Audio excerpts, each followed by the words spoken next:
It all kicks off with a shadowy figure shrouded in a red aura of pure rage and power. Then, we see the face of a furious man using his strength to shatter the chains that bound him. In that moment, he unleashes an explosion of red energy that sends everyone flying back with its overwhelming power. A few guards from some faction watch the scene with looks of contempt and arrogance, ready for a fight. The man now floats in the air, his hands ablaze, staring down the warriors who are preparing to face him. Suddenly, a masked young man shows up and asks what he thinks he's doing, calling him a fraud. The warrior is stunned by the accusation and wonders what in the world this guy is talking about. Furious, he charges forward, yelling that a pampered bookworm like him wouldn't know a thing. The move is incredibly fast and powerful, clearly meant to finish the young man in a single blow. But the guards act first, intercepting the man's attack and striking him from all sides at once. The coordinated assault is too much for him, and he collapses to the ground, defeated by his opponents. One of the young warriors watches the scene with a cold, distant gaze, as if nothing had happened. The smell of blood fills the air after the violent clash that just took place. The scene then shifts to a lone man standing in the rain in front of a large temple. The guy seems relieved and comments that the smell is finally starting to fade. It's explained that those born with the heavenly martial body have all 5 senses sharpened to an extreme degree. This is a talent that defies the logic of ordinary men, born only once every 100 years. His eyesight is so incredible that, if he chooses, he can focus on minuscule things from a great distance. For example, he can observe every single detail of a single raindrop falling from the sky. And with his sharp hearing, he overhears 2 men complaining about a scholar who's snooping around the Alliance. One of them grumbles that this scholar is stirring up trouble everywhere instead of letting them eat in peace. The other wonders if the guy can hear them, but his buddy doubts it because of the heavy rain. But the narrator confirms that yes, he can hear from great distances, even with all the noise from the rain, and it's revealed that among all his abilities, the most terrifying of all is his keen perception. He then remembers passing the civil service exams at 19, thinking he was just smarter than most, but it was only after joining the Murim Alliance's inspection bureau that he discovered he had the heavenly martial body. With this gift, he could easily interpret and master secret manuals, getting drunk on power and feeling fearless. However, the martial arts world was already teeming with powerful masters everywhere. He quickly realized he'd be a target, and since he preferred books to brawls, he decided to hide his true abilities. Now, he walks through the rain, wondering what he'll become in the future, or which path he will follow, but he knows that the person he is today doesn't have that answer yet. In this moment of uncertainty, he remembers his mother and misses her dearly, especially on this day. The scene then shifts, and now we see the young scholar standing inside an imposing hall with his arms crossed. He asks the patriarch of the Namgang clan why he was summoned, and the man confirms his identity as Scholar Chin. From the shadows emerges Namgang Hak, the clan leader, who comments on the young man's calm demeanor. It's revealed that Namgang Hak is a legendary figure, and the world has given him a very important title. He's known as one of the 3 heavenly swords, and the young Cheon confirms he already knew that. The patriarch unleashes an overwhelming blue aura, showing exactly why he's so famous and powerful. Cheon feels intimidated, as it seems the man can see right through him, and wonders what he wants. The patriarch approaches, and says he's going to be straight with the young scholar. Cheon panics, wondering if the patriarch has discovered his secret about the heavenly martial body. The clan leader then begins to speak slowly, cranking up the tension in the air. At this moment, the young scholar grows anxious, waiting to hear what the powerful man has to say. But to his surprise, the patriarch desperately begs him to turn his youngest son into a decent human being. The young man is completely floored by the unexpected request from the great master, who is bowing in respect. Confused by the situation, Cheon doesn't understand a thing as the clan leader reveals he's already had him investigated. Namgang Hak explains that he heard about the young man's intelligence and insight from the head of inspection. He also heard that the scholar managed to completely rehabilitate a famous troublemaker in the Alliance. Cheon tries to downplay the story with Pangso Lin, saying it was all just a misunderstanding. The patriarch then changes the subject, revealing he knows Cheon gave up a position at the palace to care for his mother. The young man bows in silence, confirming that the man before him knows about his personal life. With that, Namgang Hak makes him an offer he can't refuse, promising to cure his mother's illness if he helps him. Cheon remains silent for a moment, head bowed, pondering the incredible proposal. He stays quiet for a few seconds, thinking about the offer that could change his life forever. However, the young man expresses his doubt, saying his mother's illness isn't something common.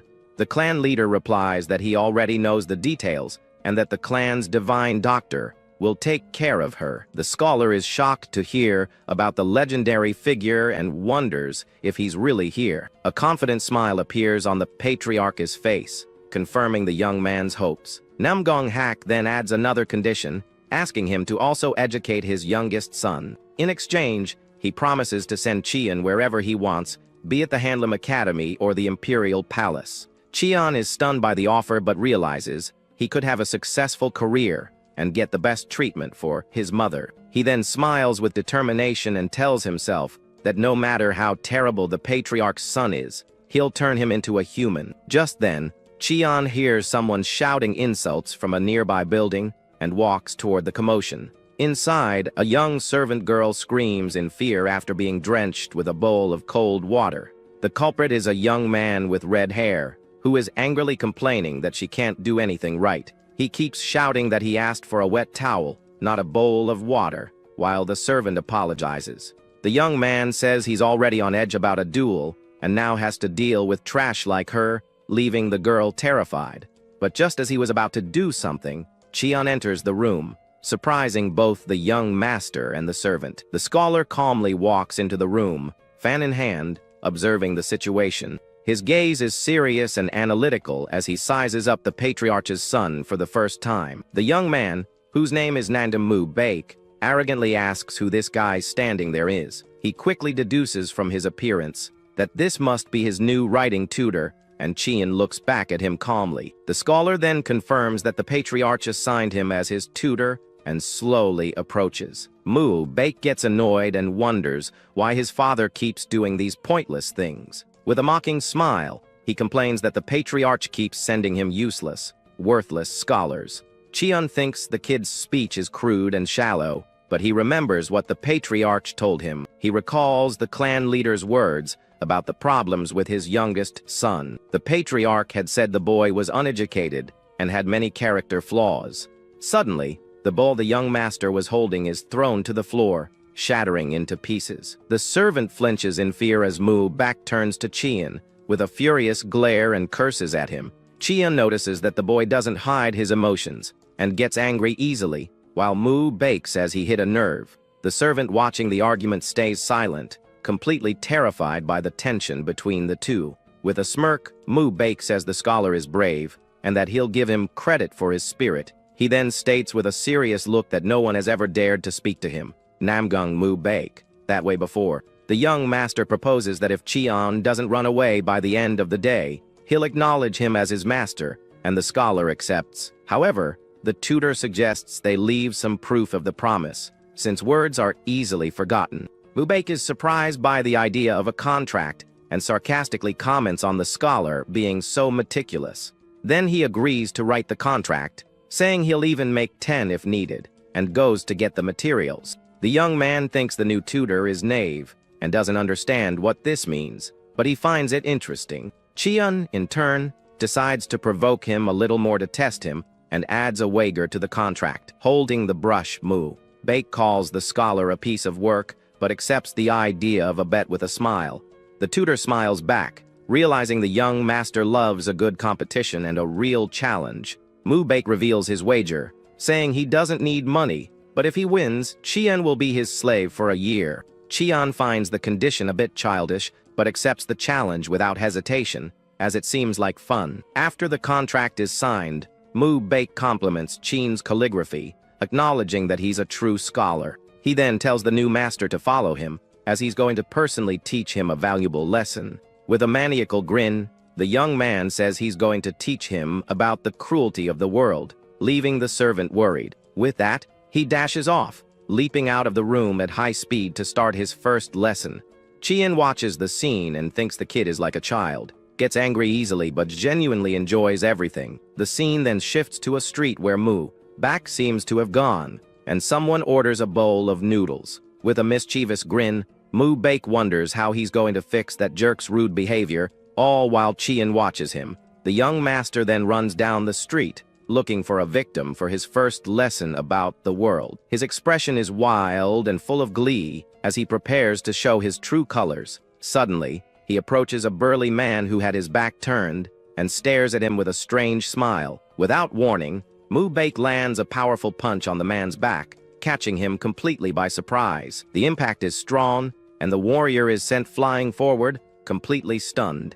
The man turns around furiously, yelling to know who's there and what just happened, but he's confused when he sees the young master standing behind him with a mocking smile on his face. The warrior doesn't understand what happened and questions the reason for the sudden attack. Mu Baek then points to Chien and says he must have a reason, so he'd better ask the scholar. The tutor is speechless at the unexpected situation, as he didn't expect to be dragged into it like this. The young man finds it hilarious to see the scholar so flustered and thinks he's about to give him a reality check. Right after, the young master flees the scene, leaving his tutor to deal with the furious warrior. The man then turns to Chien and asks if he's the boy's attendant, giving him a chance to explain. The warrior is furious and wonders why on earth that kid hit him like that. With an analytical eye, Chien begins to assess the situation and the man in front of him. He notices the warrior hasn't drawn his sword,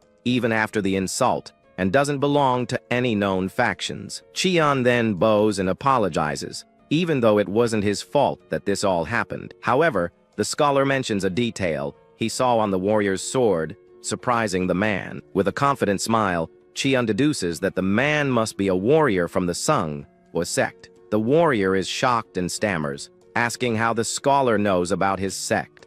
Chien smiles and reveals that he works for the Murim Alliance's Inspection Bureau. With that, he reminds the man that his sect's leader caused great harm to an alliance elder and had to be bailed out. The warrior confirms the story but gets nervous, realizing this was classified information. The scholar then explains that he personally handled that case, which is why he knows everything. Suddenly, the man realizes the truth and asks in terror if he's the infamous Madschaller Chien. With an amused smile, the tutor asks if his nickname has already spread that far across the land. Mu Baek watches from a distance, confused to see the warrior apologizing and bowing to Chien. He wonders why that man is suddenly acting so submissively. Chien waves to Mu Baek and starts walking with the warrior, who now treats him with the utmost respect.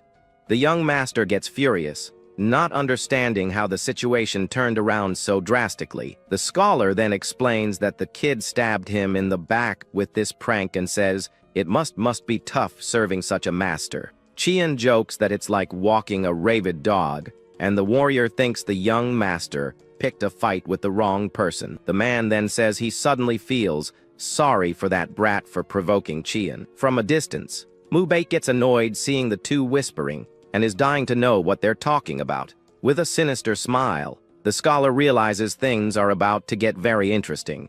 The warrior bows to Chien again and says goodbye, while the young master watches everything from afar. Mu Baek is clearly irritated and frustrated with the turn of events. Chien approaches him, fan in hand and a mysterious smile on his face. The young master then confronts him and asks, "What in the world?" he said to that warrior. Chien then turns and starts to walk away, leaving the young master behind with a thoughtful look. With a mocking smile, the scholar turns back and says it was nothing much, just offering an apology. The young man is furious at Chien's calmness and scoffs at his cool, superior attitude. With that, he decides he needs to crush that arrogance and nip it in the bud, because he really doesn't like this tutor. The young man gets even more irritated when he notices Chien has a noble air about him, something he lacks, especially in his face. So, Mu Baek starts thinking of a new plan to teach his new master a lesson right then and there. Just then, he spots a large, fat man peacefully eating noodles at a nearby stall. With an evil grin, he decides he needs to make it crystal clear who he is. Right in front of everyone, the The young master then clenches his fists, preparing to cause another scene on the street. With his eyes gleaming with rage,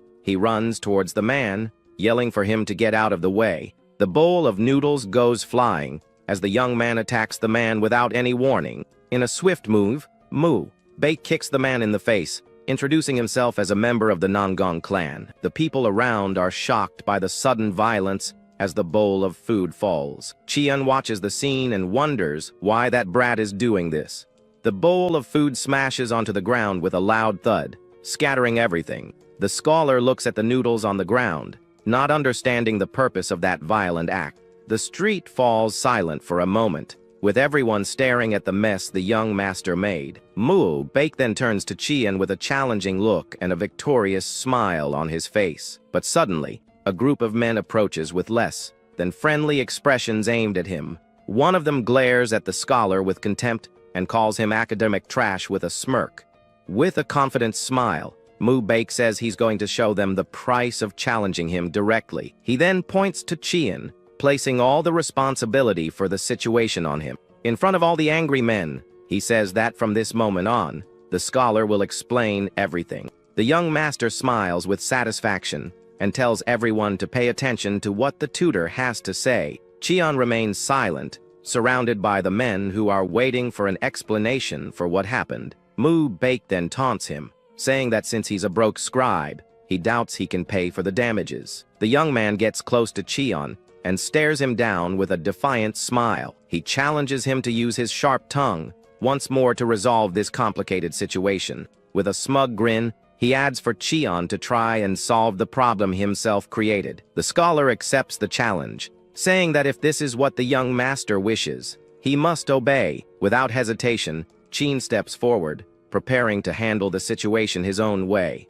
He thinks that Baek is being irrational again, but he was already expecting it. The men around are whispering, as they know no one dares to defy the young master's stubbornness. Chian finds himself alone, surrounded by hostile glares, and knows all this irrationality is directed at him. But instead of fear, the scholar's eyes open with a cold, calculating determination. With a powerful shout, he gets the attention of all the merchants on that street. An old lady working at her stall turns around, startled by the scholar's sudden cry. Chian then announces that from this moment on, all the protection fees for this street. He makes a broad gesture, indicating the entire commercial area around him with authority, and to Baek's astonishment, the tutor declares that everything will be managed by the Namgang clan itself. Baek is floored by the scholar's audacity, and can't believe what he just heard. With an ironic smile, Chian turns to the merchants and asks if it isn't true that the clan will take care of them. The young master gets furious and shouts that he would never manage a filthy market street like this one. He grinds his teeth in anger, saying that on top of everything, using the Namgang clan's name like that is an outrage. Suddenly, the thugs from the Duzik gang show up and tell the scholar to cut the nonsense. The gang leader approaches and says that this street is managed by them, and he's not giving it up. But Chian just smirks dismissively at the thug's threat, showing no fear. With a mocking tone, he says he was wondering who was doing such a shoddy job here, and finds out it was them. Chian then turns to Baek and challenges him, asking if he feels intimidated by the gang. The young master stammers but says of course not, and that he can do a much better job than them. The scholar slaps him on the back of the head and shouts to the gang if they heard that. He then declares that the protection fee will now be 1 copper coin a month. The merchants are shocked by such a low price and celebrate the Namgang clan's generosity. Baek is confused as the merchants celebrate, believing he's helping them. Suddenly, one of the merchants turns to the young master with eyes full of gratitude. He thanks Baek, bowing as a sign of respect, leaving the young man even more bewildered. The young master doesn't understand why they're thanking him for something he didn't even want to do. The merchants start praising him, calling him a true hero and the savior of the people.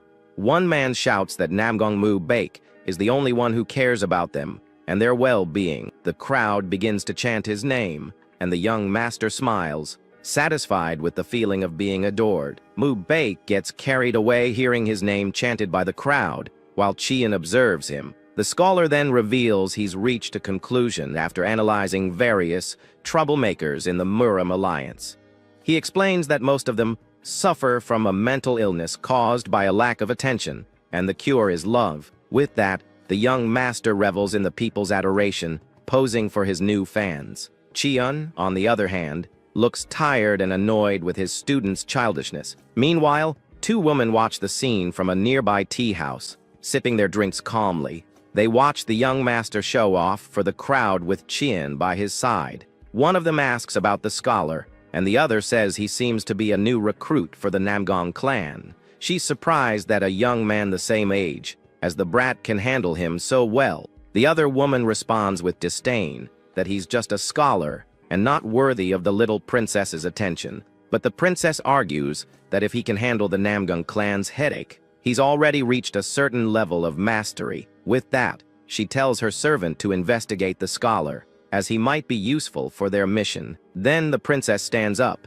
and suddenly changes the subject with a serious air. She approaches the window with her servant, looking down at the bustling street below. The young woman asks where her companion put the precious object they possess. The servant replies that the object is stored in the mountain fortress, the safest place at the moment. The scene then shifts to a pile of silver coins, with one of them falling onto the heap. Mu Baek throws a bag of coins on the table and demands that Cheon tear up the contract immediately. The scholar complains that a banknote would have been simpler and wonders why he received 100 heavy coins. The young master gets annoyed and shouts that he didn't do it for his convenience, and that he can't stand to watch this anymore.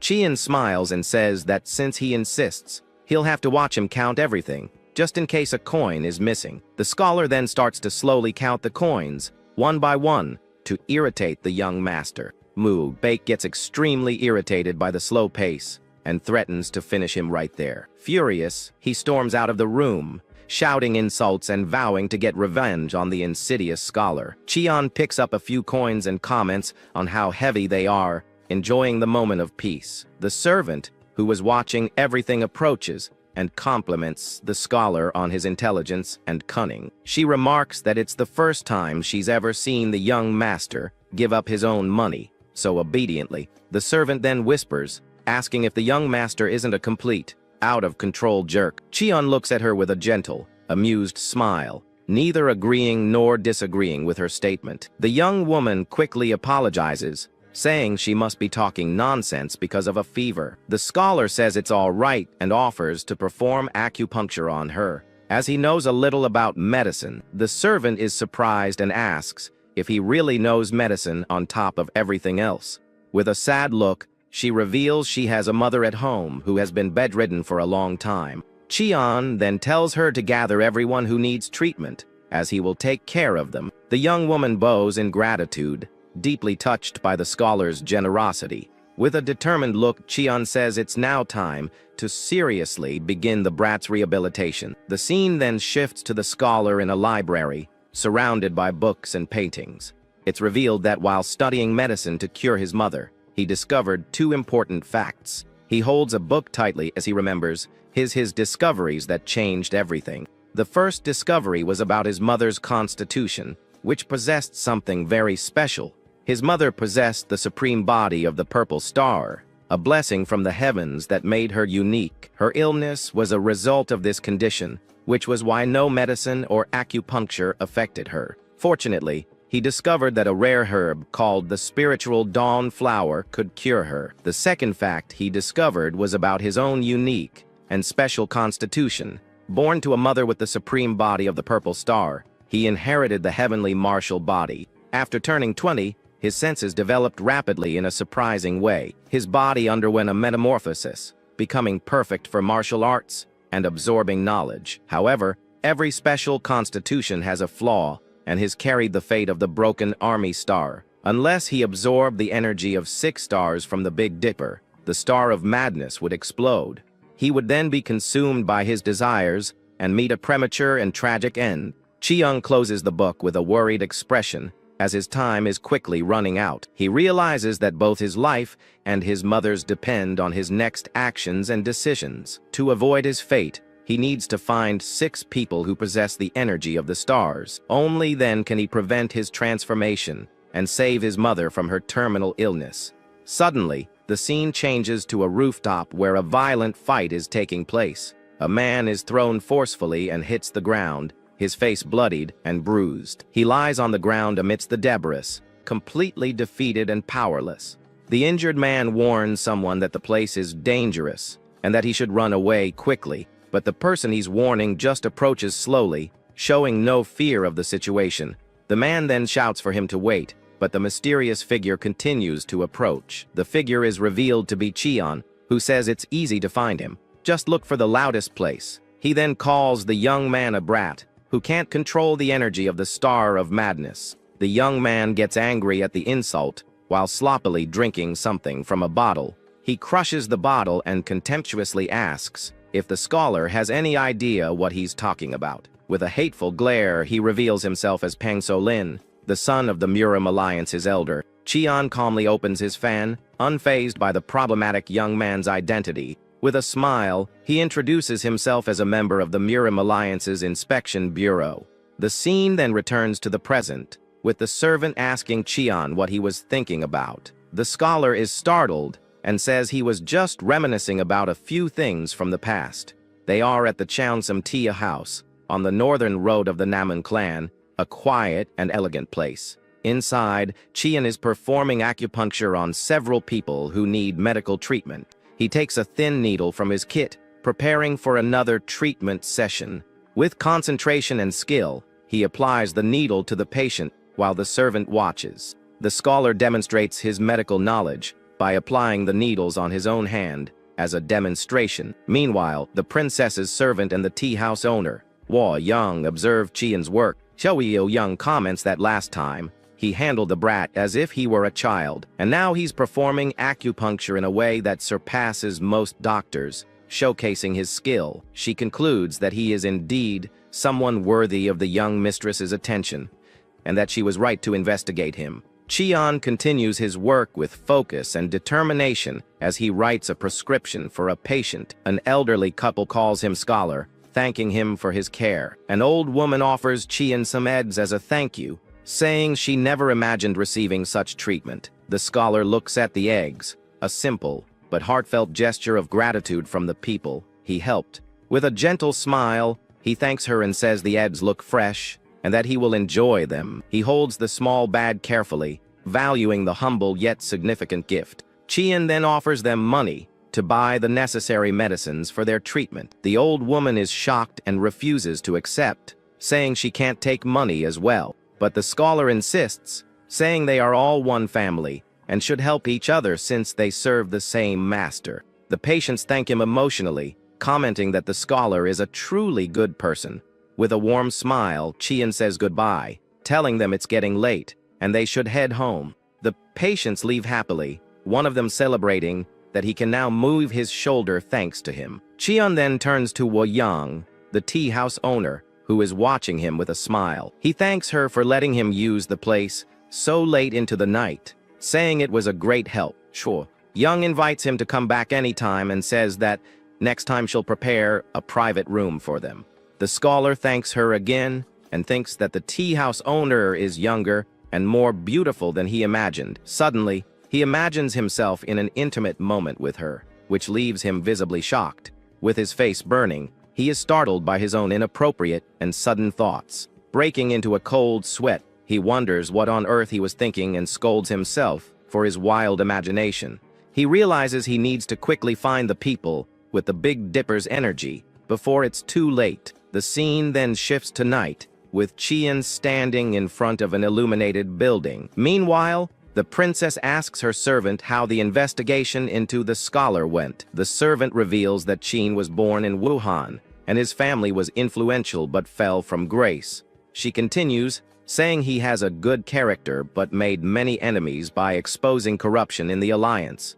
The princess is surprised to learn that he even brought down an elder of the Murim Alliance. The servant explains that he was so relentless that he earned the nickname, the Ghostly Scholar. The princess deduces that the alliance sent him to the Namgan clan to get rid of him. The servant adds that there are rumors he knows martial arts, and is on the level of the rising stars. Furthermore, there's something about his mother that the princess orders the servant to reveal without hesitation. The young woman explains that after investigating Qin's mother's condition, she discovered she suffers from a severed pulse. With this, the princess wonders if he is the severed sun pulse she has been searching for. The servant seems nervous about her mistress's conclusion, but says nothing to contradict her. The princess reveals she has been searching for this person for 5 years and only has 1 year left to live. Determined, she decides she must find the severed sun pulse and will examine Qin's mother personally. She then orders her servant, who is Hua Young, to continue keeping an eye on the scholar. Meanwhile, Qian walks thoughtfully, wondering where he could find the people with the Big Dipper's energy. He reflects that those born with this energy are destined to reveal themselves in some way. He believes they might already be famous or leaders of some important faction. The scholar continues his solitary walk, lost in thought about his destiny. Suddenly, Mu Baek appears and calls him teacher with an excited smile on his face. Qian remains silent with a tired expression as he sees his student approaching. The young master hands him a book, and the scholar asks what it is. He explains that the book has been passed down in his family for generations, but no one has been able to interpret it. The young master says he's going to try to interpret the book, and Qian asks if it's a martial arts manual. Mu Baek replies that he doesn't know and asks for help from his writing teacher, since that's what he's here for. The scholar becomes suspicious, wondering what that brat is plotting by asking for a favor. After some thought, Qian accepts the challenge, saying he was bored anyway. The young man celebrates and runs off excitedly, saying he's counting on him to decipher the book. Qian is frustrated, realizing the young master is up to one of his tricks again. From a distance, Mu Baek laughs and thinks the foolish scholar believes it's just an ordinary manual. He reveals that if Qian tries to interpret the book like the others, he'll fall into ki deviation. Qian starts reading the book and realizes the crazy brat's trap, who has tricked him. With a furious look, he wonders if the young master just handed him a secret manual of the Namgung clan. Meanwhile, Mu Baek relaxes on the grass, feeling much better after his little revenge. He challenges the foolish scholar to try and decipher the book. Knowing he'll be in for a rough time, the young master thinks with a smirk that the manual isn't just any text, but a trap. He reveals that this martial art has led countless geniuses of the Namgung clan to ruin. By trying to interpret the chants, the meridians get clogged one by one, leading to ki deviation. Mu Baek continues to relax as people pass by, unaware of his evil plan. Meanwhile, Qian is sitting outside, reading the book with focus and concentration. The book contains complex descriptions of the heavenly Tao and the principles of yin and yang. The scholar is fascinated by the profound principles of the supreme martial art contained in the book. He then decides that instead of just reading, he will try to accept the verses with his body. The servant approaches and calls out to him, breaking his deep concentration. She thanks him and says her mother's condition has greatly improved after taking the medicine he prescribed. Qian smiles and says he's happy to hear her mother is feeling better. The servant adds that the others are also amazed by his skills and offers to help. The scholar takes her up on the offer, saying he could really use a little help from her. With the book in hand, he asks if by any chance they have a wooden sword in the lodging. The young woman is confused by the strange and unexpected request from the scholar. Suddenly, Mu Baek appears and furiously asks the servant what she is doing. He yells at her for giving his wooden sword to the scholar, and the servant apologizes, frightened. The young master then draws his real sword and points it at the servant, who is terrified. He comments on how sharp the blade is as the servant cries out for her life. The young man holds the sword firmly, preparing to strike the defenseless girl. With a cruel smile, he abruptly and unexpectedly hands her the sword. He tells her to forget the wooden sword and give the scholar a real one. With an even wider smile, he says that a real sword isn't enough for what he has in mind. He then tells the servant to give the scholar every weapon she can find, leaving her stunned. Now in a training yard, Qian begins to practice with the wooden sword. He moves with fluidity and grace, executing the movements of the martial art from the book. The scholar realizes he doesn't know the name of the martial art but the chants are mixed with Buddhist ideology. He realizes that to master this art, one must understand the location of the meridians of esoteric Buddhism. The manual was perfectly structured to lead someone into ki deviation, and that was Mu Bak's trap. However, Cheon read an ancient text on esoteric Buddhism in the Alliance's library and knows the exact location of the meridians. With his eyes closed, he concentrates to begin the process of accumulating energy. With a shout, he opens his eyes, determined to master the secret technique in the book. He then accumulates spiritual energy in the blood points of the 7 stars and 7 origins. By doing this, he executes the sword movements with a blue energy flowing around him. He feels he can reach the secret essence of the sword technique with this method. The scholar knows that no one in the Murim Alliance would know this, as the original book was in Sanskrit. He holds the wooden sword firmly, preparing for the next move, and the only person who read that book and understood its secrets was him. He executes the movements with incredible speed and precision, unleashing a wave of energy. Cheon deduces that the creator of this martial art wanted to utilize the power of the spiritual meridians, but by using standard internal energy, the practitioner ended up blocking their meridians and getting messed up. The scholar continues to practice with a pained and strained expression on his face. His eyes glow with power as he struggles to master the complex technique. He grits his teeth, feeling the energy flow through his body intensely and powerfully. The scene then shifts to a beautiful sunset over the rooftops of a temple. Cheon's wooden sword drips with sweat on the ground after the intense training. The scholar breathes a sigh of relief, his body sweaty and clothes torn, but satisfied with his progress. He realizes that even knowing the location of the meridians, trying to inject energy into all of them at once would cause ki deviation. If he revealed this fact to the Namgang clan, he would be kicked out as a thief of martial arts. The scholar then collapses onto the ground, exhausted after the intense training and discovery. With a tired smile, he realizes the clan would never accept that a mere scholar solved an ancient problem. The scene then shifts to Cheon handing a coin to the servant who helped him. The young woman is confused and asks what the money he's giving her is for. The scholar says it's pocket money and that the room is a mess, but the servant offers to clean it. With an awkward smile, Cheon refuses the help and thanks her for her willingness. The servant is surprised that he's thanking her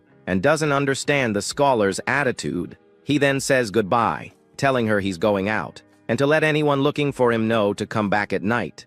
The young woman stands there with a confused and worried expression as she watches the scholar leave. Cheon walks through the market, observing the merchants and artisans at work in their stalls. He continues to walk through the streets, looking for something specific among the establishments. The scholar heard that the largest herb shop in Afei is around here, and decides to look for it. With his fan in hand, he wonders if the shop will have any herbs that could help his mother. Suddenly, he is spotted by 2 men who point at him and say they've found him. The group's leader approaches with a threatening look, his henchmen following close behind. Cheon turns and faces the men with a calm and indifferent expression. The leader of the Duzek gang introduces himself and asks if the scholar has any idea how much money they've lost. The gang then surrounds Cheon, and the leader asks if the Namgang clan is really going to collect the protection fees. The gang leader says Cheon needs to talk to the clan to let them collect the fees, but the scholar refuses. Cheon tells them to complain to the young Master Namgang and coldly warns them. He advises them not to risk their lives over mere fees and asks if they can handle the clan.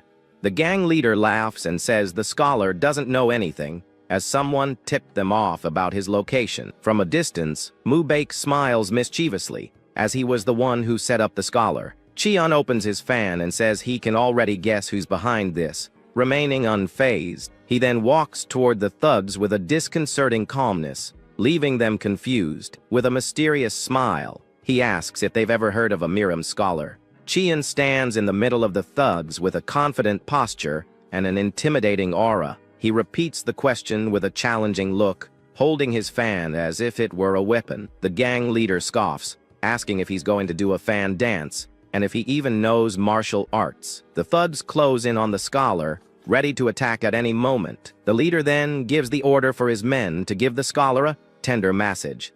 One of the henchmen steps forward with a cruel smile, preparing to attack Cheon. The thug quickly approaches with his fist raised, ready to crush the scholar. Cheon then says he became certain of something after reading a book and holds his fan firmly. A blue energy begins to emanate from the fan as the scholar prepares to react. The thug doesn't care and continues his attack, cursing Cheon for talking nonsense. But before the punch can land, Cheon uses the energy of the spiritual meridians, which acts like a wave. He blocks the punch with his fan, and an explosion of energy throws the thug to the ground. The thug screams in pain as he's thrown to the ground with impressive force. He lies on the ground in the middle of a crater, not understanding what just happened. Cheon explains that the energy wave amplifies from a single point and spreads outward. The gang leader is shocked and wonders if that punk really learned martial arts. With a dark aura, Cheon invites the gang leader to join the fight as well.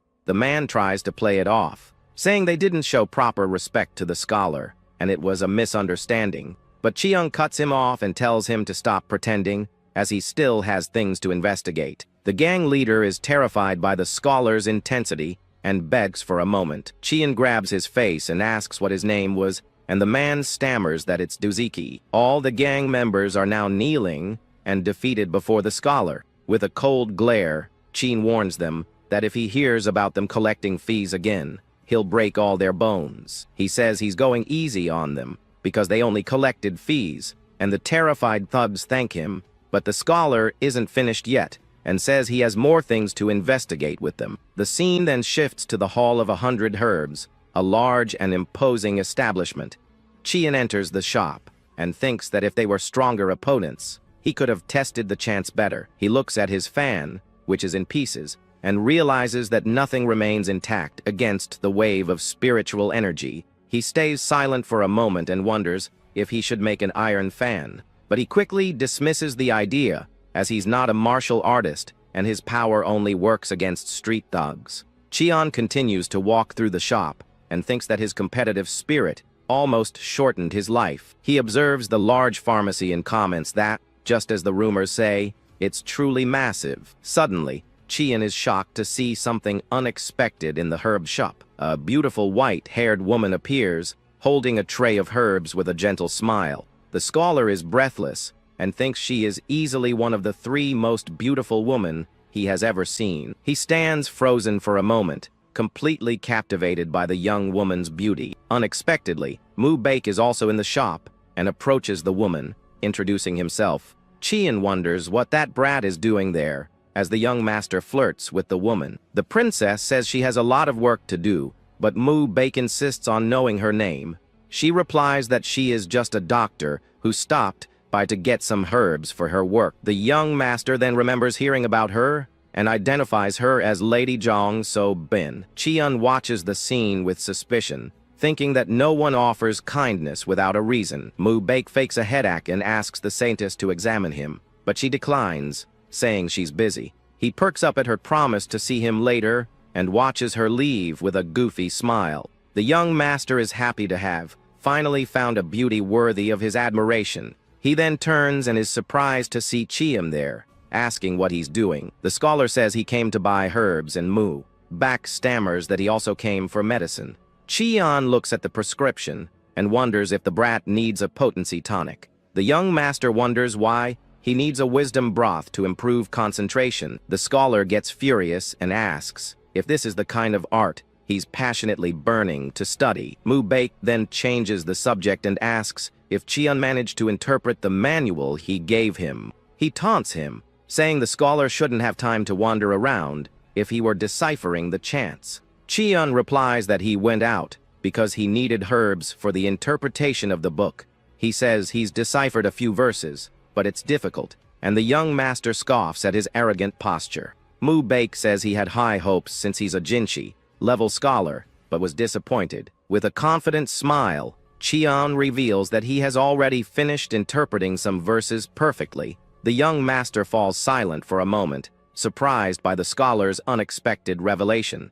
With a mischievous grin, he pretends to believe him and says of course he did. He gets closer and asks the scholar to tell him a little of what he interpreted from the book. Qian wonders why the young man is so happy and if he really expected him to succeed. The young master pressures him to speak, saying no one would understand a line or two anyway. Qian remains silent for a moment, preparing to reveal what he discovered. He then begins to recite the verses that appear on the first page of the mysterious book. The scholar accurately explains the principles of yin and yang contained in the manual. Baek is shocked to hear the correct interpretation of the book that no one could decipher. With an excited smile, he realizes that Qian is truly a Jinchi-level scholar. The young master is impressed and says none of his other teachers showed such interpretive power. Qian asks in a loud, authoritative voice if he understood the explanation. Baek replies yes with an enthusiastic smile, and the scholar wonders if he's being sincere. The young master approaches excitedly and calls him writing teacher again. Qian asks what he wants now with a tired and bored expression. The young man reveals that guests from the Juge clan will be visiting the day after tomorrow, and Qian wonders what that has to do with anything. He says that among them is a friend his age, and Qian deduces he's referring to the young master Juge Do-1. The young master invites him to the gathering, saying he'll be able to eat well and drink free wine. Qian realizes the young man wants his help at the gathering of troublemakers and understands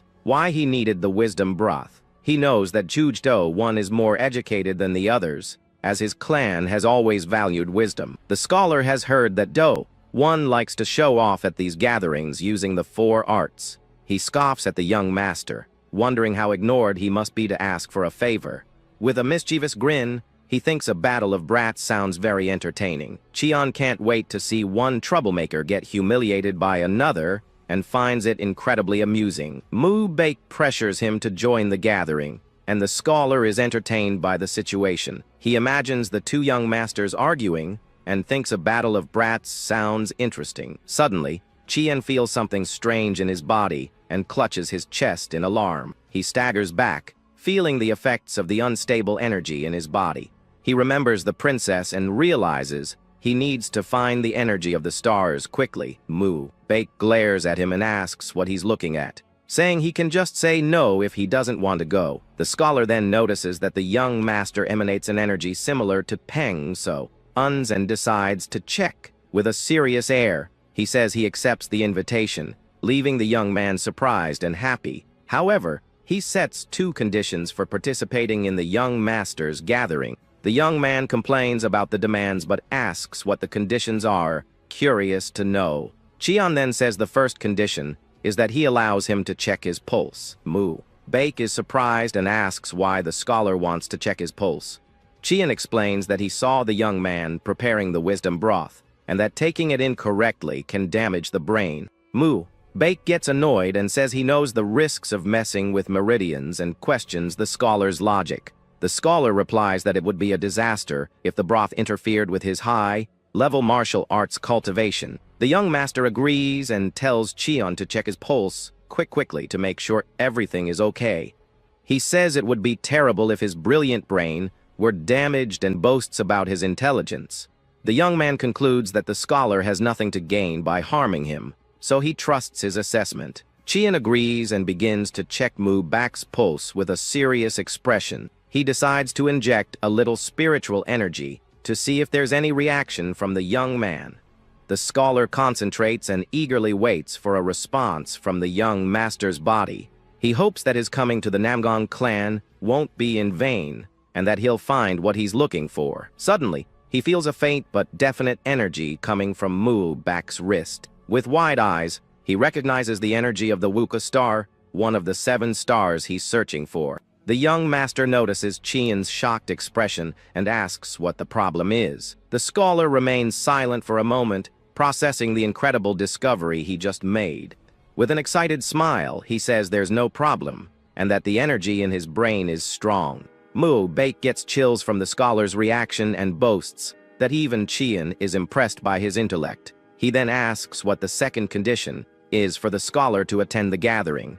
With a mysterious smile, Qian reveals that the second condition is to observe the young man's training. The young master is surprised and asks why he wants to observe his training, Cheon begins to explain his reasoning, saying that a clan with a distinguished history like the Namgang. He continues, saying that to interpret the chants, he needs to understand the principles of the clan's other martial arts. Mu Baek is surprised, as scholars usually look down on martial arts as something vulgar. He wonders if what he's seeing is a true scholar who dedicates himself to deeply understanding the chants. With an excited smile, the young master decides he'll have him interpret the manual he's currently learning. He thinks that if it works, great, but if it doesn't matter, and laughs at the idea. The young man agrees to let the scholar observe his training but sets his own condition. Cheon wonders if he'll have to interpret yet another manual, but Mu Baek just tells him to show up tomorrow.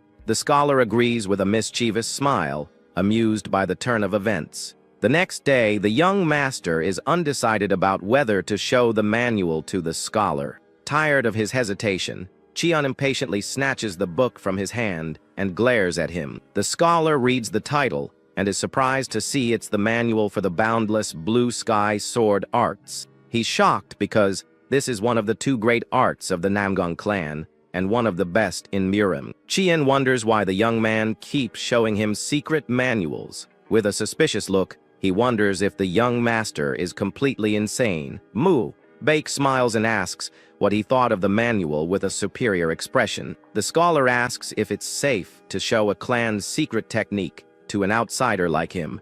The young man replies that it isn't, but he can do it because he really wants to master the technique. Cheon falls silent for a moment, surprised by the young master's sincerity and determination. Mu Baek continues, saying that with his superior talent, it would be good to master the technique faster than his brothers. He adds that since Cheon worked in the Alliance, he knows the laws of Murim and won't go around blabbing. The young master says he doesn't know anything and tells the scholar to just read and interpret the chants for him. He then offers 300 silver taels if the scholar can interpret the manual correctly.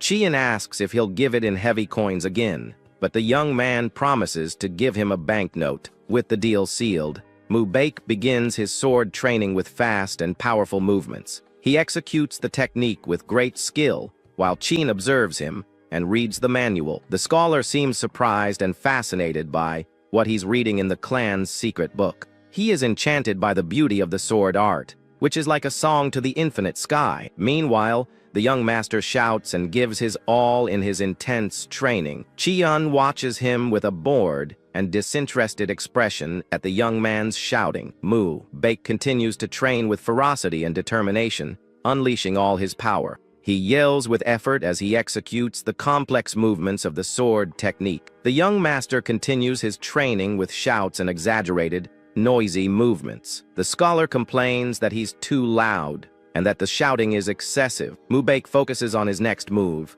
letting out a powerful war cry, but Cheon interrupts him and yells for him to shut up and conserve his energy. He explains that this sword art requires conserving every breath, and that shouting disperses his energy. The young man falls silent for a moment, surprised by the scholar's correction. He then continues his training in silence. With a new focus and concentration, his movements become more fluid and precise, without wasting energy on shouts. He executes the technique with a grace and power he didn't have before, impressing even himself. Cheon is impressed with the young man's movements, even though the energy of the Wuka star hasn't manifested yet. He realizes that Mu Baek is truly no ordinary brat and has great potential.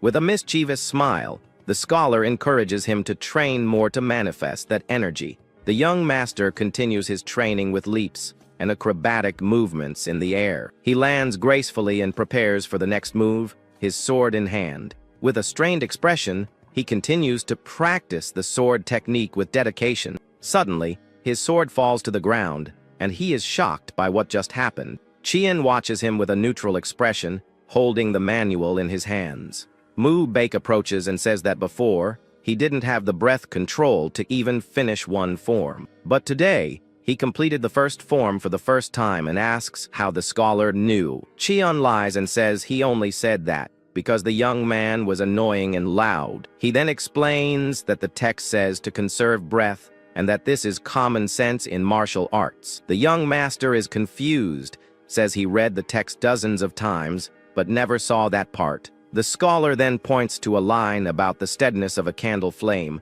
and asks why they used that word. Baek finally understands that the unwavering candle flame meant his breath shouldn't leak out. He's shocked, as this interpretation wasn't even in the clan's official commentary. The young man praises Cheon and says he was able to execute the first form thanks to his help, but he admits he knows nothing about the chants that follow in the technique. He explains that he can do the movements, but can't express the technique without knowing the meaning.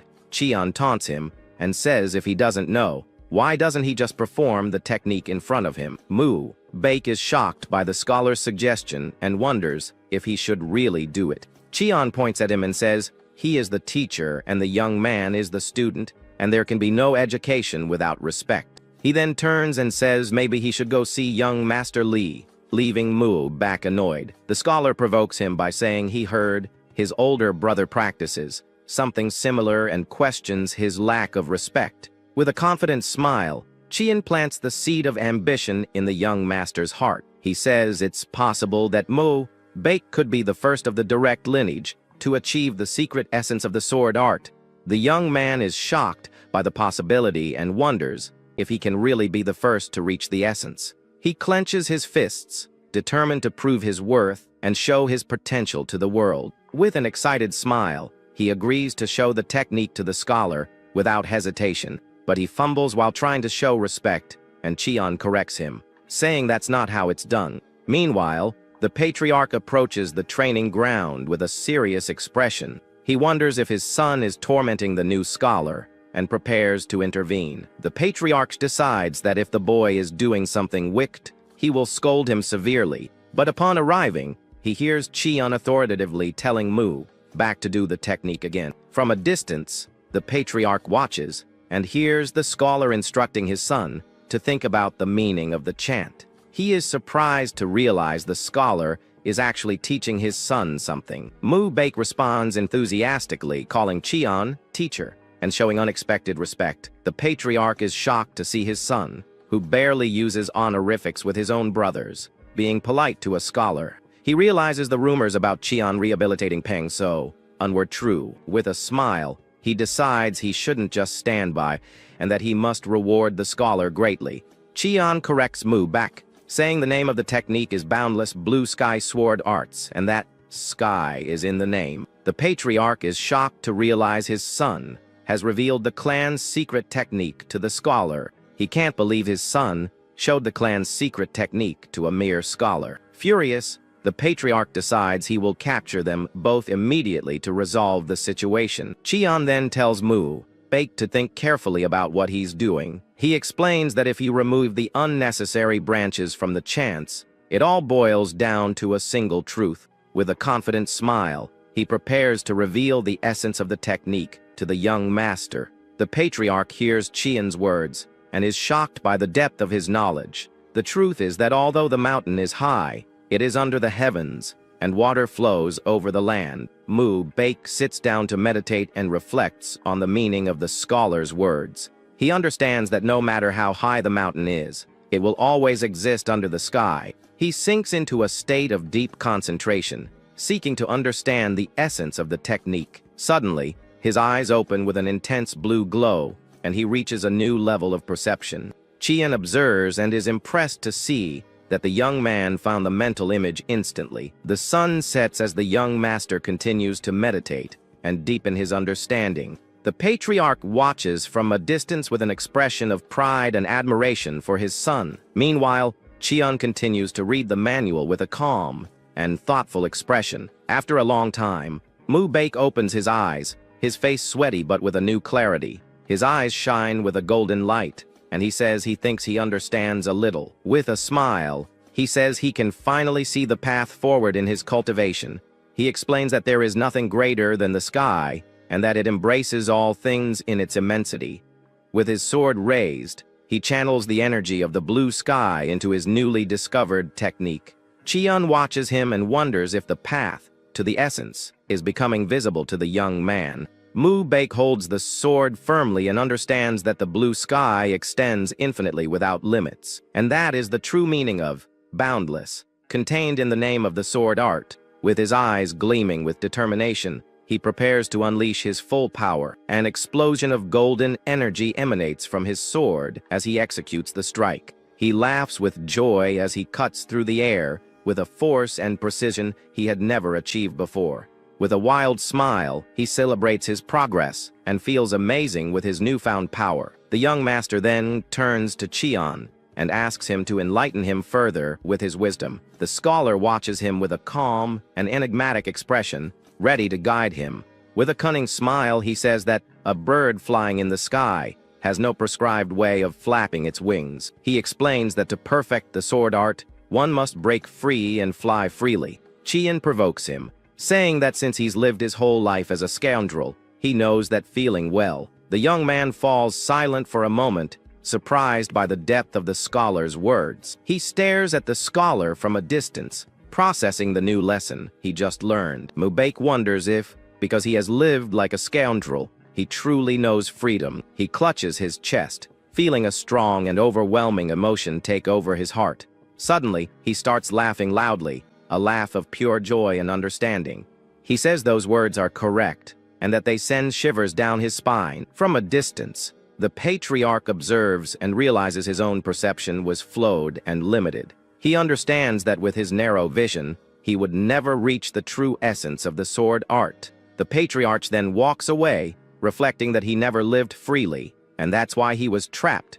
He walks away with a new understanding of himself and the art he practices. With a smile, he realizes his youngest son might be the first to achieve true mastery. Mubake shouts, wondering what this emotion is that he's feeling for the first time. He reflects that he lived like a scoundrel just to feel freedom, rejecting everything around him. But now he wonders if this emotion he's feeling is the true freedom he sought for so long. Cheon watches him lying on the ground, exhausted but with a look of pure enlightenment on his face. The scholar realizes the young man is following a path similar to Pangso, Lin's, but perhaps faster. With a smile, he wonders if it's time to move on to the next stage of his plan. He remembers that in the Big Dipper, there are 7 stars, each with a unique energy. Among them, the most destructive and powerful is the Broken Army Star, the Martial Star.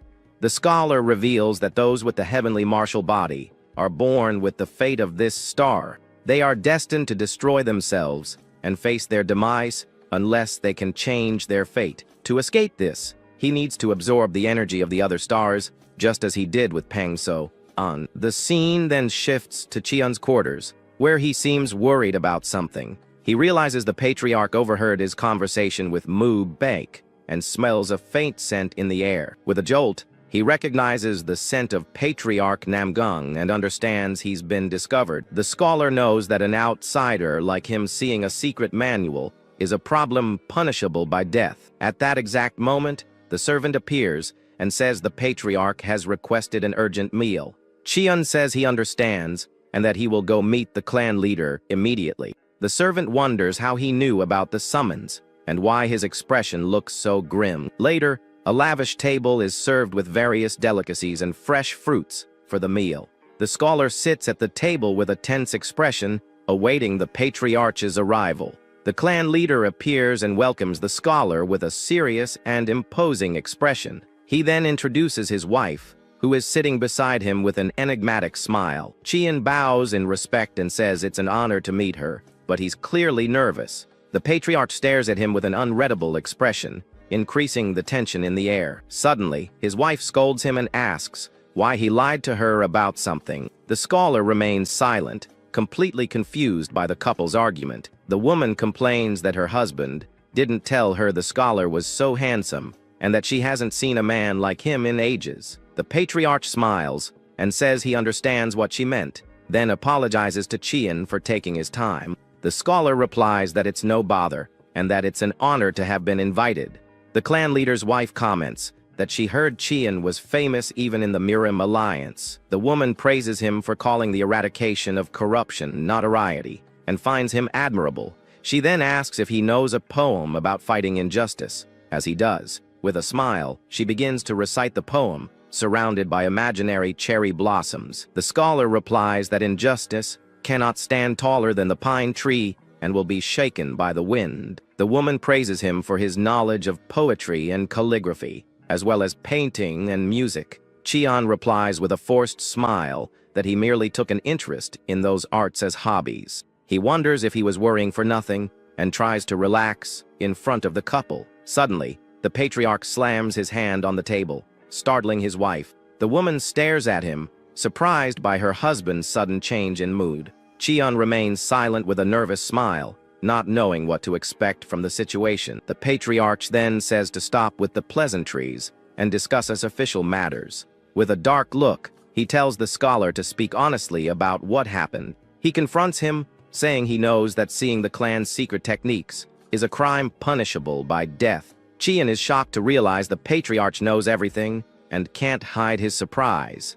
The clan leader asks in a threatening voice if he saw the chance of the secret technique. The room grows tense and silent as the scholar meets the patriarch's furious gaze. The patriarch repeats the question with an even angrier expression, waiting for an answer. Cheon realizes he knew about his conversation with Mu Baek and feels cornered. He feels the patriarch's oppressive pressure, and his mind races to find a way out. The scholar looks for a way to escape the dangerous situation he's gotten himself into. He decides he must appeal to the patriarch's wife, knowing that Mu Baek is her weak spot. Calmly and respectfully, he answers that yes, it was at the young master's request that he saw the manual. The patriarch asks with disdain if that's his only excuse for the crime he committed. Cheon then explains that he saw desperation in Mu Baek's eyes when he showed him the sword art. He says he realized that this martial art was the only thing that could correct the young man's behavior. The patriarch asks contemptuously if he used a secret technique to fix a scoundrel's behavior. Cheon replies with a saying, "If you remove one evil, 10 virtues will grow." The patriarch accuses him of just making excuses to see the secret arts and help his son. The scholar says it's not just, and that he saw something more within the young master. He reveals that he saw the temperament of a hero in Mu Baek, and that he has the potential to shake the world. Cheon adds that the young man might even surpass the young hero Pang So-un in greatness. The patriarch's wife is shocked and wonders if her son is comparable to the genius Pang So-un. The scholar smiles darkly, knowing he's hit the mother's weak spot. The patriarch isn't convinced and asks if his son isn't just a mediocrity with some talent. Cheon explains that the young master possesses a free soul, but felt trapped like a bird in a cage. He continues, saying that because of this, the young man felt like a common chicken or duck. The patriarch's wife becomes emotional upon hearing that her son was acting that way to overcome his self-loathing. The patriarch still finds the story a bit exaggerated and isn't fully convinced. But his wife scolds him, saying the scholar is right in his words. She wonders if anyone has ever tried to understand her son's heart and worried about him. With tears in her eyes, she laments having felt so suffocated and misunderstood. She then thanks Cheon for helping her realize her son's true feelings. The patriarch shouts at his wife, reminding her that one of the clan's secret arts has been leaked. The woman replies that since she's not a martial artist, she doesn't understand the gravity of the situation. But as a mother, she says she would sell any manual to save her son, because he is more precious. Cheon remains silent, completely shocked by the turn of events at the table. The patriarch's wife then slams the table and suggests a punishment for the scholar. She proposes they cut off one of his arms and forgive him, but Cheon is horrified by the idea.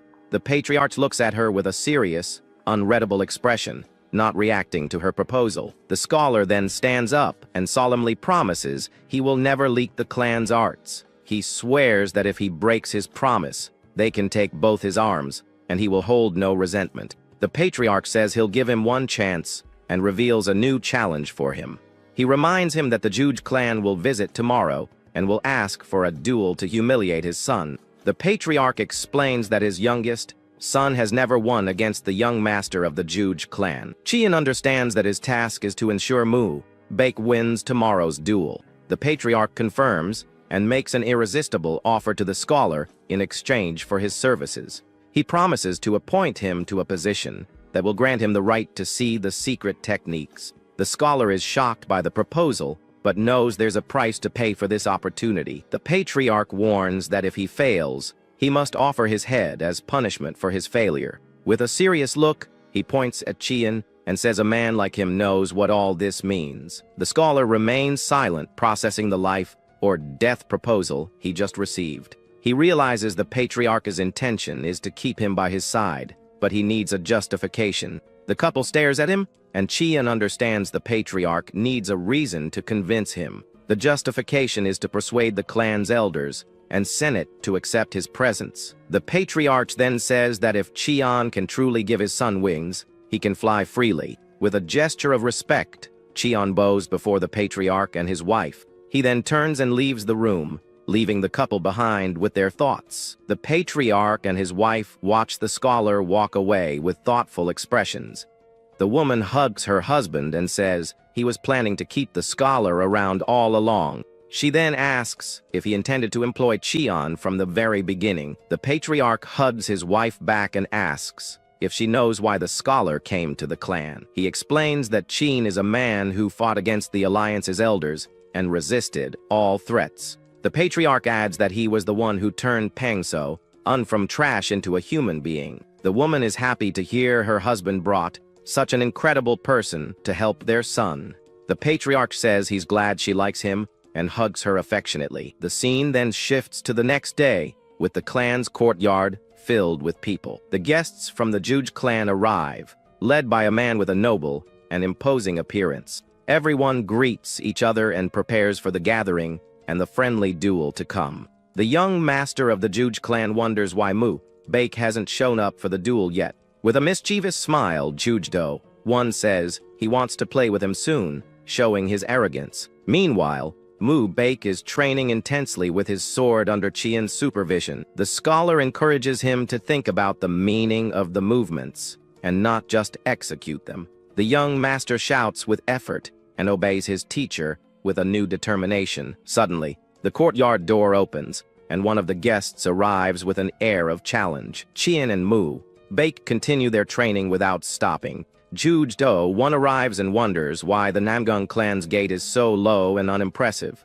With an ironic smile, he calls Mu Baek little brother Namgung and taunts him. Chian observes the scene and is amused by the nickname the young master gave his rival. Mu Baek faces his opponent with a serious expression, ready for the duel to come. One provokes him, asking if he trained for the duel and saying he doesn't look happy to see him. The young master replies that he's been dying for another shot at him. Chian observes the rival and thinks he didn't seem this tall when he saw him at the Alliance. One asks if he's shrunk a bit, but Mu Baek asks if he hasn't grown. He then pats Mu Baek on the head and says little brother Namgung has gotten even cuter. The young man gets annoyed and asks if he came just to brag about his height. One is surprised and asks if he thinks he would brag about something so trivial. He says he has plenty to brag about, like martial arts, scholarship, and music. Mu Baek clenches his fists and calls him arrogant, ready to start the fight. One then points at Chian and asks if his arrogance is because of that new guy. He gets annoyed with the scholar, who hasn't even greeted him and is just fanning himself arrogantly. With a shout, he asks for the scholar's name, demanding an immediate answer. Chian turns with a calm expression and introduces himself as Chian Tae-san. One repeats the name and gets annoyed, saying the scholar has a short tongue too. He decides he's going to fix both of their habits and prepares for the duel. Suddenly, he recognizes the name Chian Tae-san and is shocked by the revelation. Jujdo one is in shock, recognizing the famous ghostly scholar of the Murim Alliance. He then wonders why on earth the famous scholar would be here at the Namong clan. The three young masters face each other in the training yard, creating a tense atmosphere. One then remembers that he's the guy who managed to change brother Peng so Chian asks with a smile why the young man is staring at him like he's seen a ghost. The rival says he thought the scholar would be at the Peng clan, since Peng so said he'd take him there. He then wonders if the tutor isn't as amazing as the rumors said, and that's why he was let go. One finds it strange that Elder Gao, who hates Chian, let him leave the Alliance in one piece. With a smile, the scholar replies that he decides where he goes and what he does, and he adds that now he has some business to take care of right here in this place. The rival asks if this is the first time they've met, as he's heard so many rumors it feels like they already know each other. Cheon says they've seen each other a few times at the Alliance, but the young master probably doesn't remember. He then reveals that the Inspection Bureau investigated Do-1 when he caused that incident. The young man gets angry at the scholar's audacity and calls him cheeky in front of everyone. Hiding behind his fan, Cheon says it was his mistake, and that old habits die hard. With a mocking smile, he says he must have unintentionally upset him, and gives a fake apology. Juj-do-1 gets even more irritated by the scholar's smug attitude. Cheon then reminds him that while he's 1 year older than Mu-baek,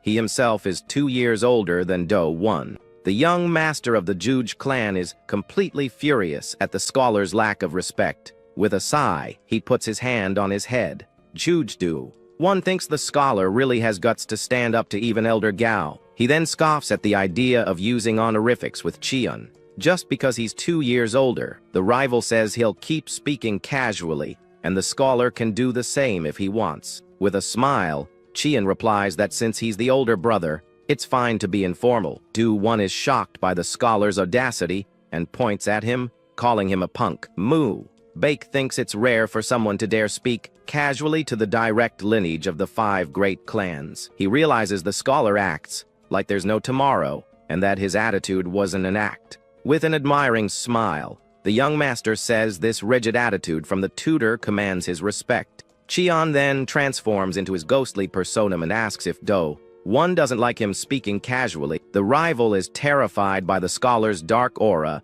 who asks if he should stop with the informality. Do-1 clears his throat to compose himself and suggests they have lunch together at noon to change the subject. He then says he'll see Mu-baek in the garden and invites Cheon to come too, as he found him interesting. As the rival walks away, the scholar thanks him for seeing him in a good light. Cheon then calls him Little Do-1, saying he's funnier than he thought. The young master of the Juj clan stops suddenly, shocked and annoyed by the nickname he received. He trembles with rage but doesn't turn around, so as not to lose his composure in front of everyone. With a furious smile, he decides he's going to settle things with that cheeky scholar. Mu-baek watches his rival walk away while Cheon remains calm by his side. The young master is speechless for a moment, trying to process what just happened. Suddenly, he rushes towards Cheon, shocked by his deflecting speed.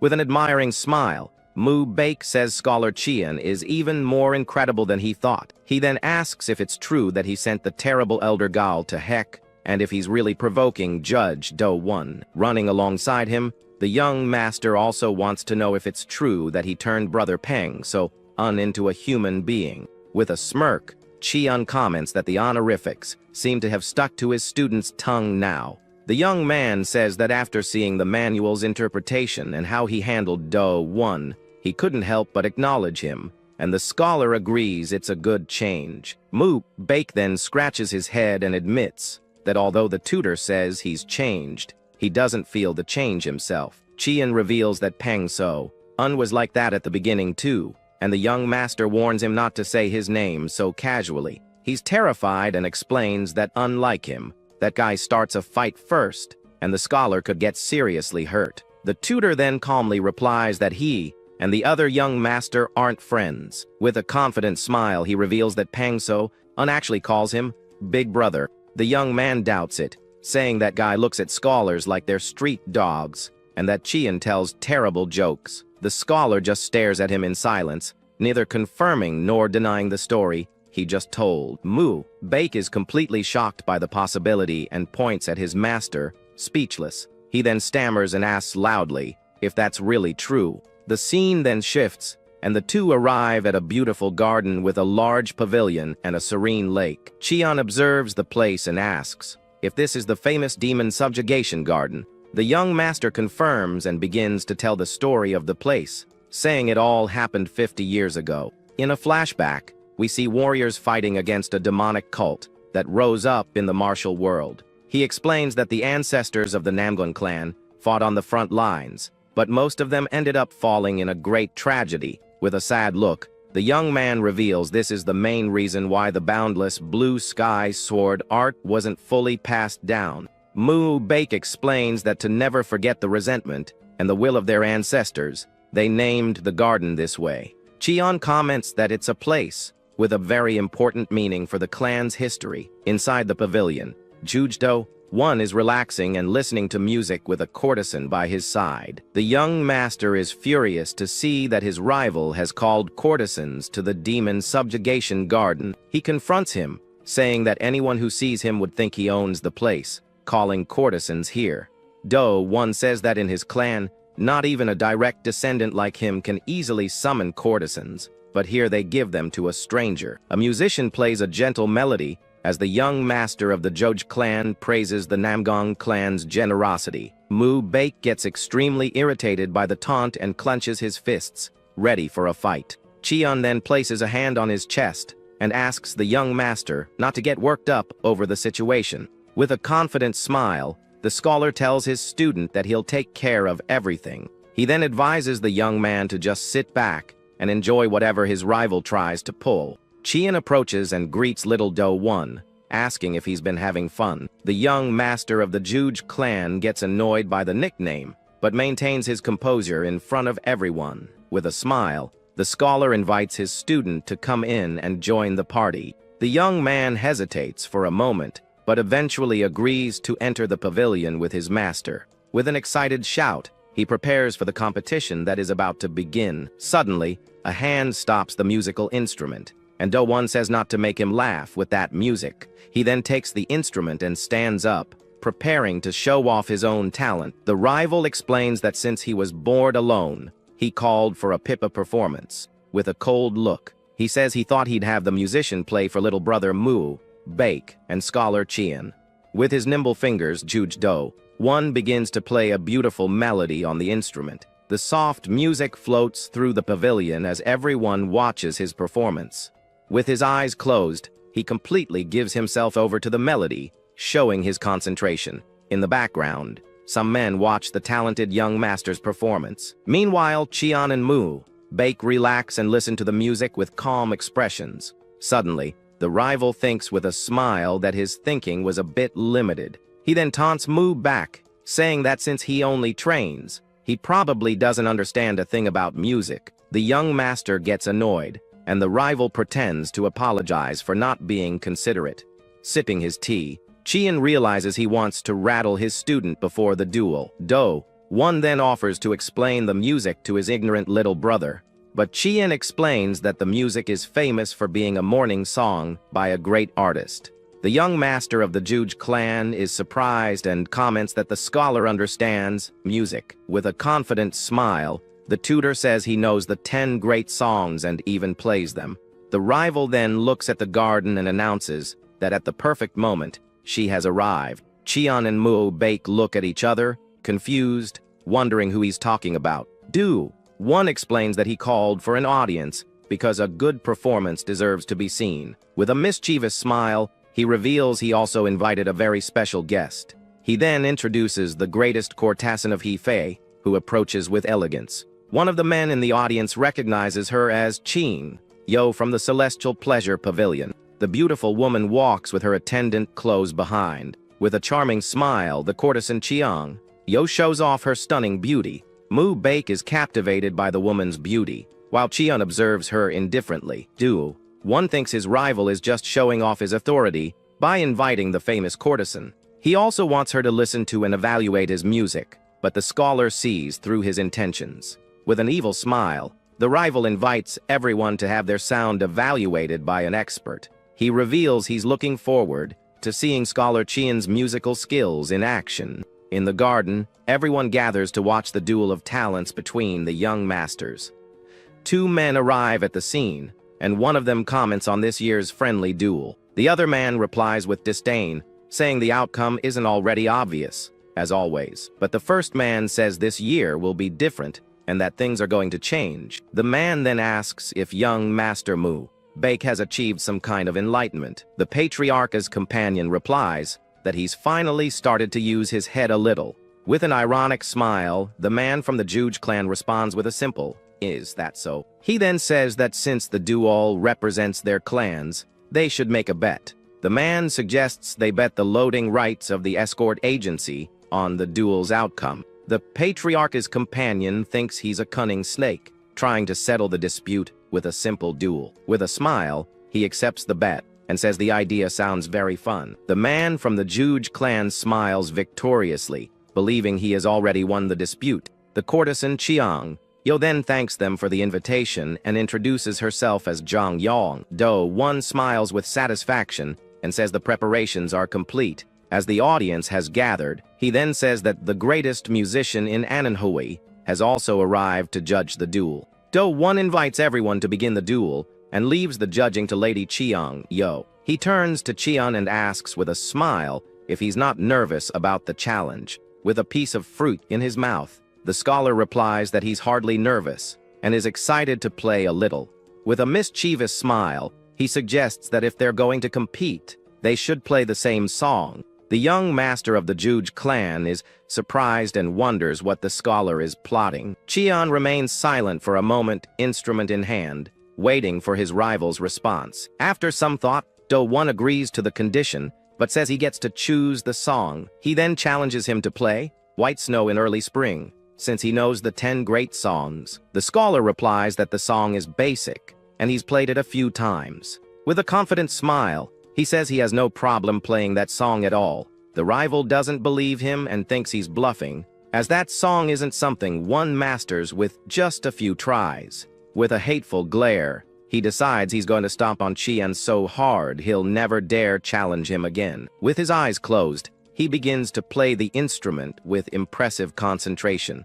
The notes of the music begin to float through the pavilion, creating a magical atmosphere. The courtesan's attendant notices the airflow changed as soon as he started playing. She then says that even without being able to see, she can imagine each note falling like a snowflake. The enchanting melody spreads through the garden, leaving everyone marveling at the young master's skill. The audience falls silent, completely absorbed in the rival's musical performance. The notes continue to float through the air, creating a scene of pure beauty and harmony. One of the men wonders if they're battling with instruments this year. The other replies that it seems like they're just having a little fun before the duel. The man from the Juge clan praises Do-1's intelligence for using music to suppress his opponent's spirit. He then asks if young Master Mu-Baek also understands music, but his companion says he's never seen him with an instrument. The man from the Namgung clan then realizes that his writing teacher is stepping in for him. The rival is surprised and wonders who this writing teacher could be. Do-1 finishes his performance and boasts that his skill has already reached a master's level.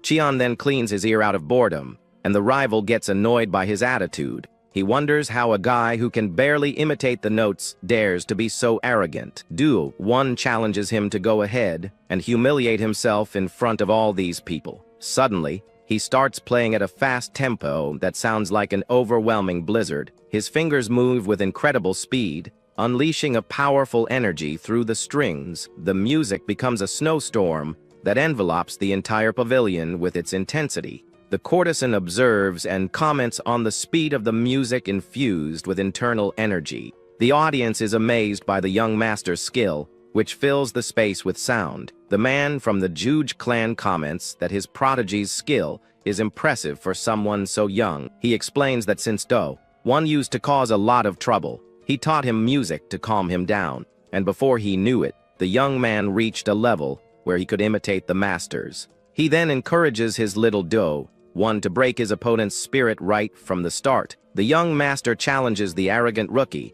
to show his pathetic skills as Chian prepares to play. The man asks his wife who she thinks will win the musical duel. With a confident smile, she says that although Do-1's skills are good, Scholar Chian will still win. The man is silent for a moment, surprised by his wife's confidence, who says it's a woman's intuition. With a calm smile, Chian begins to play the instrument with impressive composure. He sits and focuses on the music, while Mu-Baek watches him with admiration. With his eyes closed, the scholar gives himself over to the melody that begins to flow from his fingers. Suddenly, Do-1 is surprised to hear his opponent's performance. The courtesan's attendant notices that although they are playing the same song, Chian's interpretation is completely different. She explains that while Do-1 emphasized the white snow, the scholar seems to be interpreting the spring.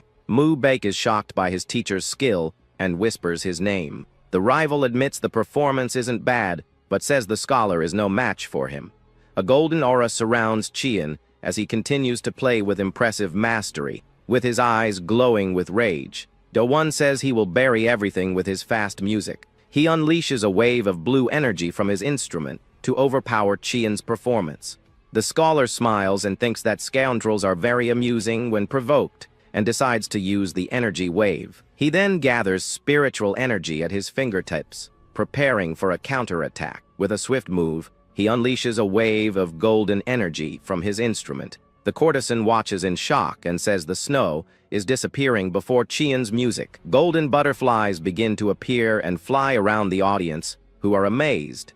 The scholar relaxes and comments that, as expected, the melody creates 7 atmospheres, and that he plays well. The audience cheers and praises the incredible performance of the 2 musicians. Qian thinks that if he uses this energy well, he can use it in many places, even in the kitchen. Do-won is furious with the result and demands an immediate evaluation from the courtesan. With the instrument in his hands, he stands up and asks Lady Qiang to give her verdict. The courtesan says it was a magnificent performance, but that her attendant will be more precise. She explains that the young woman lost her sight, but gained a sense of hearing that surpasses that of ordinary people. The rival gets angry and asks if she's saying the girl is better than her, the best in a fee. With a cold look, he scoffs at the idea of a blind child being able to judge him. Do-won then agrees as that since she can't see, he expects a fair evaluation. He then tells the young woman to speak and give her verdict on the 2 performances. With a sigh, Qian turns, and the rival asks which of the 2 songs was superior. Everyone waits in silence for the blind young musician's evaluation. Do-won glares at the girl with a confident expression, expecting to be declared the winner. The attendant then says that since her eyes cannot see, she doesn't know who played which piece. But with a smile, she reveals that despite this, she clearly saw what happened. She describes that amidst the snow, she saw spring bloom, and the snowflakes turned into butterflies. Do-won is shocked and asks if she's saying he's worse than that scholar. He then turns and glares at Qian with an expression of pure rage and disbelief. With a sweaty face, he can't believe he was defeated by a rookie. The young master of the Juge clan remains silent, processing his humiliating defeat. Qian compliments the attendant, saying that ever since he learned music, he has been searching for his Zhongziki. He then says it seems his Zhongziki was here all along and asks for her name. The young woman is surprised and blushes at the scholar's compliment, who looks at her with a gentle smile. She introduces herself as Song Ran and says she is just a blind girl, unworthy of being called Zhongziki. Suddenly, Do-won stands up furiously and yells at Mu Baek, asking what he's doing. He challenges him to the duel and tells him to grab his wooden sword so they can start fighting. The young master watches him and comments that he's lost his mind and is screaming like a madman. With a clenched fist, he punches the bench he was sitting on and calls his rival a scoundrel. Mu Baek then leaps onto the battlefield and says he's become a screaming colt. He lands with a powerful impact, ready to face his opponent in the duel. The ground cracks beneath his feet as he prepares for the fight with a determined look. With a challenging smile, he asks if they should see how much their skills have improved since last year. Do-won is surprised and thinks that he's not falling for his taunt and is provoking him back. The scholar observes the scene and thinks that this brat is suddenly getting arrogant.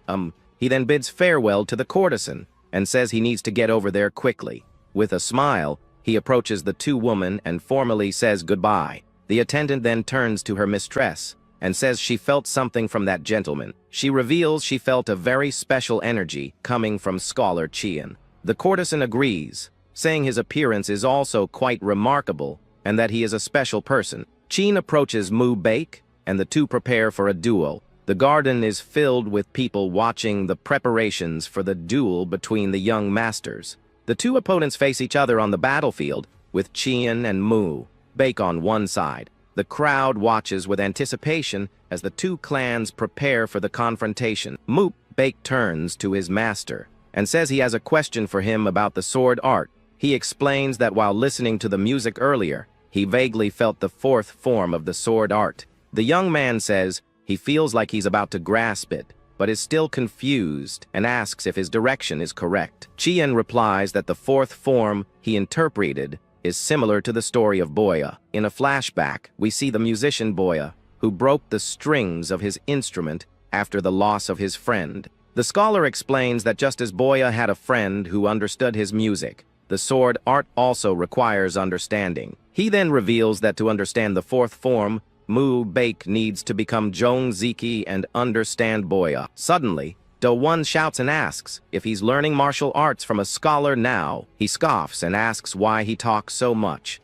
and if he's asking about his weakness. The patriarch's companion watches the scene with a serious and thoughtful expression. Mu Baek then grabs his wooden sword and says one can learn martial arts even from a scholar. He continues, saying the path of martial arts is not exclusive to warriors, and that for someone from a clan that values scholarship.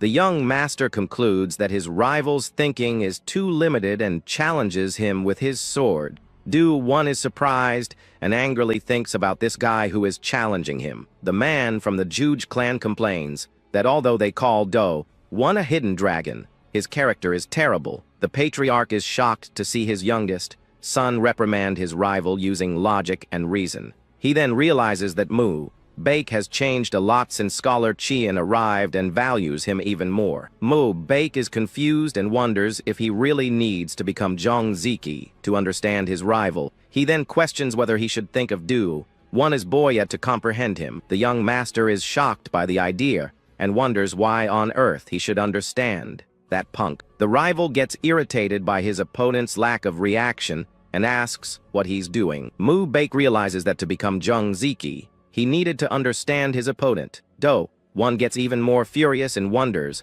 how that punk dares to get distracted in front of him. The young master concentrates and wonders what kind of guy his rival really is in order to understand his essence. Suddenly, the young master of the Juge clan lunges with his sword and warns him to watch his legs. He attacks with incredible speed and power as his eyes glow with blue energy. Mu Baek faces him with a calm expression and thinks that his rival is a despicable guy. He understands that until now, he only tried to understand his martial arts, but needs to go beyond that. The young man realizes this means he must understand his behavior and his mind to defeat him. With a new understanding, he dodges Do-won's attack with ease and grace. The rival is surprised and asks if he's only been training to run away all this time. With a mocking smile, he asks if Mu Baek isn't attacking because he's scared of him. The young master thinks, yes, his rival is a despicable guy who digs at his opponent's weakness with words. He realizes that seeing him try to bait him now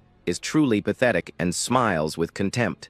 With a confident smile, the young man wonders if he's grown so much that he can realize this. He then taunts Do-won, saying he was just checking if his skills had improved. In a fit of rage, the rival shouts that he must be crazy to want to perish and lunges for a final attack. With a mocking smile, Mu Baek asks if cursing isn't a bit much for a friendly duel. Do-won lunges with a powerful attack, unleashing a wave of blue energy from his sword. The young master thinks that even his rival's attacks are full of lies and deception. He realizes the rival is acting like he's digging into his left side to trick him. But using his advantage, he uses his long arms like a whip for a variable attack. The young man understands that the true target of the attack is his neck and prepares to defend himself. With a confident smile, he says that now that he understands his personality in martial arts, his moves are obvious. Do-won is shocked to see that his plan was discovered so easily by his opponent.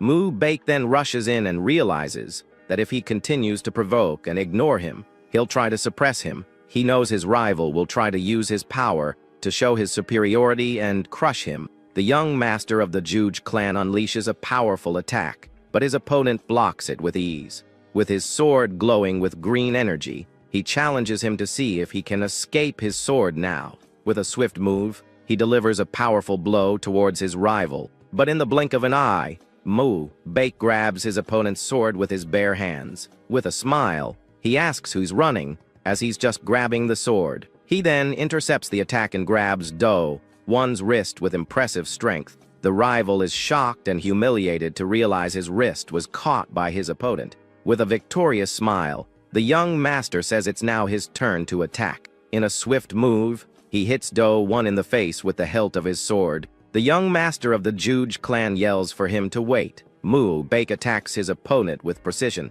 and disarms him with a swift and accurate move. He then releases his rival's hand, showing that the duel is over and he is the victor. With a victorious smile, the young master walks away as Do-1 watches him, defeated. He then says that since it's a friendly duel, they should end it there with his victory.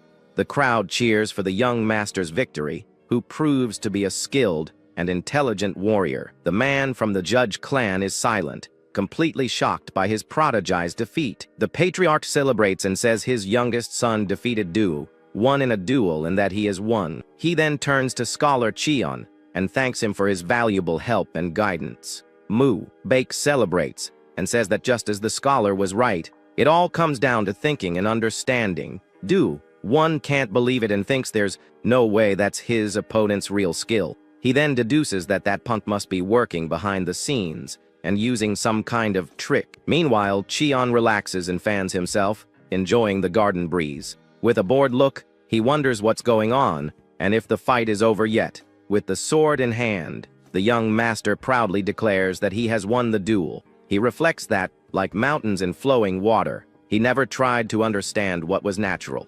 With a thoughtful look, he realizes that before, he didn't care about understanding the essence of things. But now that he understands the essence, he sees the path and realizes the fourth form is the act of understanding oneself. With an excited smile, he turns to his master and asks if he is correct in his conclusion.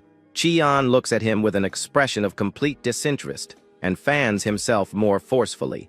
Mu-Baek is confused and wonders what's with that look of disinterest from his teacher. Mu-Baek feels disheartened and wonders if a man like him is still not good enough. Do-1 approaches and there is no way he won by skill. With an angry look, he says if it were a real sword, he would have won the duel. The young master then asks why he's so angry and if he should call it a draw if he cares so much. The rival gets even more irritated and demands to know how he read his moves and if it was the scholar who taught him. From a distance, Cheon watches the scene and wonders why they have so much to talk about if the duel is already over. He gets annoyed with the delay and wonders why they don't just finish the discussion. Mu-Baek then offers his opponent another chance tomorrow if he really doesn't accept the result. Do-1 is surprised by the offer and wonders if he should accept the challenge again. With sword in hand, he agrees and says he'll check tomorrow if he really knows how to break his clan's arts.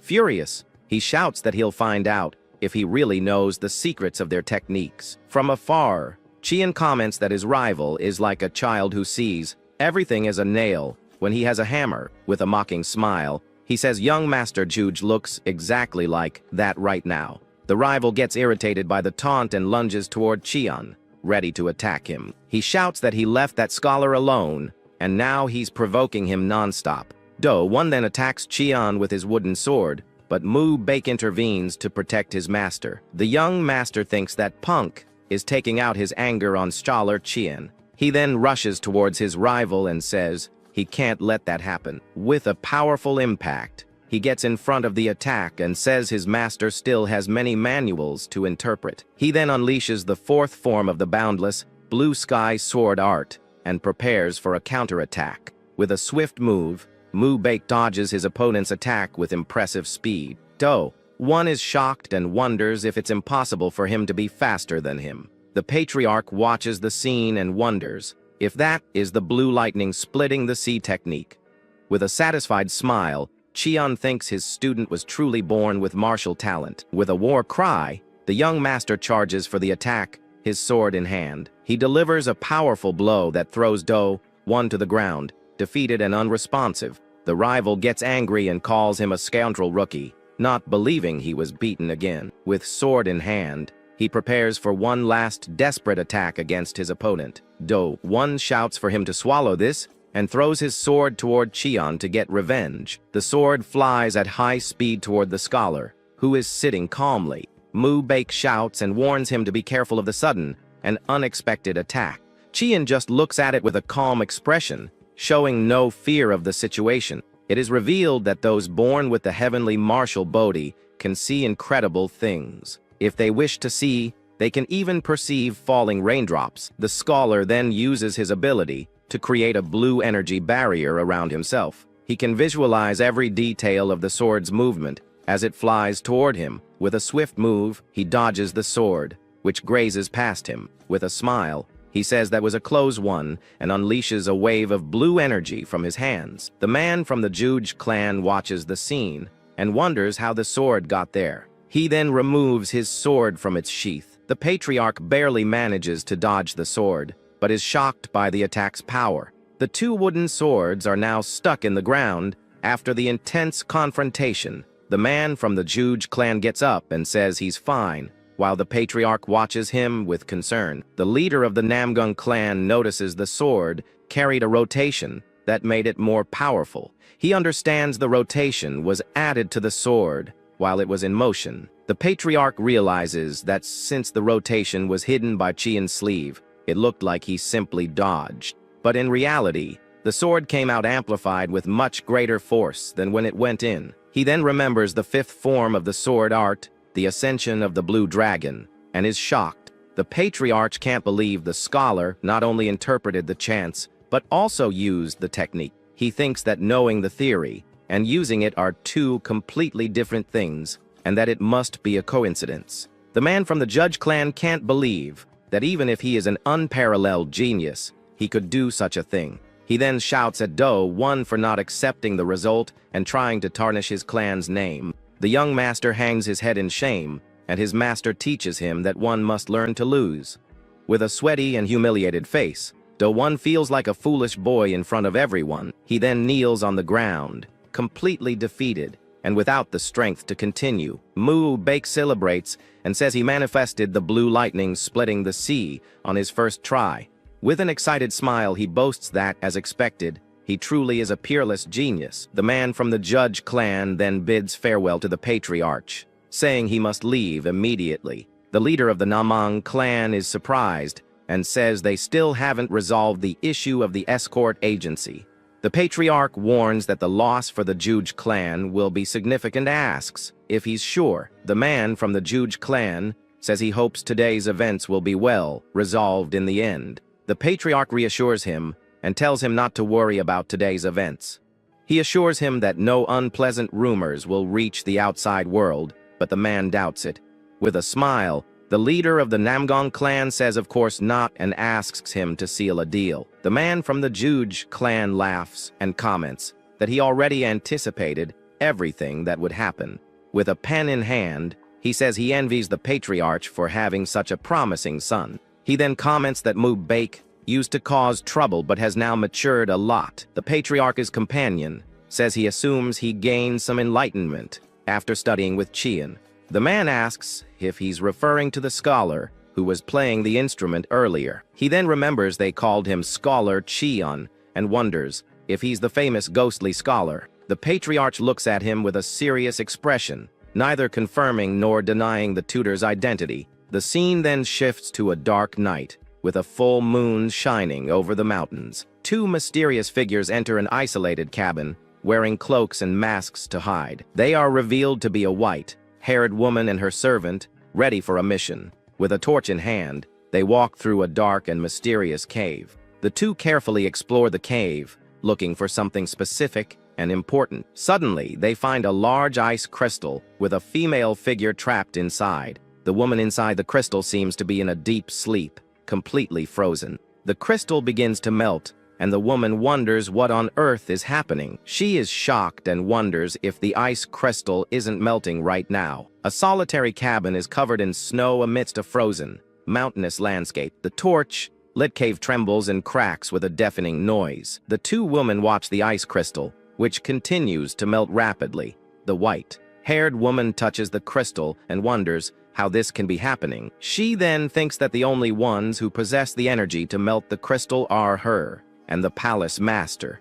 The servant asks if with the awakening of the glacial holy body, they will be able to reclaim the ice palace. With a determined look, the woman replies of course, as they will have the necessary power. She explains that the glacial holy body possesses abilities far greater than the third guardian knows. Back in the garden, the patriarch observes the man from the Juge clan approaching Chin. He then asks if his name is really Scholar Chien, and the tutor confirms respectfully. The man says a scholar of his caliber shouldn't waste time in a martial family. With a smile, Chien thanks him for his words, but says he still has work to do there. The man insists and asks him to go to his clan and do something about Do, one, who is causing trouble. He then tries to tempt him with an offer of higher pay, saying his clan knows how to treat a scholar. Suddenly, a shadow appears, and the man from the Juge clan is surprised to see the patriarch. The leader of the Namgong clan says that would be difficult, as the scholar has much to do there. The man then asks for a chance, and the patriarch lets Chien answer about his thoughts. The scholar then says there's a saying that goes, "Those who want to succeed find a way," and with a serious expression, he completes it, saying, "Those who don't always find an excuse." The man from the Judge clan smiles and says it was an amusing answer, and that he will be leaving. With a furious shout, the man from the Juge clan calls his men to leave. His followers reply yes, and that the meeting is over and they are departing. With a sigh of frustration, he turns and leads his retinue out of the Namgong clan. The two clans bid farewell, and the Juge clan's delegation leaves after the duel. The patriarch comments that people who know nothing about Scholar Chien are just being greedy. He then thanks the tutor and says it's thanks to him that his youngest son now acts like a human being. With a smile, Chien says the young master is like steel that needs to be hammered with praise. The leader of the Namgong clan agrees and says he will keep that in mind when dealing with his son. The scene then shifts to a bustling market with various stalls and people walking around. The courtesan and her attendant walk through the market while being watched by cloaked figures. The young musician seems distracted, and her mistress gets her attention with a touch. The courtesan asks if Scholar Chien's performance is stuck in her head. With a smile, the attendant says that even in the pleasure pavilion,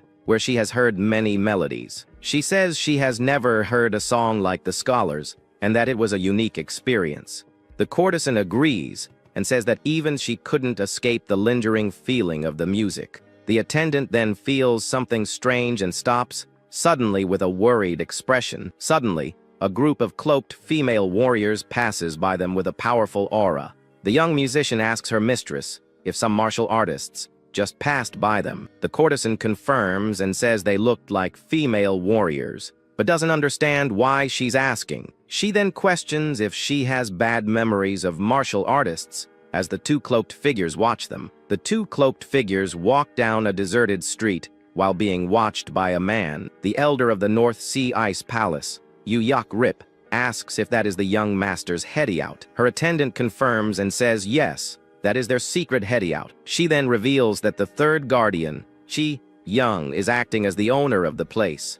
The elder scoffs at the idea of the third guardian passing as a shopkeeper and finds it embarrassing. She then asks if the glacial holy body is also there, but her attendant doesn't know. The woman explains that besides that place, the young master has hideouts in a pharmacy and a small sect. The elder complains that everything is too simple and tells her attendant to investigate thoroughly. With a determined look, she says they must secure the glacial holy body at all costs. The scene then shifts to a sunny day with birds flying over the rooftops of a palace. In his quarters, Chien prepares for the day, tying his hair with a ribbon. He then puts on his robe with a serious and thoughtful air, preparing for another day. With a calm expression, he finishes getting dressed, ready to face the challenges to come. Suddenly, the servant appears and says he was right, and that the master was there. The young master then asks if the rumors are true about him not being a martial artist. He wonders how a scholar can have such a fit body and possess martial skills. Mu Baek then remembers the rumors that he is a secret weapon created by the Murim Alliance. Cheon is confused and wonders what they are talking about with those rumors. He then replies that he was born with a good constitution and that there is no secret. The servant and the young master find the answer even more suspicious and look at him with distrust. Chien smiles and thinks that seeing the servant talking with the young master, it seems she has become comfortable with him. The servant laughs while Mu Baek looks at her with a serious and confused expression. The scholar then says he heard a rumor yesterday about something interesting that happened. He reveals that he heard the divine dragon of the Namgung clan defeated the hidden dragon of the Juj clan. The young master is embarrassed and asks if his master heard about it too. Cheon then says goodbye, saying he has an appointment with the patriarch and needs to go. Mu, back and the servant are silent for a moment, watching the scholar walk away. The young master has a worried and speechless expression at his master's departure. He then runs after Cheon and asks him to wait a moment as he needs to talk to him. The scholar stops and turns to his student, asking if he understood what he said. The young man says that since it's the first favor his mother has asked of him, he is telling him about it. He then reveals that he personally doesn't recommend his sister, as she has a terrible temper. Cheon smiles and deduces that the lady is considering a marriage between her sister and him. Mu Baek confirms and says that if his father asks him about the marriage, he should say he has no intention. The young man is silent for a moment with a serious and thoughtful expression. He then relaxes and says it would be weird to have Scholar Cheon as his brother-in-law. The tutor is silent for a moment with a calm and enigmatic expression. The young master then says he just wants him to continue as his writing teacher, as he is now. He looks at the horizon with a sincere and determined expression in his eyes. Cheon watches him with a smile, and the two are silent for a moment, enjoying the peace. The sun shines in the blue sky as Cheon and Mu Baek walk through the clan's courtyard. The young master says his sister is very skilled in martial arts and beautiful, but also very impulsive. The scholar stops and observes the large palace before him with a thoughtful expression. He then feels the heat rising in his body and realizes he needs to check Mu Baek's energy soon. With a worried expression, he thinks he needs to see how much his student's energy has grown. The scene then shifts to a room where the patriarch is waiting for him and greets him warmly. Cheon bows in respect and prepares to hear what the clan leader has to say. The patriarch then says he called him to give him an answer about what they discussed earlier. He asks if knowing the clan's secret techniques is a problem and offers a solution. With a chest in his hands, he asks what would happen if he gave him a status, so it would no longer be a problem. Cheon is shocked and wonders if he's suggesting he become a member of the family. He then remembers the conversation about marriage and wonders if that's what the patriarch wants to talk about. The patriarch slams his hand on the table and says that from now on, Scholar Cheon is no longer a mere scholar. The tutor is speechless at the clan leader's declaration, who looks at him intensely. The man from the Namlung clan then hands him a token of the patriarch's personal guardian, a symbol of absolute trust. Cheon is shocked to receive the token and doesn't know what to say in the face of such an honor. The patriarch then asks what he thinks of the proposal and eagerly awaits his response. With a confident smile, he says that with this, neither the Council of Elders nor the Senate can have a problem with him. The shining token is a symbol of the patriarch's personal guardian, a position of great prestige. The two are silent in the room as the scholar processes the incredible proposal he received. With a shocked expression, Cheon says the proposal is too much for him to accept. The patriarch says he has already seen the clan's secret techniques, which is enough to guarantee his demise. With a smile, he says that since the scholar will be of great help to the clan, they cannot let him perish. The tutor is silent for a moment, processing the proposal and the veiled threat. The leader of the Namgang clan explains that with the token, he can enjoy all the rights of the clan. Cheon thanks him but says he doesn't know if he deserves such treatment and honor from the patriarch. The man from the Namgang clan says he also needs a justification to present to the Council of Elders. He then reveals he is bringing the scholar's mother there, and that he will see her soon, with the full support of the clan. With a gesture of respect, the tutor bows before the patriarch, thanking him deeply. With his eyes closed, he thanks the clan leader for his generosity and support. The scholar then goes out to the terrace and observes the landscape with new hope. He thinks that his mother is coming and that he needs to hurry to find the herbs to cure her. With a smile, he says it's been a while since he's seen her and that he wants to see her soon. Suddenly, Mu Baek appears and says they have a big problem to solve. He reveals that he's noticed people are calling him the Divine Dragon and that the rumors will spread. The young man wonders if soon everyone will call him the Divine Dragon, and a crowd acclaims him. With an embarrassed smile, he says he doesn't like pretending to be a good person. He then wonders if he should become a scoundrel, or if his destiny is to be the divine dragon. With a desperate cry, he asks his master to give him his teachings to guide him. Cheon looks at him with a very blank, empty expression, uninterested in what is happening. Cheon tells his student to listen carefully, because the scoundrel is him, and the divine dragon is also him. He then explains that an ordinary person would struggle to be just one of the two. But with an excited shout, he says that if he is young Master Namgong, the ultimate scoundrel, he can be both. With an enlightened smile, Mu Baek understands he must become a scoundrelly divine dragon. He laughs at the idea while the scholar looks at him with an expression of total disinterest. Suddenly, the young man realizes the contradiction and asks if a normal scholar wouldn't tell him not to act like a scoundrel. With a mischievous smile, Cheon says there's nothing better than being able to act like a scoundrel when necessary. He explains that there are many things in this world that cannot be solved by just being a hero. Mu Baek is shocked by the depth of his master's words and looks at him with admiration. He then wonders if this is the mentality that allowed him to clash with the elders of the Murim Alliance. The young man runs towards Cheon and asks him to check his pulse before he leaves. He catches up to him on the stairs and begs him to help with his condition. The young master explains he's on his way to meet Lady Zhang and feels something is wrong with his body. The scholar teases him and says Lady Zhang has a difficult atmosphere around her. He thinks this works out well, as he was curious about how much the Wuku star's energy had grown. With his student's wrist in his hands, he begins to check his energy with concentration. A bright green aura emanates from the young master as Cheon analyzes his condition. The tutor realizes the energy of the 7 stars has become quite dense in his body. With a determined look, he thinks he just needs a little more to be able to absorb it.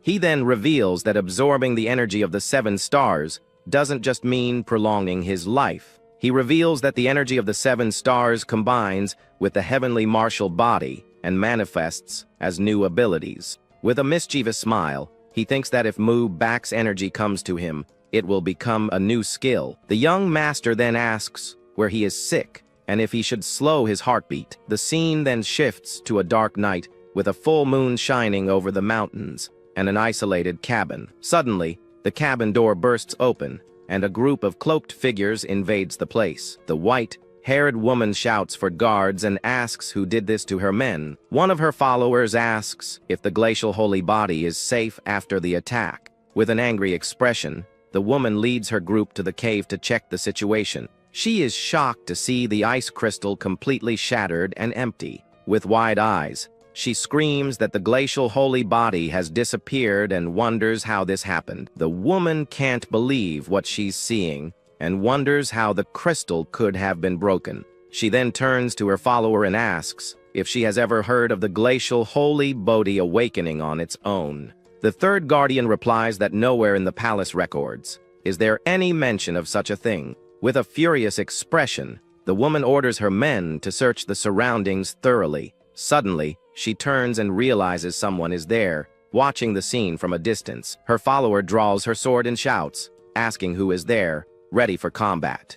A mysterious figure with a torch in hand appears at the top of the cave, illuminating the place. She then says, "So this is where the young master hid the glacial holy body." The white-haired woman is surprised to recognize Elder Yu and asks what she's doing there. She then accuses her of coming to take her life, just as she did to the palace master. Elder Yu says it was an unavoidable choice, and that the young master knows this very well.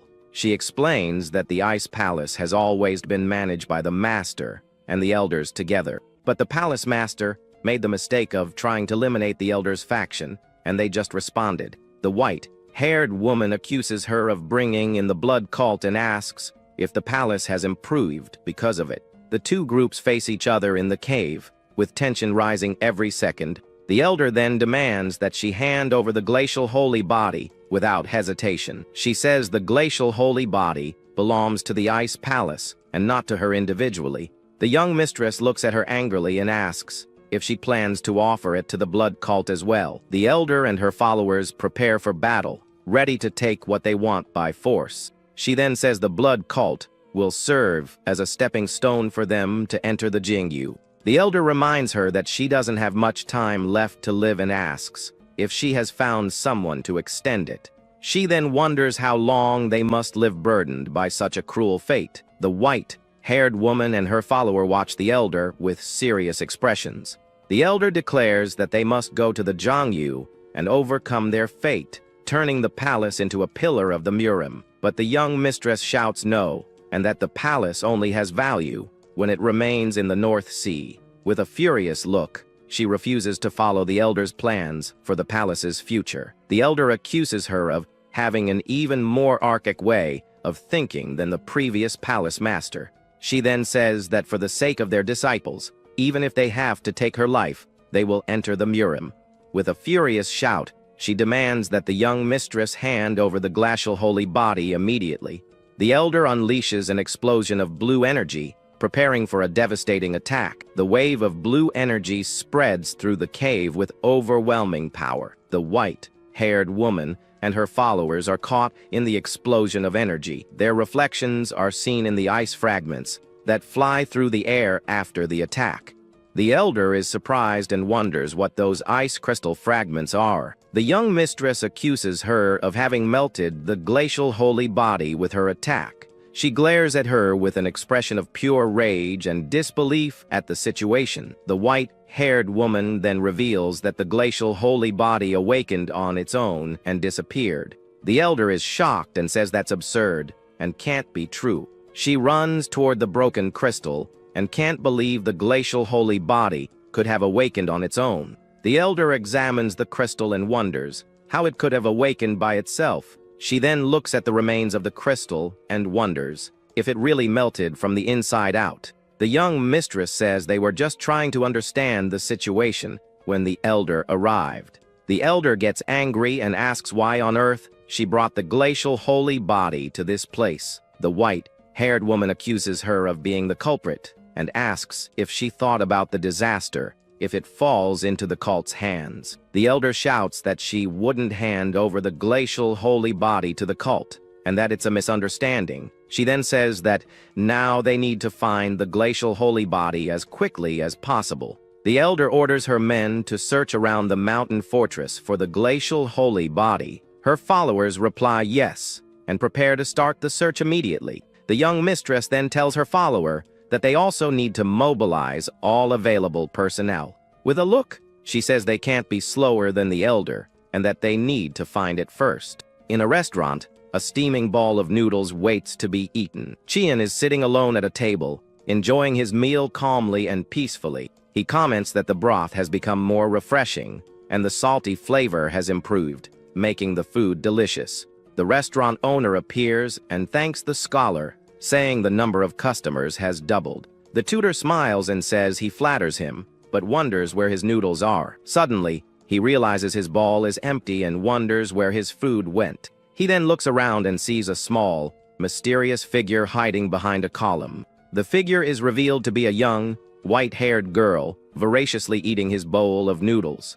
Qian clears his throat with his arms crossed and wonders who this cheeky kid could be. Mu Bake appears and wonders where the girl went after stealing his master's food. The girl then scarfs down our hero's noodles with an impressive appetite. Qin wonders just what kind of starved kid she is. He then gets the little girl's attention, and she jumps, her mouth stuffed with food. Despite that, she seems to be really enjoying the meal and smiles, completely satisfied. Seeing how hungry she is, our boy decides to order 2 more bowls of noodles. Soon, a fresh, steaming ball is placed in front of him. However, he barely gets a bite in before the girl is already showing him her empty bowl, asking for more. To prove it's all gone, she flips the bowl over on her own head. Faced with such an odd scene, our protagonist is left completely speechless. With a messy mouth, she asks for her benefactor's name. He introduces himself as Chiante-san, and the girl says the name suits him.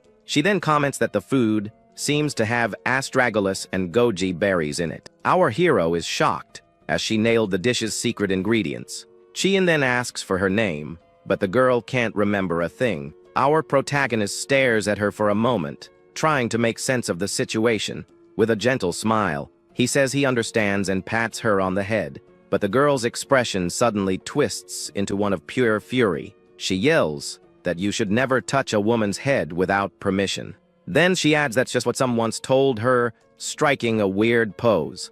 Our boy then reflects that she is definitely not your average kid. The girl then says she can't remember anything about herself, but she knows about other stuff. Then she points to her own head with a very serious look. Annoyed, she stomps her feet on the ground and yells that she really doesn't know anything. Right after, she smiles, thanks him for the food, and says she's gotta go. Our hero is confused, wondering if she's just going to up and leave like that. So Chien asks if she has a place to stay, and the girl looks at him surprised. With a strange smile, she says that a man invited her to go with him. She thanks him again and leaves, while our protagonist watches her go. The owner of the place approaches, worried, and asks if it's a good idea to let her go. He says there are rumors of kidnappers selling kids in the region. Outside, a suspicious man approaches the girl, who was walking alone. The man then grabs her wrist tightly, but the little girl refuses to go. She even complains that he stinks and angrily tries to pull away.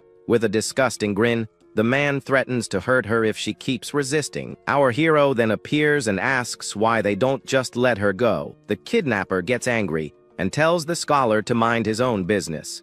Chien replies that the world's really gone down the drain when people are snatching kids in broad daylight.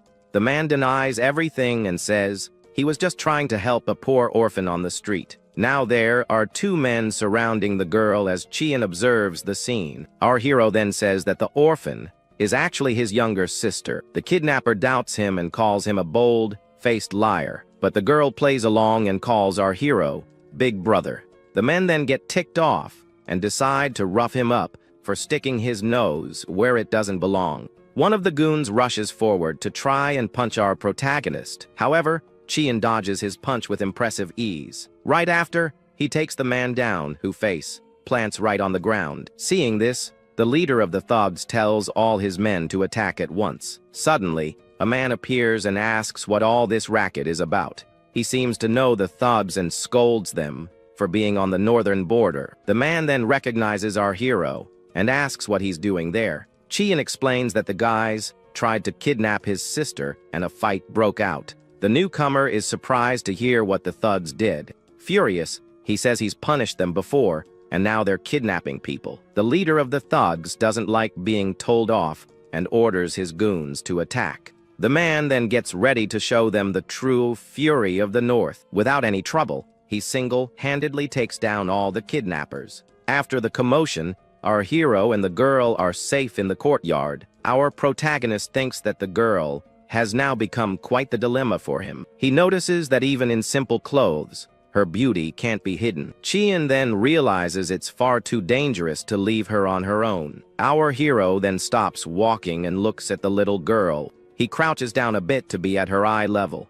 Chien then asks if she wants to stick with him until she gets her memory back. With a smile, she accepts because he doesn't stink like that other guy. Our protagonist finds her honesty important and smiles back. He then says that from now on, the deal between them is sealed. For all intents and purposes, he will be her older cousin, and she will be his younger cousin named Chien Yaon Seal. The girl really likes the name he chose for her. As they walk, Yaon Seal asks if she can hold his hand. Our hero agrees with a gentle smile on his face. As soon as he takes her hand, he notices something very strange. Yaon Seal's hand is ice cold, and he realizes she needs some kind of medicine. Our boy then tells her she's like a sister to him, but he makes the mistake of touching her head again. Angrily, she prepares to attack, but he quickly apologizes. Meanwhile, the pair is being watched by a mysterious figure. The woman from the Ice Palace doesn't understand their relationship. She wonders if the glacial sacred body has no survival instinct. Her servant thinks she only has the memories of a child and followed him out of kindness. The servant suggests they kidnap the girl at the right moment, but the master of the Ice Palace refuses, as the blood cult is also looking for her. She explains that they are in Hefei searching for the glacial sacred body. For now, the Namgan clan is the safest place for the girl. Meanwhile, our hero and Yaon Seal seem to be getting along very well. Her servant then asks if they shouldn't just take the glacial sacred body. The master says she's thought about it a lot, but there's no safer place in Hefei. Therefore, the fact that she's with the Namdan clan is an advantage for them. She then observes the clan's imposing fortress from a distance. Furthermore, she remembers that Elder Yu and the cults are also on the hunt. The entire city of Hefei has become a true whirlwind of events. Her biggest worry is Elder Yu, who can sense the girl's energy. The servant worries it's only a matter of time before the elder finds her. The master then reveals they need to use a special item to prevent that. Her follower recognizes the purified ice crystal on the table. With the crystal's energy, they can deceive Elder Yu and buy some time. But the servant is worried, as her master cannot absorb the sun's energy. The master of the ice palace knows that using the crystal will shorten her life. The servant becomes frantic and asks what she's talking about. She then says her duty is to protect her master at all costs. The master of the ice palace then tells her servant to stop worrying. She fears the cults will invade the clan and steal the girl that very night. This possibility leaves her follower completely shocked and speechless. The servant then apologizes and says she will prepare a fake body to deceive them. As the young woman leaves, the master thanks her for her loyalty and care. The scene then takes us to Cheon, Tae-san's new residence in the Namdan clan. Yeon Seol is amazed by the size of the house and runs around excitedly. She even rolls on the floor, overjoyed with her new home. Cheon's servants watch the girl, not understanding what's going on. The servant Bin Bai then approaches and asks our hero who the girl is. He introduces her as his cousin who was in an accident and lost her memory. Our boy asks them to treat her well, even if she seems a little odd. Meanwhile, Yeon Seol lies on the floor and says how nice the place is.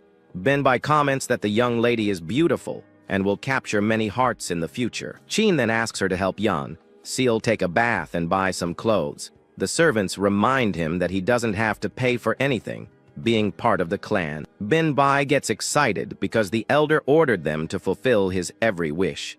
Our protagonist then tells her to keep the money for whatever she needs. Later, our hero and Yeon Seol sit together in the courtyard to relax. The girl looks very happy and excited in her new clothes and with her new life. With a smile, Yeon Seol says she really likes it there and that the place smells good. Our hero is happy to see her so cheerful after everything. Next, he asks for the girl's hand so he can check her pulse. As he injects his spiritual energy, he notices her hand is very cold. Suddenly, the energy flows in a completely wild and uncontrolled way. Our protagonist then wonders if she might not have any meridians at all. The energy then simply vanishes inside the girl's body without a trace. Cheon then pulls his hand away, realizing that's not it at all. He understands that her meridians are so wide that he can't feel them, because if they're that massive, not even his energy can detect them. The girl then glows with a powerful aura and smiles innocently.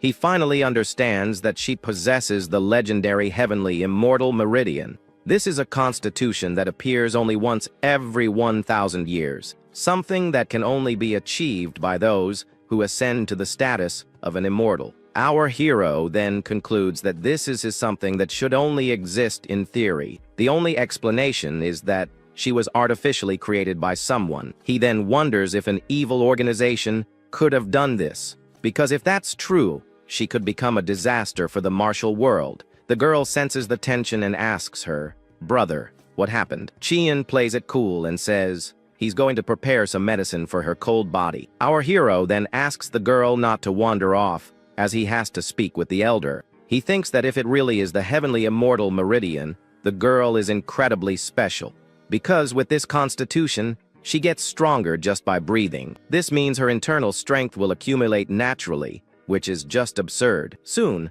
our protagonist heads to the Hall of Elders of the Namdan clan. Arriving there, he finds two men who greet him respectfully. The elder invites him in and says he was planning to meet with him alone. However, since a mutual acquaintance of theirs arrived, he called them both at once. The man then turns and greets our hero in a very condescending way. Cheon recognizes him as Koo Jinha, a rival who bugged him in the past. Our protagonist then asks what that guy is doing there. Koo Jinha, with an air of superiority, reveals his new position as vice supervisor. Cheon realizes the rumor about him being the grandson of the Murim Alliance elder is true. The guy thinks he's superior and wants to speak informally with our hero, but our protagonist cuts him off, saying they aren't in the Murim alliance right now, and that it's rude to treat someone on temporary assignment with disdain. Koo Jin-hee gets angry and yells about respecting the chain of command. However, the elder steps in and scolds him for shouting at his guest of honor. The man is startled by the rebuke and immediately apologizes. He bows and admits he acted recklessly in front of the elder. The elder then turns to Koo Jin-ha, who is still bowing before him. In a serious tone, he tells the young man to stop picking fights and get to the point. Koo Jin-ha then reports that the blood and demonic cults are very active. He adds with a sly look that they seem to be searching for something. To the elder's shock, Koo Jin-ha reveals that their destination is the city of Hefei. Hearing this, our hero tenses up because he knows exactly what they're looking for. Our hero then asks about the cults, and Koo Jin-ha wants to know why the Murim Alliance doesn't just handle it. Our boy questions why the audit department is even involved in this kind of mess. Koo Jin-ha turns to Chien and calls him Scholar Han. With a mocking look, he asks if our hero is scared of the cults, little pawns. He goes on, saying that a simple scholar like him wouldn't understand the situation, and he even brags, saying that he's now working alongside the White Tiger squad. Koo Jin-ha laughs mockingly and says that, either way, Chien is no longer a junior supervisor. Seeing our boy's silence, his rival thinks he's finally made him understand his place. In his mind, he believes he's successfully intimidated our MC with his words. Suddenly, the elder slams his hand on the table and calls out for Scholar Xion, surprising everyone. He walks over, saying it's been a long time, and that Chien only came by to say hello. Koo Jin-ha is in shock because the elder greeted our hero first and in such a friendly way.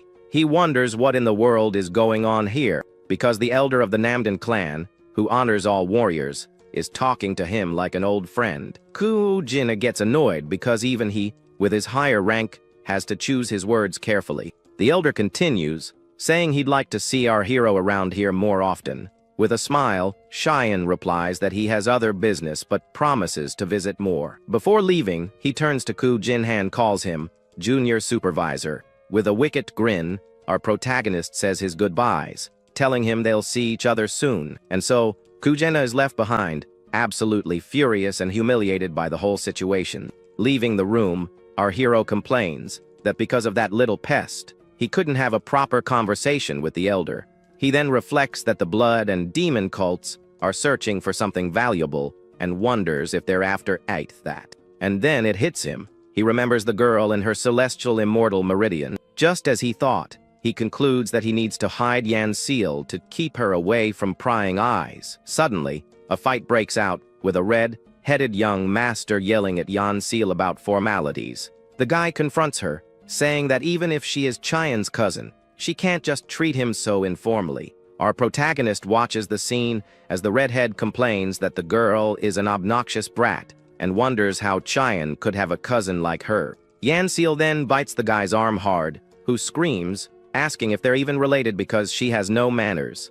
Chien just watches the scene calmly with his fan, not getting involved in their squabble. He then steps away and explains that the girl has lost her memory, asking the young master to show a little understanding. The redhead then tells Yan Seal to apologize, since he treats her older brothers so well. The girl gets suspicious and asks if it's true that this guy treats our hero well. She then bows and apologizes, saying that because she's young, she didn't realize how amazing he was, but it was all a trick as she attacks him right after, screaming that he wanted to fool her to hurt her brother. The guy is shocked by the little girl's strength as she holds him by the head with ease. A servant arrives with tea and snacks, but finds the young master being attacked. He gets a headache and wonders if it's because he hasn't slept in the last few days, while Yan Seal makes a run for it. Later, our hero finds the young master, who looks totally wiped, and asks how the meeting with the girl went. The guy tells him not to even ask, because she wasn't in the herb room, and the weirdest part is that all the medical servants had also vanished, as if the infirmary had been completely abandoned. Our protagonist asks if there was really no one at the location. He then thinks that the Hall of 100 Herbs, closing down right after Yan Seal's appearance, is way too suspicious. although he doesn't know for sure what the cults are looking for. He worries it might be her and wonders if he'll be able to protect her. After all, empty-handed, our boy can only handle second-rate fighters. He questions if the only option is to hide her well, unless he can boost his internal energy. Frustrated with the situation, he lets out a long sigh. The young master then asks what he's thinking about, but our hero plays it off. However, the redhead insists, saying he's ready to listen to his worries. Our protagonist then changes the subject and asks if the young master's head hurts. The guy explains that ever since his last duel, his chest has felt tight, and something seems to be blocked. Our boy gets excited and says, "Talk about perfect timing." The young master is completely confused by his reaction. Cheon then explains that it's a good thing he noticed before it was too late, because the star's energy has matured. With a sly grin, our hero says he's going to take that energy right now.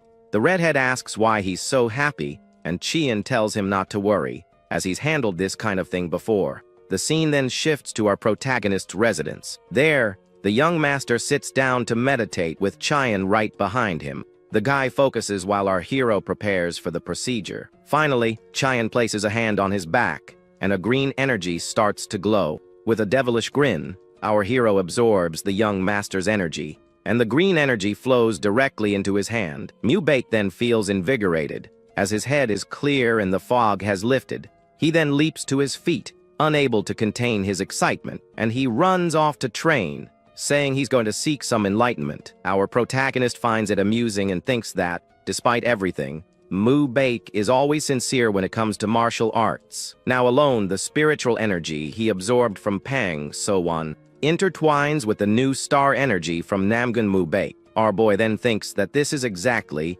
as he read in the secret teachings, because the spiritual energy of the 7 stars grants new abilities to the celestial body.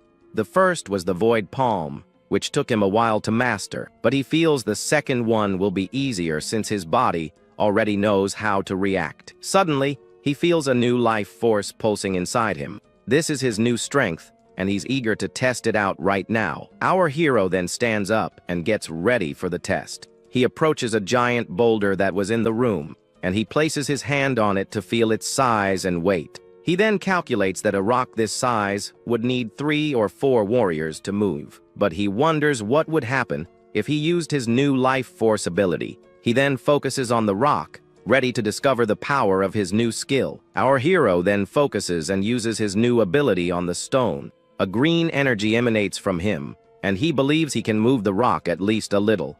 To his surprise, the giant boulder begins to levitate in the air with ease. Our boy's jaw drops as he lifts the rock without any effort.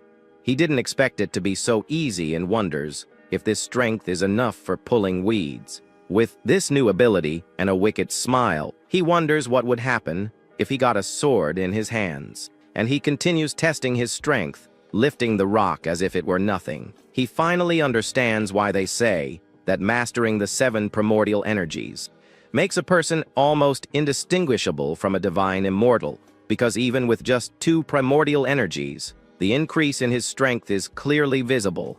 This is the power that can only be summoned by the wielder of the celestial martial Bodhi. Our protagonist then becomes thoughtful with this discovery, and he wonders if this means he's the only one who can control the 7 stars. He then rushes to the courtyard to test his new strength in motion. With his sword, he creates several energy slashes in the air with impressive speed. A wave of blue energy surrounds him. As he tests the limits of his new power, he realizes that by just increasing the rotation speed of the primordial energy, his power is already through the roof. With a satisfied smile, he holds his sword, which now glows with a new light. He then reflects that a heavy sword is slow and a fast one lacks power, but his has both. Our hero then realizes that the more he accelerates the rotation of the primordial energy, the more his power and speed increase exponentially. He then decides to test his new ability to its absolute limit, and he wonders what would happen if he used it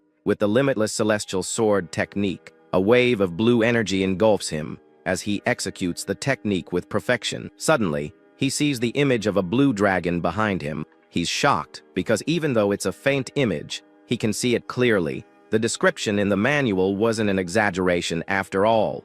It's just that until now, no one had managed to combine both strength and speed at the same time. The dragon roars majestically as our hero stares at it, impressed. Suddenly, the dragon's image vanishes, and he's left confused. He then spots Yanseal in the courtyard, copying the blue dragon's movements. The dragon's energy transforms into cherry blossoms around her. Our protagonist watches the scene, fascinated by what he's seeing. Natural energy begins to gather around the girl, who continues to practice the movements with a gardening tool. Our hero wonders if this is her innate ability, the gift of the celestial immortal Meridian. The girl then executes the movements with impressive grace and power. She creates pink energy slashes in the air with the gardening tool. Our protagonist is shocked because she's using the limitless celestial sword technique. Yanseal then asks our hero if she should move the force to the left, because when she moves it to the right, something just shoots out of her hand. The energy then slices a flower in the garden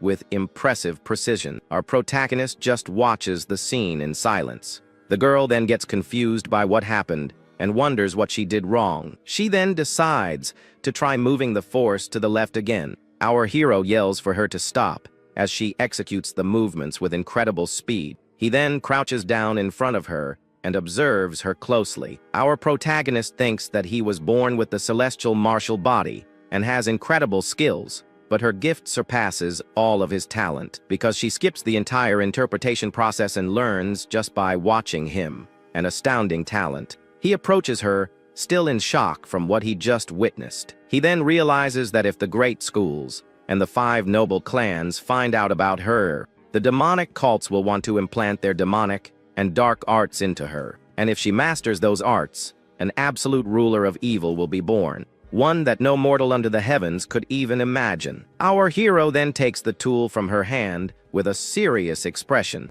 He then makes a promise to Yanseal that she will never play with sticks in front of other people again.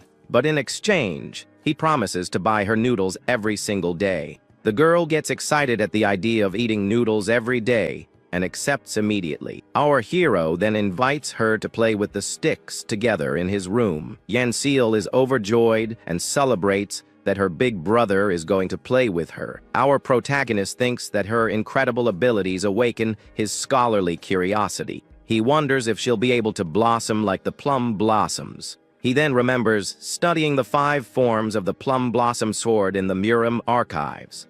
But what she did so effortlessly is something only the masters of the Mount Hoa sect can achieve. Our protagonist is floored by the girl's natural talent. Yanseal then says that the scent the dance leaves behind is really nice. She then gets closer to him and asks if there's anything else. Our hero laughs and wonders where in the world she came from. The girl gets confused and asks about herself. She then starts to think and remembers that the first thing she saw was when she opened her eyes in a cave, and she was surrounded by something white and cold.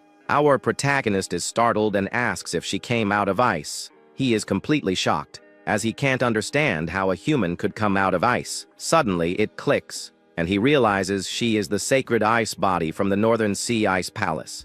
He then watches the girl practicing the movements with a wooden sword, and he wonders if Yanseal really is the sacred ice body. If that's the case, then only the big shots of the Murim world, like the 9 great schools and the 5 noble clans, know of her existence, and our hero wonders how, with that kind of status, she ended up with him of all people. With his fan in hand, he just watches the girl from a distance. After so much training, Yanseal ends up falling asleep on our protagonist's lap. He then thinks that he took her in out of pity, but discovered she has an incredible talent. Our boy wonders if she got so tired from using her natural energy, and he comes to the conclusion that a child with such an absurd talent will never have a normal life. With that in mind, our hero seems to make an important decision for her future. He then admits to himself that he's not sure if he can protect her all by himself. After all, he only sought the power of the 7 stars to extend his own life, because his original plan was just to live quietly as a simple scholar. Suddenly, Yanseal stirs in her sleep and ends up grabbing onto our boy's clothes. She even murmurs in her sleep that Big Brother is delicious, probably dreaming about some food. Our hero then fills with determination and decides he won't hand her over to anyone who asks for her, even if she's a child who could cause a major catastrophe in the future. It seems that to protect her, our protagonist will have to use the full power of his celestial martial body. The scene opens in a peaceful garden where a few flowers are blooming under the sunlight. Next, we see the young, white-haired girl the hero took in, who seems to be practicing something. Suddenly, the girl stops and looks back suspiciously as a mysterious shadow appears in the background. The figure is then revealed to be the clan's patriarch, who stares at her with a serious expression. With a mischievous smile, the young girl isn't intimidated and looks ready for some trouble. The clan leader then approaches and asks who she is, as he's never seen her around before. But the fearless little girl calls him an old man and asks who he thinks he is. The man is surprised by her boldness, but is amused and reveals he's the owner of this place. In a panic, the girl shouts, thinking he's come to collect rent from her older brother. The patriarch is confused and asks who this brother is, and she shouts our hero's name. At this, the man understands the situation but finds it odd, as he didn't know the scholar had a sister. The young girl then introduces herself as Yan Seol and asks for the old man's name. With that, the clan leader formally introduces himself as Namgunhak. The little girl is shocked to hear the name and asks if he's the strongest old man there is. The man laughs at the compliment and modestly replies that there are more powerful people than him. Just then, the protagonist arrives with an acquaintance who asks the patriarch what he's doing there. The newcomer explains that he was going to see the scholar, but got distracted talking with the young lady. The hero then apologizes and says she's his cousin who lost her memory in an accident.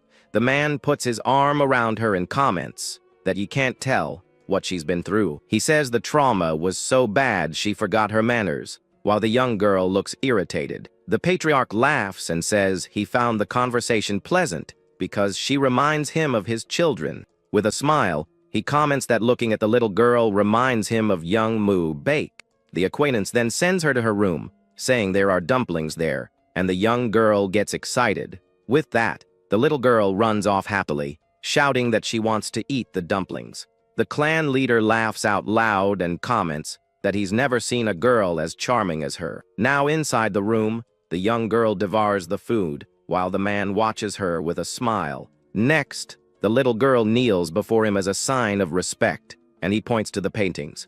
Outside, the patriarch watches the sunset with a serious and thoughtful expression. Meanwhile, Mu Bake is training intensely and doesn't even notice his master's presence. The clan leader thinks it's good that the young man is so focused and decides to watch his progress. The young master executes the sword movements with impressive speed and concentration. He then unleashes a powerful wave of green energy from his sword with a swift strike. The energy surges forward with incredible force and converges on a single point in front of him. The patriarch notices that his son's movements have become much more fluid and precise. The young man continues his training with spins, creating a whirlwind of energy around him. The energy then takes the form of ghostly hands that move at his will. The clan leader is shocked because his son is combining the celestial sword with 3 palms. The man then realizes this is the 6th form, the twin dragons that crush mountains.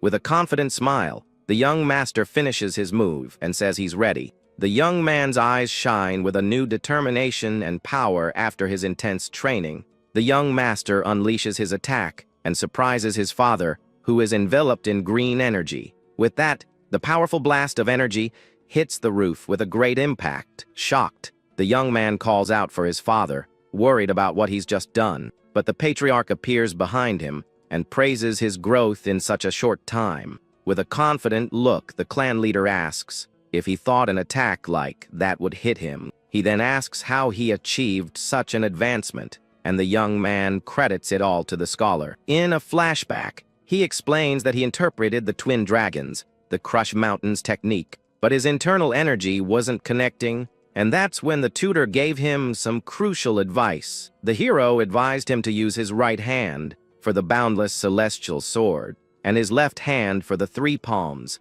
which left the patriarch completely shocked. The clan leader realized the scholar understood the essence of the technique and praised his insight. With his hand on his chin, the man becomes thoughtful, processing the tutor's genius.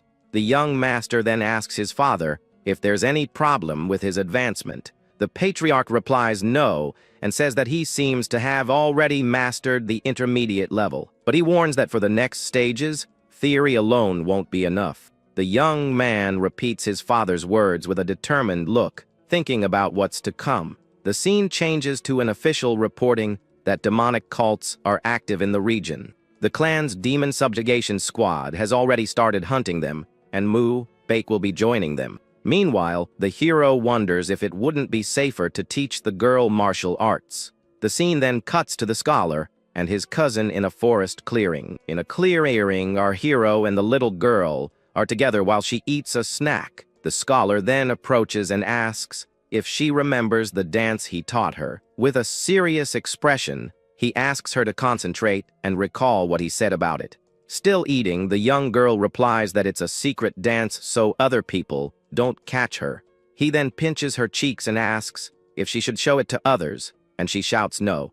With a smile, the young man agrees, saying that's exactly why she can't show it to anyone. Suddenly, we see someone's feet land hard on the ground, kicking up a bit of dust. The scholar then leaps onto a tree branch, and the girl watches him from below. From up there, with a smile, he challenges her to show him the dance she learned. With her mouth still full of food, the little girl agrees and gets ready to show off her skill. She then performs the boundless celestial sword, moving with impressive speed. This is one of the 10 great sword arts, and the girl with no memory has mastered it perfectly. The young girl circulates her natural Kwai, surpassing decades of training, and raises the gleaming sword. Just like her, the hero also uses his spiritual energy to reveal the sword art. In just a few days, they reached a level a master wouldn't achieve in a lifetime of training. With this, the scholar thinks that if he focuses, he can become #1 in the world. The little girl then stops for a moment and gets into a combat stance with her wooden sword. But suddenly, our hero is struck on the head in a surprise attack from behind. A mysterious figure appears with glowing eyes and a sword that emanates a powerful energy. At this, the attacker fires a beam of energy that shoots across the clearing and hits a boulder. The little girl stands confused in the middle of the clearing, not understanding what just happened. With that, our hero approaches and says he warned her to be more careful. The boulder that was hit by the energy beam is now in pieces scattered across the ground. He explains that if she leaves a trail, bad people might find them, and the girl gets furious. The scholar then invites her to eat noodles, and she excitedly accepts, asking for dumplings too. They then go on their way, talking about her love for dumplings. The scene changes to night, and we see figures moving silently across the rooftops. Someone uses the 9 phantoms of the underworld steps technique to move unnoticed. It's revealed to be the protagonist, using an art he found in the Murim Alliance library. He explains that this technique manifests a ghostly ki and was once used to spread terror. Because it's similar to spiritual energy, the scholar thinks it's a perfect match for him. He then sneaks into a location and confirms that Lady Jian is not at the clinic. As Master Namgun said, our hero finds the whole situation extremely suspicious and remains on high alert. He decides he needs to uncover her true identity and starts looking for clues. Suddenly, he hears a noise and turns around, startled, realizing he's no longer alone. 2 men are carrying an unconscious girl and rushing to flee the scene. They tell the young lady to hang in there, while the scholar watches everything from the shadows. Moments later, the 2 men are seen on the ground, completely defeated. A warrior is shocked to see the scene and didn't expect the blood cult to act so quickly. A white-haired woman then recognizes the 3rd guardian, Iwan, next to another girl. The white-haired woman comments that the other girl passed out from exhaustion. At this, the warrior approaches and informs his mistress that her wound has opened up again. We see a large cut on the woman's leg, and she says the bleeding won't stop. She then orders her subordinate to take the other girl and get out of there as fast as possible. But the warrior becomes desperate and asks what she's saying, as he won't abandon her. In her thoughts, she reveals that her time is running out and that the blood cult is after them. Desperate, The man shouts that she needs to save herself and can't give up like this. With that, he promises he'll find the solar body and asks her not to talk about it anymore. The woman then says the priority is to find the sacred ice body in the Namgan clan. She explains they gave a crystal to Ewan to protect the body, but if she's caught, they'll know about the deception. From the shadows, our hero realizes they knew about Yansel and created a decoy to protect her. He then deduces that Lady John is actually from the North Sea Ice Palace. At that moment, a shadowy figure appears before the two injured warriors on the ground.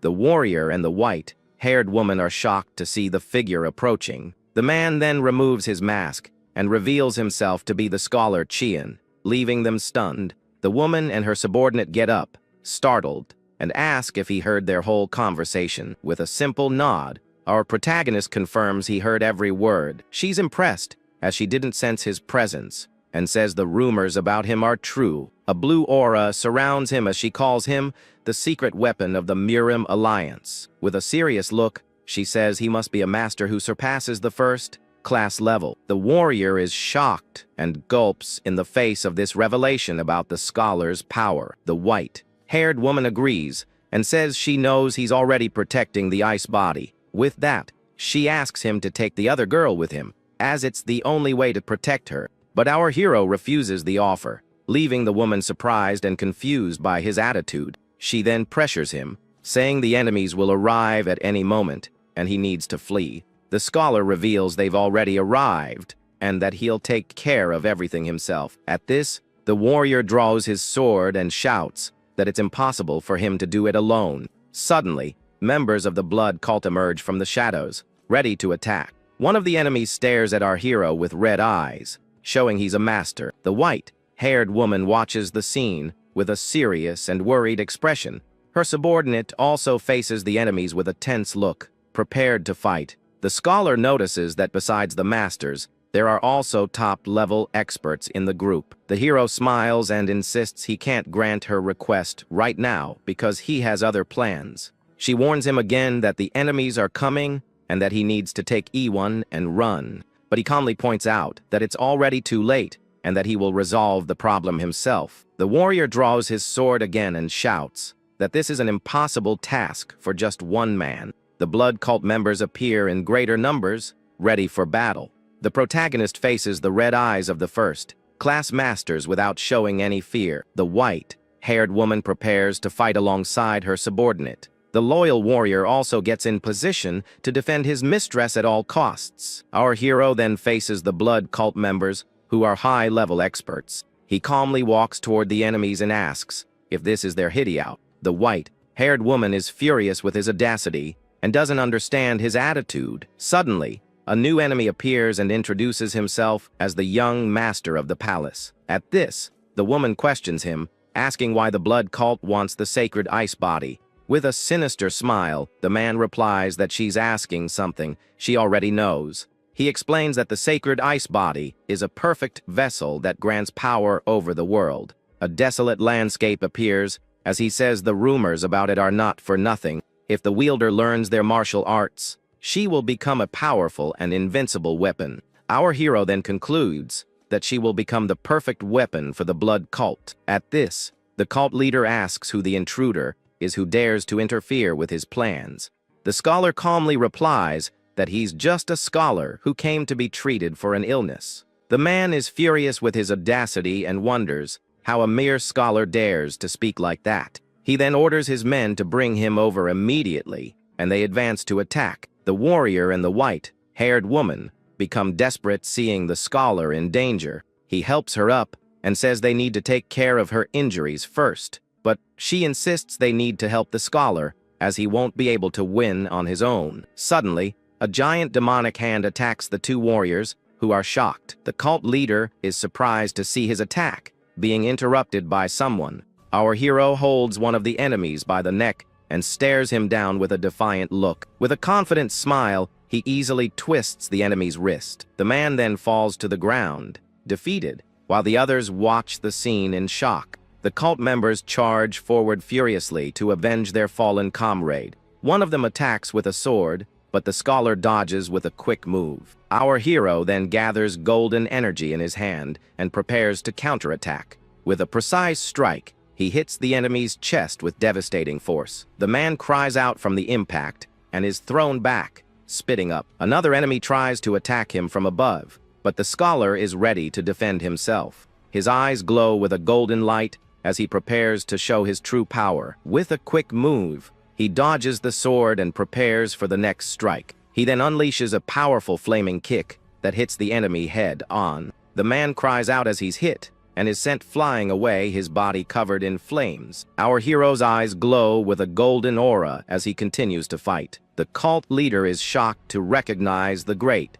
strength diamond palm of Shaolin. With a look of pure hatred, the cult leader glares at the scholar with contempt. Another enemy with sharp claws lunges forward to attack our hero without hesitation. He launches his claws like projectiles toward the protagonist, who prepares to defend himself. Calmly, the scholar opens his fan and gets ready to show his technique. He skillfully spins the fan, creating a whirlwind of energy that blocks the attacks. The hero then uses his fan to launch a powerful blast of energy at the enemy. The cult leader is in shock as he recognizes the technique and wonders if it's the fan of Kunlun. At this, a powerful blast of blue energy cuts through the air and hits one of the cult members.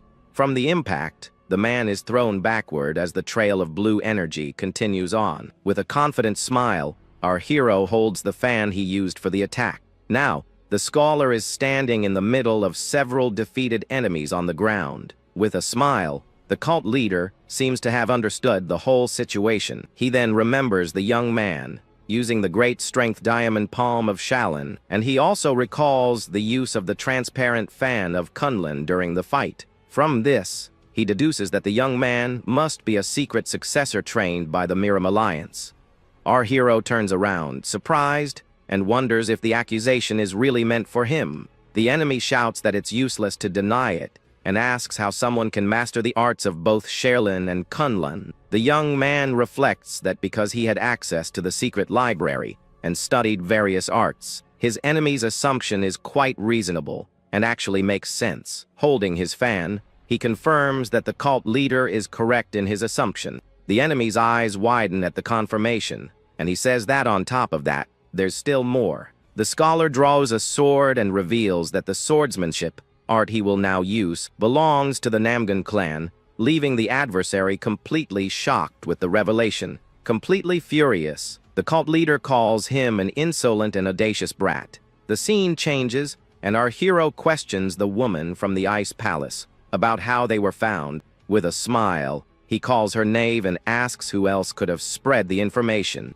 The white-haired woman realizes the Council of Elders is behind everything, and that the Ice Palace will fall. At this, the cult leader grips the hilt of his sword tightly, emanating a red aura. Our hero is surprised to see a blast of red energy fly past him. The enemy then reveals his sword, which glows with an intense red, and our hero is startled. This is one of the 18 swords of the Red Dragon, a weapon heated by internal energy. The sword art belongs to the Jansen sect, and is known for its terrible reputation. Legend says that a student took down his master for this manuscript and joined the blood cult. With a smile, our hero recognizes the famous Red Dragon of Jansen. The adversary asks why he isn't begging for mercy since he's recognized him. The protagonist replies that he doesn't think the enemy is on such a high level. Furious, the cult leader calls him an audacious wretch and bares his teeth in anger. He then flies toward our hero,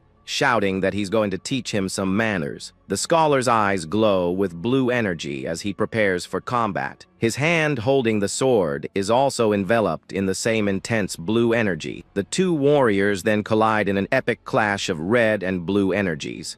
The cult leader is shocked by our hero's strength, and his eyes gleam with rage. He notices the scholar seems confused and deduces that it's his first time fighting with spiritual energy. The battle continues with the two trading blows at high speed in the middle of the hall. The enemy wonders who this guy is who can fight on equal footing with him. He realizes that not even the masters of the Namgun clan had swordsmanship at this level. The enemy then wonders if the young man before him is stronger than his elder. Furious, He shouts that it's impossible and refuses to believe that a mere scholar could surpass him. The confrontation continues intensely, with the two trading blows at high speed. Our hero feels his opponent's incredible internal energy as he defends himself. He feels that with every blow, a powerful fire demon is trying to consume him. To defeat his adversary, he realizes he'll have to risk everything he's got. With a determined smile, he prepares to risk it all and win this fight. His sword now glows with a mix of blue and green energy,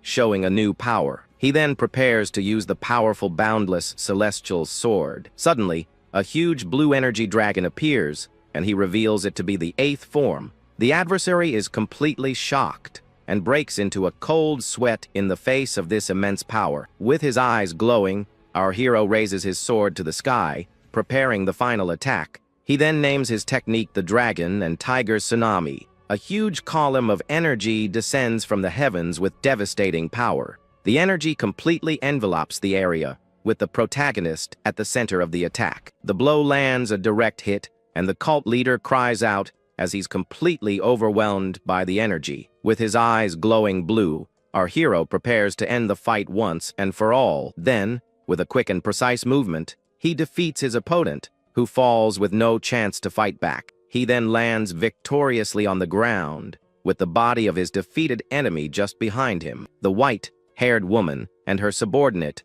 are shocked to see the young man's power. She then thinks that her suspicions about him were right all along. The young woman finally understands that he is the Murim Alliance's secret weapon. With that, the scholar stands victorious as the two people watch everything unfold. The warrior then shouts his young mistress's name, worried about her condition. He points to the bleeding on her leg, but the young woman says everything is fine. The woman is startled, as she didn't expect the young man to approach them. Coming closer, the young man asks if he can take a look at her injury. The young woman gets a little embarrassed, but agrees to the boy's request. With that, he touches her leg, and a green energy begins to heal the wound. It's explained that normal internal energy cannot reach the blood vessels, but the spiritual energy the young man possesses can even reconnect ruptured veins. The scholar says he had heard some rumors and is now sure of everything.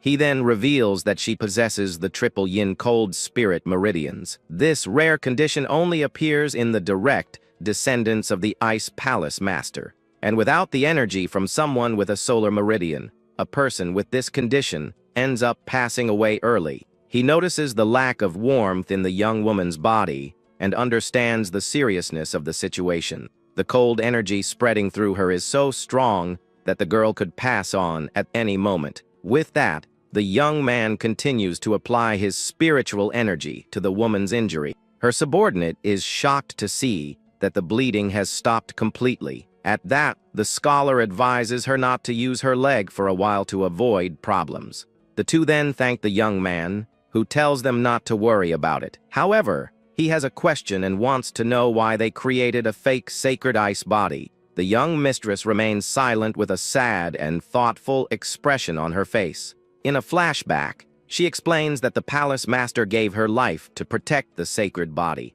She believes that one day the girl will recover her power and become the new master of the palace. Our hero then understands that all of this is a kind of duty for them. He reflects that since she is the young mistress, the alliance would have cooperated fully. The guard then asks if the Murim Alliance wouldn't also covet the sacred body. Besides the alliance, there are other dangerous organizations eyeing the little girl. The scholar says there is no other organization capable of stopping the blood or demonic cults. Therefore, the guard suggests asking the Namgun clan for protection, since the scholar is there. But the protagonist explains that the Nangan estate is very busy, and it would be difficult to guarantee her safety. The white-haired young woman agrees with the young man's point of view. So, he offers to ask the commander of the White Tiger Division for protection. With the help of the White Tiger Division, they could reach the alliance safely. The young woman then wants to know if,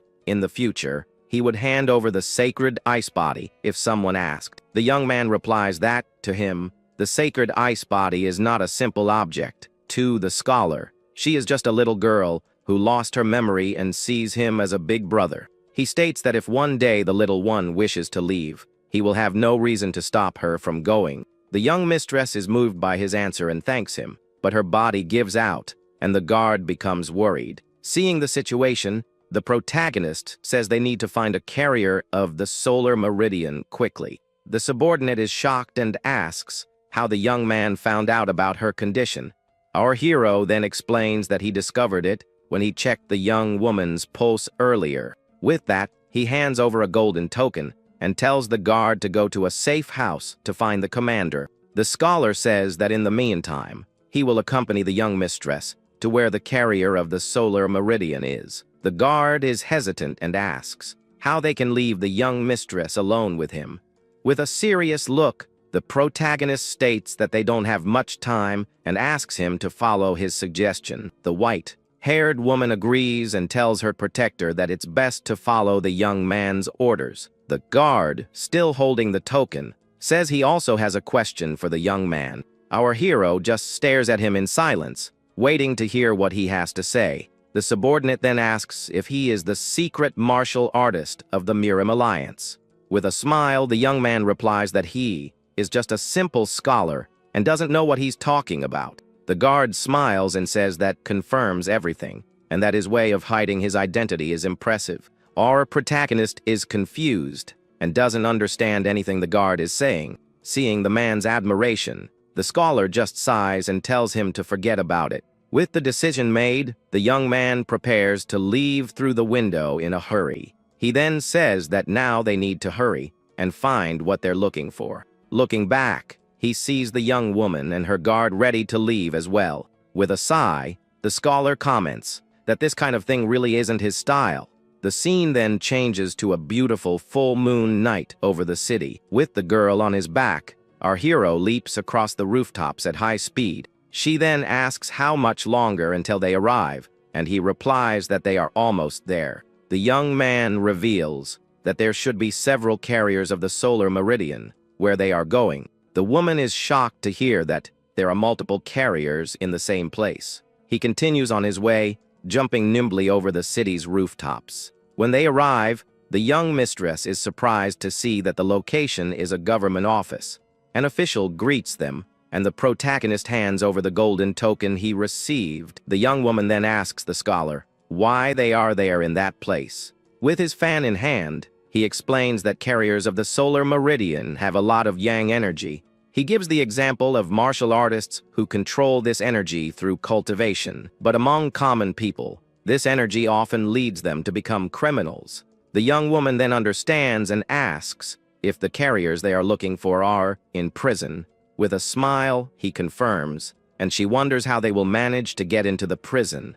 The official then approaches and asks what brings them to such a humble place. The man promptly offers to help and invites them to enter the premises.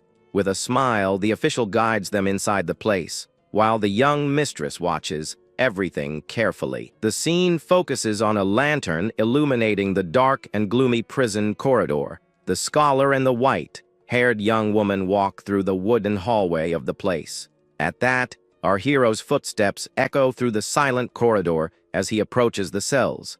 He then stops and looks inside a cell, surprised to see the prisoners there. With a determined look, the young man confirms that he has finally found the people he was looking for. He turns to a guard and asks if it would be possible to go inside to see the prisoners. The guard is confused, but the young man confirms and says the local magistrate has already given permission. He then reveals that they are warriors from the Namgan clan to reassure the guard. The man is shocked and apologizes for not having recognized the clan's warriors. With that, he hurries and says he will open the gate for them immediately. Inside the cell, a prisoner with bright red eyes notices their presence. The young woman also looks inside and is surprised to see there is a woman among the prisoners. The guard then opens the cell and invites them to enter with a smile on his face. The protagonist then enters the cell area to examine the prisoners up close. Suddenly, two prisoners jump towards him in a surprise, coordinated attack. The scholar's eyes glow with a green energy, indicating he is ready for combat. He then takes his fan and imbues with his powerful spiritual energy. With a swift movement, he attacks the two prisoners simultaneously with his fan. The men cry out in pain as they are struck by the young man's powerful energy. Two prisoners charge furiously at the young man, who remains calm as he observes their desperate move. At that moment, the hero's eyes glow with an intense green light, and he prepares to react with superhuman speed. With an agile movement, the warrior lands a powerful blow on one of the aggressors, and already moves on to the next target. He then grabs the opponent's face firmly, and spiritual energy begins to emanate from his right hand. The young man uses his strength to throw the man against the wooden wall, and the impact leaves the enemy unresponsive. In the cell, we see the scholar holding the prisoner while the other watches, terrified, from the floor. With a serene and focused look, the protagonist shows that he has complete control of the situation in that gloomy place. At that, he takes a firm step forward, and the sound of his boots echoes through the room, making the atmosphere even more tense. The surviving inmate starts to complain about the treatment, but his voice trembles with the fear he is feeling. Without wasting time, the young man hits a pressure point on the man's neck with just 2 fingers to silence the talker. The prisoner falls unconscious immediately while the hero observes the result of his quick and precise strike. With a serious expression, the young man reflects on the audacity of those criminals who tried to attack him by surprise. He then turns to the white-haired young woman and says that everything is now properly prepared for what's to come. The young mistress just watches, ready for the next step. Sitting on the floor, they begin the transfer process, and a bright yellow aura appears around the group. At this moment, the woman enters a deep state of meditation as she absorbs the vital energy of the carriers. Her focus is total, and she keeps her hands in a specific position to ensure the absorption is done correctly. Exhaling slowly, the young woman feels the power flowing through her body, and her expression becomes much more relaxed. Then, the girl stands up and thanks the scholar, saying that thanks to his effort, she was able to overcome the crisis. The hero smiles and states that her life has been extended, but warns that she must absorb the rest of the energy at the Alliance. He assures her that there will be plenty of resources at their destination and smiles, showing total confidence in the plan. With that, the young woman observes him in silence as she reflects on the young man's hopeful words. The scene focuses on the city bathed in moonlight, creating a calm and peaceful view in the middle of the night. At that moment, the hero pushes off with his feet forcefully and leaps from the roof, beginning a swift journey, carrying the woman on his back. The scholar crosses the skies with impressive agility. As they fly through the air, his companion questions the warrior, and he keeps his gaze fixed on the path ahead. At that, the young mistress admits that she had previously observed his routine with the little girl. A memory then appears of the two playing cheerfully, as if they were real siblings. She reflects that this piece was something so precious that she didn't have the heart to interrupt the moment. For the white-haired young woman, it would be much better to let the little one live freely and away from conflict, but she warns that if the young man ever uses the child for evil, she herself will come back for her. With a firm look, the hero agrees and states that parents don't own their children's lives or fates. In another thought, we see the protagonist teaching that every child has their own independence. He believes that respecting this free will is what truly defines a real guardian. The woman is struck by this modern way of thinking and realizes that this man is very special. Flying towards the palace, she feels that the little one will be in good hands under the warrior's protection. Then, the young man lands gently in the courtyard, being watched from afar by a guard on duty. They walk together along the outer corridor, while the sentinels follow the pair's every move. At that instant, the great hall doors open, revealing an intense light coming from inside. Upon entering, the group finds the commander and other leaders who were already waiting for them seriously. The protagonist introduces himself as a member of the Namgong clan and introduces the young woman as the young mistress of the Ice Palace. She then introduces herself as Jongso Bin and thanks everyone for answering her call for help and protection. The commander of the White Tiger Division says he has already been informed of the situation and that they did well to seek him out. At that moment, the scholar realizes that the leader still doesn't know all the details about the sacred ice body. He then comments that he heard rumors about the demonic and blood cults acting freely, and the commander confirms. The young man explains that their goal is to capture the young woman to take over the palace, and that even the elders are making a move. Therefore, the leader advises the young woman not to act alone anymore, as the matter is now of interest to all of them. The young mistress agrees and thanks him again, but the man says that her story made him think about a few things. With a sigh, he reveals that the Murim alliance is also going through its own problems and internal conflicts. It is shown there is a major dispute between the leader's faction and the Council of Elders, which is growing stronger. The Elders faction has become so powerful that they now practically control the entire alliance from behind the scenes. Our hero understands the reason for the commander's lament upon hearing about the alliance's complex political situation. The leader then asks if the young man remembers Commander Jang Ho-jin, and the scholar confirms at once. In a flashback, we see that the protagonist received a report accusing the said commander of corruption, but noticed something strange. Because of the inconsistencies, the young man decided to investigate further and ended up clearing the accused's name. As a gesture of gratitude, Commander Jang secretly helped him investigate the crimes of one of the elders. Back in the present,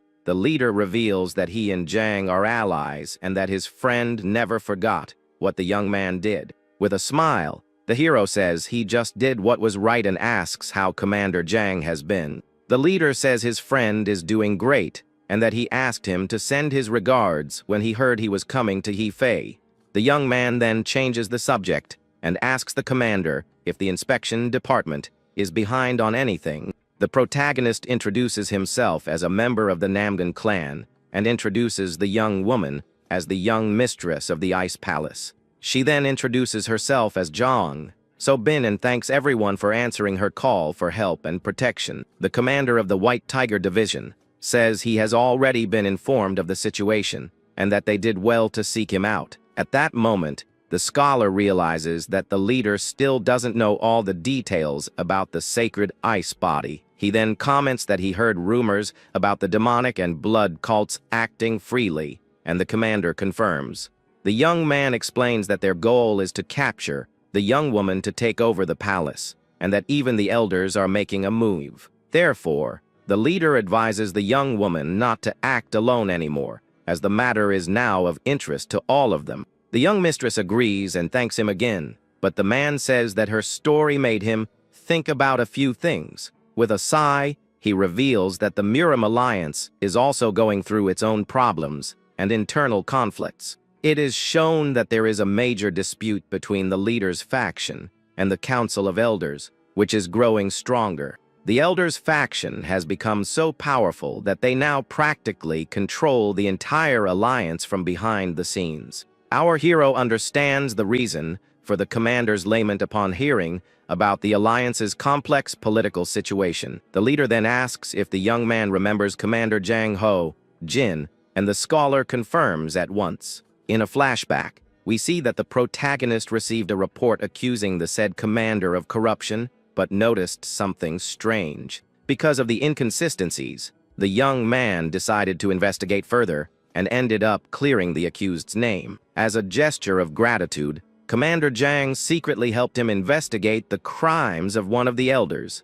Back in the present, the leader reveals that he and Jang are allies and that his friend never forgot what the young man did. With a smile, the hero says he just did what was right and asks how Commander Jang has been. The leader says his friend is doing great and that he asked him to send his regards when he heard he was coming to Hefei.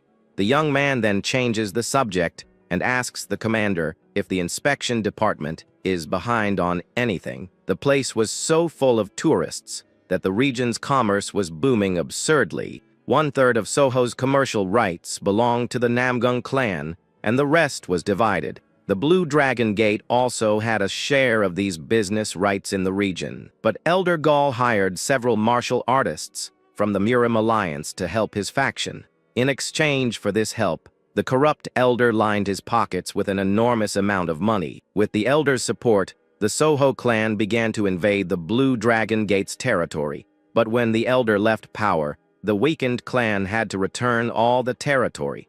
Now their plan is to accuse the Blue Dragon Gate of allying with the demonic cult to drive them out. Since they no longer have the same power as before, the plan is to use false accusations to win. The protagonist realizes they also want to accuse a delinquent of being a cultist. Repeating the elder's name, the young man remembers all the problems he has caused in the past. His battle against the elder during his inspection days ended in mutual destruction for both sides. Because of this, the elder lost his position, and our hero was forced into rotational duty.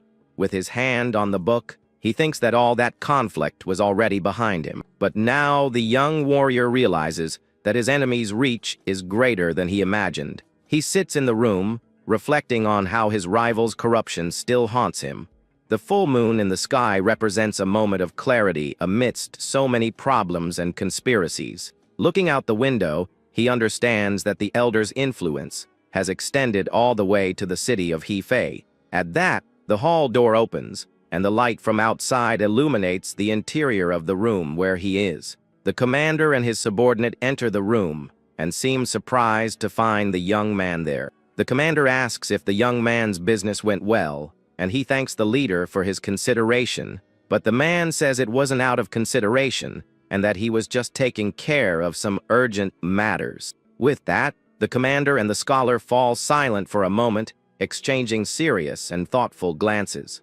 The leader then wants to know the young man's opinion on everything he just discovered in the files. Our hero replies that after analyzing the documents, the complaint against the Blue Dragon Gate must be false. The commander lets out a wary sigh as the two continue their conversation in the palace courtyard. He then reveals that the Blue Dragon Gate has direct connections to the Alliance leader, and the young man is shocked. It turns out that the gate's master is the Alliance leader's half-brother, which explains a lot about the plot. With this new information, everything becomes clear to the scholar, and he understands it's a major power struggle. The clan's flag sinks slowly into the water, symbolizing all the secrets that were hidden. Underneath it all, the real conflict was between the Alliance leader's faction and that of the corrupt elders. He gets frustrated because even with the cults on the move, they are still wasting time with power games. The scene then focuses on the two standing in the courtyard of the Grand Palace under that night's starry sky. Suddenly, a group of people arrives, and the young man is surprised to see it's the inspection department. The fact that the inspection team is there means a very important person must have also arrived. The commander then mentions the master of the Blue Dragon Gate, the great Lord Yaeyang, and also his son, Yaimak Song, the carrier of the third energy of 7 stars he was looking for. Our hero seems to hear something and becomes alert with a doubtful expression on his face. A voice calls him Inspector, and a man quickly approaches them in the palace courtyard. Coming closer, the man formally introduces himself as Inspector Yu Haiyan, with a smile on his face. Inspector Yu Haiyan asks to be called just Scholar Qian and wants to know about Vice Inspector Gu. The man replies with a smile that the Vice Inspector went to the Namgong clan to resolve a matter. The scene then changes to the Blue Gate of the Namgong clan, where a little white-haired girl is standing. An older man comes out of the gate, and the little girl is surprised to see him approaching her. The newcomer asks if she knows where Qian San went, but the girl simply denies it. Then he wants to know her name, but the girl responds by asking for his name first. She explains that she learned the correct etiquette is to introduce yourself before asking for someone's name. With a confident pose, the little girl continues her lesson on good manners for the older man. The man glares at her with an irritated expression as she says that speaking rudely to younger people is wrong. She then reflects out loud that only ill-mannered brats would act that way. With a furious look, the little girl asks directly if he had a poor upbringing at home. The man explodes with anger, calling her a sassy brat, and she responds in kind, calling him ugly. He asks ironically if she learned that in her etiquette classes,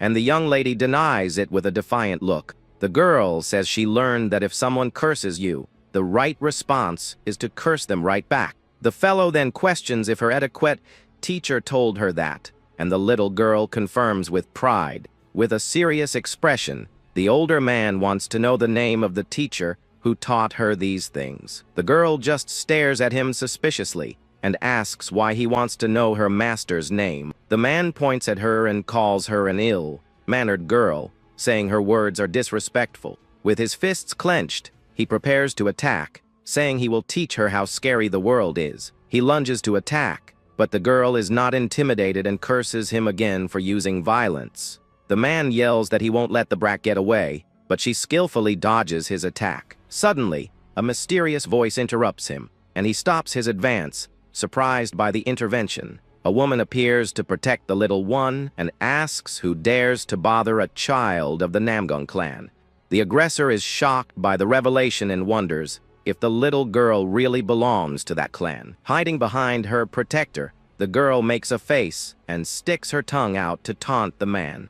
The fellow then asks who the woman is that appeared to defend the girl with such authority. At that, the clan leader appears and says she is his wife, questioning if there is a problem there. The man's expression freezes as he realizes he is standing before the powerful head of the Namgung clan. He then understands everything and stammers as he realizes the woman is the clan's matriarch. The leader's wife glares at him with a serious and cold look, showing she didn't like the commotion at all. The aggressor throws himself on the ground in desperation and begs for 1,000 apologies for not having recognized the matriarch. With a blue aura emanating from his body, the clan head says he has always respected the Murim alliance, but he shouts furiously that he will not forgive someone who invades his home and tries to harm a child. Trembling with fear, the man tries to justify himself, saying the little girl was very insolent to him. The leader doesn't want to hear excuses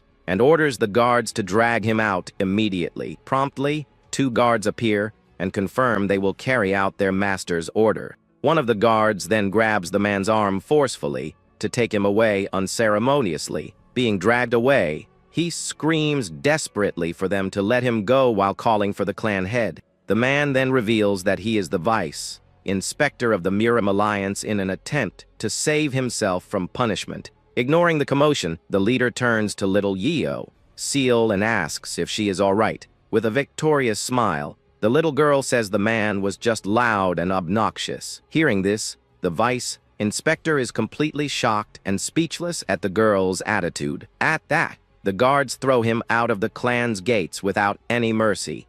The 2 protectors then warn him never to set foot near that area again.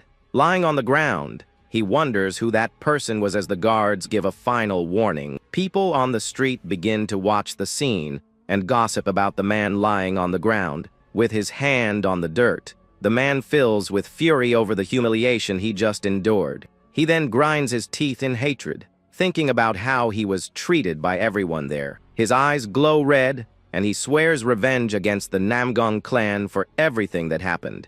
We see the protagonist's rival storming off, vowing that he won't let this slide. But his follower suddenly stops him, and the man turns, confused by the situation. He then gets angry and asks what the guy's looking at, and if he wants to meet a tragic end. The follower just ignores him and walks away, while the noble calls him a lunatic. At this, Ku Jina is shocked by the young man's audacity and yells at him. His expression is one of pure rage and surprise at being ignored like that. He then notices some people whispering and looking in his direction. Standing in front of the clan gate, he feels completely humiliated by everyone. Our hero's rival coughs a little, trying to maintain his composure after the scene. Then, he turns his back and walks away while the others continue to watch him. The man looks back suspiciously, thinking that there's definitely something strange going on. He remembers the girl at Qian's house and wonders if she's a secret sister or daughter. He quickly shakes his head and dismisses the idea,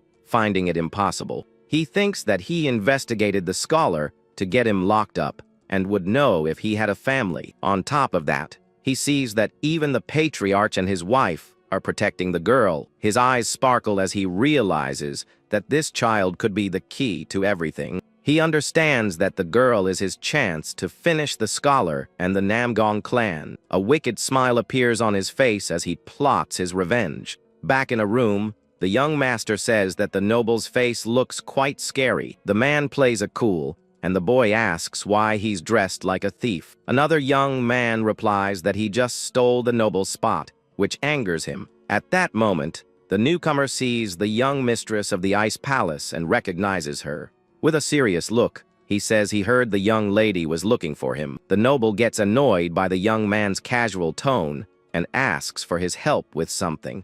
The young man asks what he could help with, and the noble says he can solve it alone. He points to the son of the Dragon Gate's master and says he's with the cult. An elder says that Qian is good at spotting delinquents and has medical expertise. The scholar realizes they want him to differentiate the energies and that it's a trap. The rival says that someone like our hero should be able to make that distinction. He understands that if he denies the demonic energy, they will show fake proof to frame him. He also thinks that if someone like him confirms the energy, the plan will be perfect. With that, the confirmation would become irrefutable proof for his enemies. So our hero realizes that either way, this is a losing battle for him. The rival taunts him, saying that a smart guy like the scholar wouldn't fall for his trap. With a wicked smile, he promises that he will drag the scholar into the darkness. The scene then shows us that after the humiliation, the noble set up this whole plan. He abandoned any guilt and interrogated the accused before the meeting began.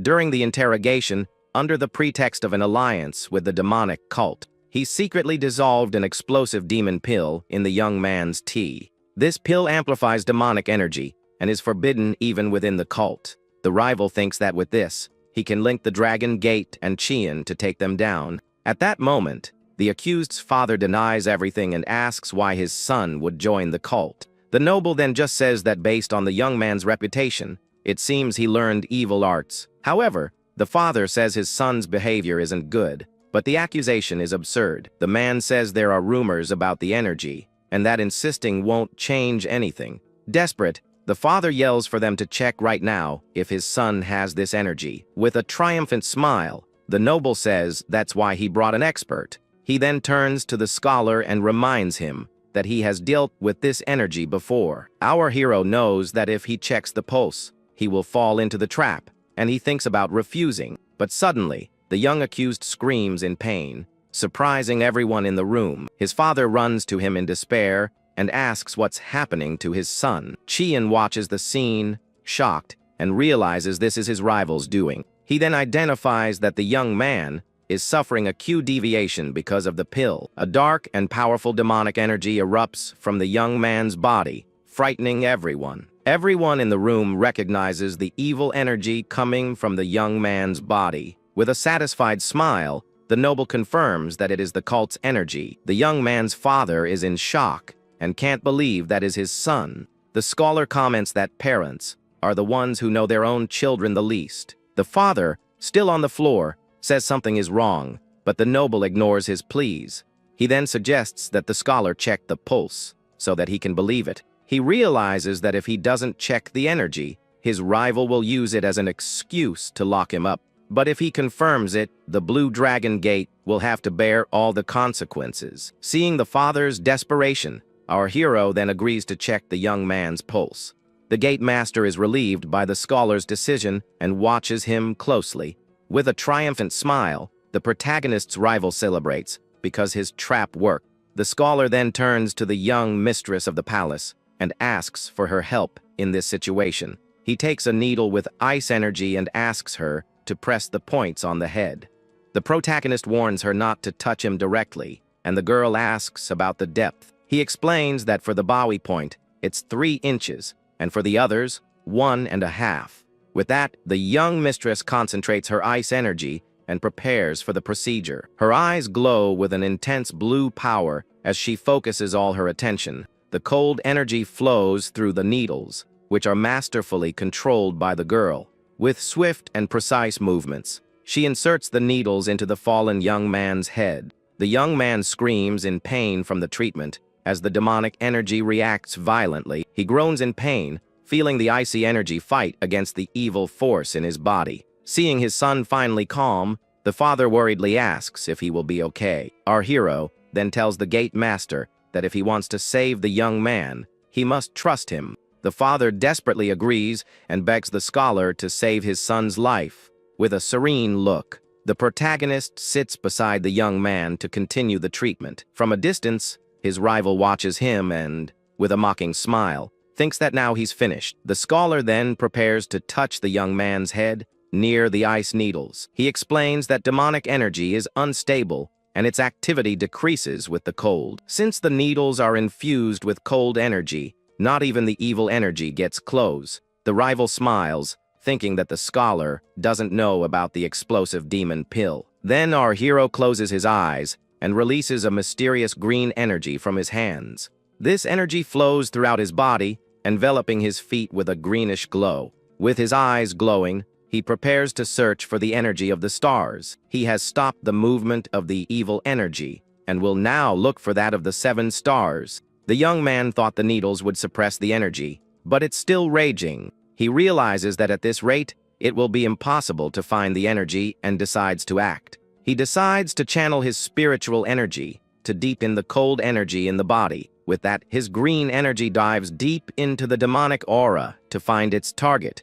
Amidst all that energy, he finally finds what he was looking for. He discovers that the young man possessed the energy of the greedy wolf star. The scholar is relieved that it's not one he has already absorbed and finds it in his danshin. That's why the young man's internal energy didn't grow, and only his madness increased. This turned him into a complete delinquent with no control over his actions. Without hesitation, the protagonist decides he will take that energy for himself. As he absorbs it, he is completely enveloped by a bright, white light. From a distance, everyone in the room watches the scene in silence, not understanding what's happening.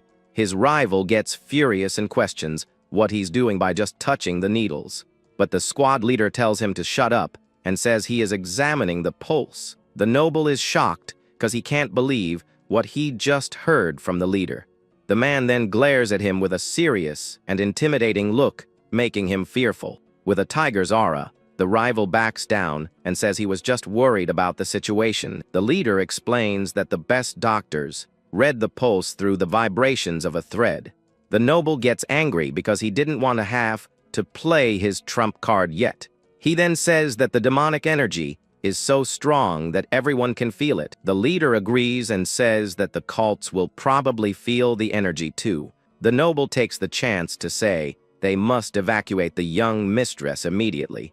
He argues that keeping them both in the same place is too dangerous for the girl. With that, he orders the squad leader to take her to a safe location now. He then declares that this is an order with the authority of the Council of Elders. The rival threatens him, saying that if he refuses, the consequences won't be good. He even taunts him, saying he might even lose his position as leader. The man feels pressured, not knowing what to do as the situation is delicate. But at that moment, our hero interrupts him and tells him to obey the order. He says to do as the inspector commanded and take the young mistress away from there. However, before that, he warns that he needs to do something very important first. He then attacks his rival's guards with a powerful wave of green energy. The two men stare at each other with tension, and the noble smiles with an air of superiority. Then our hero swiftly uses his energy to attack his rival's guards. With his eyes glowing, he says the noble needs to explain the scent of the pill on his body.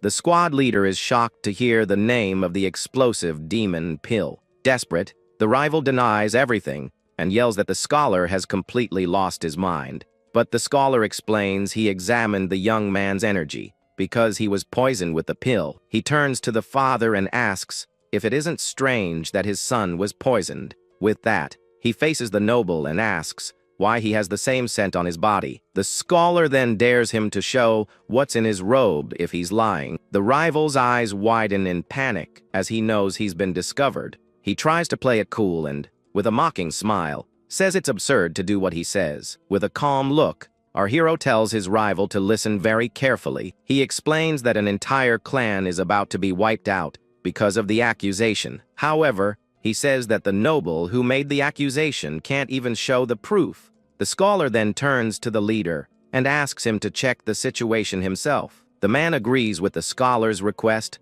thinking it's a reasonable action. The rival panics and yells at him to stop immediately, saying it's an order. His eyes show the pure terror of someone who knows their trap has failed. The leader then takes a pouch from the noble's robe, who claims it's his medicine. From inside the pouch, a mysterious red pill is revealed to everyone. The scholar asks if it's a medicine he takes himself, and the rival confirms it. At that moment, the protagonist suddenly grabs his rival's face with full force. He then brings the pill close to his mouth and tells him to take it right now. With a determined look, our hero shows no mercy to his enemy. The noble screams in fear and begs the scholar not to make him swallow it. He confesses that it is the pill, and that if he eats it, he will meet a tragic end. With glowing eyes, the scholar confronts him and asks if he was the one who poisoned him. The noble screams desperately, calling him a lunatic and telling him to stop now. He tries to use his position to save himself and reminds him that he knows who he is. Our hero then says he faced the elder and asks if he thinks he won't force him. The noble's eyes widen with pure terror at our hero's imminent threat. He stares at the demon pill in front of him, knowing there's no escape. Completely defeated, he confesses that he was the one who committed the crime and poisoned the young man. He admits that he secretly put the pill in the young man's drink to frame him. The squad leader listens to the confession with a look of shock and pure disbelief. The noble's followers are also stunned to discover the truth about their master. With a golden aura, the young man's father attacks the rival, screaming and asking why he did it. The squad leader holds him back tightly to prevent him from doing something reckless. He then asks the man to calm down, as this is not the place for an interrogation. With a firm gaze, he promises they will return to the Alliance and find out the truth. The young man's father glares at him with eyes burning with anger, but decides to hold back. He finally agrees, and the leader holds him as the golden aura dissipates. Later that night, our hero watches a group of people leaving the place. The young man's father thanks the scholar, saying he saved his clan from annihilation. The scholar tells him not to worry, but says he is still concerned about his son. He explains that even with the energy suppressed, it can return at any moment. The only solution is for the young man to learn a demonic cultivation method to absorb the energy. The father becomes desperate and wonders where he would find such a method. He then sits next to his unconscious son and holds him affectionately. The man promises the young man not to despair and that he will find a way. Our hero watches the scene, curious to know what the young man's father meant by that. The squad leader informs the young mistress that it's time to go to the safe house. She then asks the scholar if they can meet his sister one more time. The protagonist hesitates for a moment and says it doesn't seem like a good idea. The young woman insists, saying she won't say anything more and just wants to see his face. She also says she would like to leave something for the scholar's younger sister. The young lady then hands him a package and asks him to take care of her business in Heath. Our hero stands in silence for a moment, holding the mysterious package. He accepts the request and says they will meet the next day at the safe house. With a radiant smile, the young mistress thanks the scholar from the bottom of her heart. With a gentle smile, our hero turns and looks at the young mistress of the palace. The scene then shifts to a peaceful landscape with the sun shining on the horizon. Inside a room, the young man's father thanks the scholar for accepting his request. He explains that he brought him there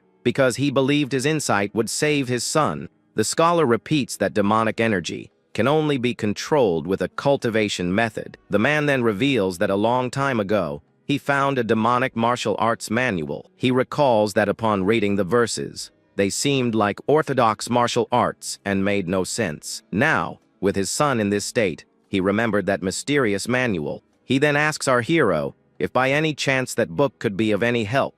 The scholar gets curious and asks the man to show him the manual first. With a respectful gesture, he agrees, and the young man's father goes to get the mysterious book. He crosses the room in a hurry to get the manual that could save his son. Our hero watches him and thinks that not even a first-rate master could decipher it. The man then opens a secret compartment in a bookshelf to retrieve the book. Inside, an ancient and mysterious manual is stored with care and security. He then turns and places the book in the scholar's hands. With great hope, the scholar begins to flip through the manual carefully to analyze its contents. With wide eyes, he recognizes the book as the Manual of the Phantom Immortal. He remembers searching for this manual in the Alliance's archives without success. At the time, he could only find the divine arts of the 9 phantasmal shadows. He carefully reads the writings of the ancient manual he found in the library. With a surprised look, he can't believe he found the manual right here. That book was a secret manual with the complete martial arts of the immortal. Seeing the scholar's reaction, the young man's father worriedly asks what they should do. The protagonist then holds the book and says it has no value as martial arts. However, he states that the manual should be enough to control the young man's energy. He explains that the structure matches the cultivation methods he has already studied. He also tells the man to say that he was the one who passed on the cultivation method. The young man's father is relieved and asks if that means they won't be in debt.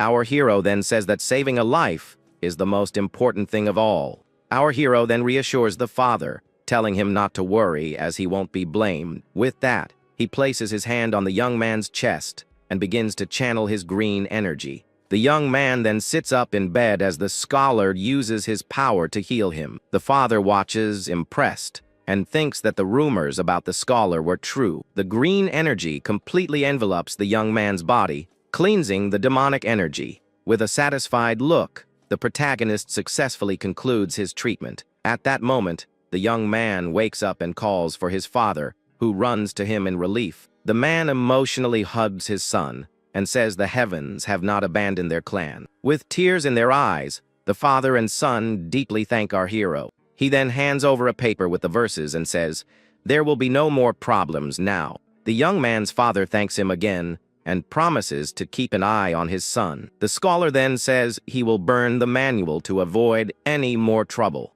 He thinks that he has already memorized everything, so there's no need to leave any loose ends. With that, the ancient and dangerous manual is completely consumed by the flames. Suddenly, someone from outside desperately shouts for the gate master. He opens the door, annoyed by the commotion, and sees one of his guards waiting for him. The man then informs him that the clan squad is in combat with the demonic cult. Shocked, the father asks where, and the guard says it's at the Shangyang mansion. Our hero hears the news and realizes that is the Alliance's second safe house. The scene then shifts to the large and imposing mansion where the battle is taking place. We see 2 swords clashing in an explosion of red and white energy. 2 skilled warriors face off with swift and precise movements in the courtyard. One of the warriors leaps into the air with his sword in hand, ready to attack. The squad leader faces his opponent while one of his men alerts him. The cult leader reveals herself to be a fearsome demoness with white hair and red eyes. One of the men calls the squad leader and asks for his full attention at the moment. He then tells the leader to take the young mistress to the clan as quickly as possible. The leader holds his sword and thinks that this old monster won't make it easy. The demoness glares at him with a deadly look, and he says he will hold her off for as long as he can. The man understands the order and, with his sword in hand, wishes his leader good luck. The squad leader stomps on the ground as the demoness watches with her followers. With a wicked smile, she orders her men to attack and capture them all. Her followers then rush to carry out their mistress's order immediately. The squad leader seriously faces the woman, preparing for combat. The enemy licks her claws and wonders what the tiger squad leader tastes like. The warrior then wonders why a demonic cult leader came in person. He wonders if she is there just to covet the young mistress of the ice palace. The woman smiles wickedly and says that, judging by his question, he knows nothing. The man is confused by the enemy's words and looks at her with suspicion. The demoness says that ignorance is a blessing, but that she will enlighten him on what he's protecting. At that, the young mistress and her protectors look back, startled by the situation. 2 mysterious men suddenly appear behind them, surprising everyone. She then reveals the real reason. They are pursuing the young lady of the palace. We see the group surrounded again, now with new enemies approaching. The girl looks back with an expression of pure shock and fear on her face. The 2 men approach slowly with evil auras and sneering smiles. The protector tenses up as the new enemies approach and prepares to fight. His eyes then widen, and he exclaims that it can't be who he thinks it is. It turns out they're the fearsome one, a demon, and the one, armed demon. The young woman asks her protector if he heard the demon's names correctly. It is explained that the one-eyed demon takes his enemy's eyes as trophies, and the one-armed one does the same, but with his victim's arms in an obsession. The demon then compliments the young mistress's eyes, saying they are a breathtaking pair. The girl is disgusted and scared by the sick comment from the demon in front of her. He continues, saying that lovely eyes like hers are too rare to pass up. The protector then tells her to worry less about him and more about herself. The two groups face each other on a road surrounded by trees, and the tension rises. Suddenly, a young man with red hair appears and says their nights will be long. The scene then shifts to an overview of the city with its streets and buildings. We see our hero walking alone on a stone path, deep in thought. Our hero notices battle lights in the distance and realizes there's a fight in the forest. He then wonders if he should go there, but thinks it's not something for him to get involved in. He stops in his tracks for a moment, thinking about just ignoring the situation. But suddenly, he feels a freezing energy and realizes it can only be Jong So Bin. The scholar looks again at the energy lights in the sky, confirming the large battle, with a green glow at his feet. He decides to go to the location to see what's happening. He then runs at high speed, moving like a bolt of green energy. In moments, he arrives at a clearing in the forest where the fight is taking place. Crouched on a tree, our hero watches the battle from above with great attention. His gaze is serious and analytical as he tries to understand the dynamics of the combat. From there, he sees a young warrior facing several opponents at the same time. The young man fights fiercely, using his sword with a powerful, bluish energy. He blocks an attack from a man in red who seems to be the leader of the enemies. The opponent taunts him and asks where all his talk from before went. The young warrior gets angry and grits his teeth in pure rage and frustration. From high up in the tree, the scholar continues to watch the fight with a keen eye. He finds it strange as a fighter of Mu. Beck's level shouldn't be having trouble. Suddenly, the young man is hit by a surprise attack from another enemy. He groans in pain as he feels the impact of the blow on his face, with no time to react. The attacker smiles wickedly, satisfied to have landed a hit on the young man. The protagonist's eyes widen as he realizes what is happening there. The young man manages to dodge another attack, but already seems exhausted. His opponent then quickly backs away after the strike to avoid a counter-attack. The young man falls to the ground, supporting himself with his hands and trying to catch his breath. His enemy then launches a powerful red energy attack to finish him off. The young man's eyes widen in shock as he sees the fatal blow coming towards him. Suddenly, a green energy appears, and the man is confused by the interference. The green energy intercepts the red blow, saving the young warrior's life. The man in red then prepares a new attack and yells that he will take one of his arms, but a foot stomps on the ground with force, stopping the attack before it's launched. The scholar dashes forward, like a green flash, and stops right in front of the wounded young warrior. The man in red stares in surprise at the figure who appeared out of nowhere to protect him. With a confident smile, our protagonist faces the enemy as his green aura shines. The opponent becomes furious and wonders how he failed to sense the newcomer's presence. On the ground, the young warrior looks up and tries to recognize the figure who saved him. His companion approaches, concerned, and asks if he's okay after the attacks. He then clutches his chest tightly and tries to ignore the pain from his injuries. With a determined look, the young man wipes his face and prepares to continue fighting. At that moment, another man says that the young man's sword art has always been flawless, but he turns and adds that now he finally knows what was missing from his technique. The missing piece was killing intent, and the young warrior finally understands this. Our hero then explains that he has never seen the verses of the Emperor's sword form, but he deduces that it is a martial art made to amplify murderous intent.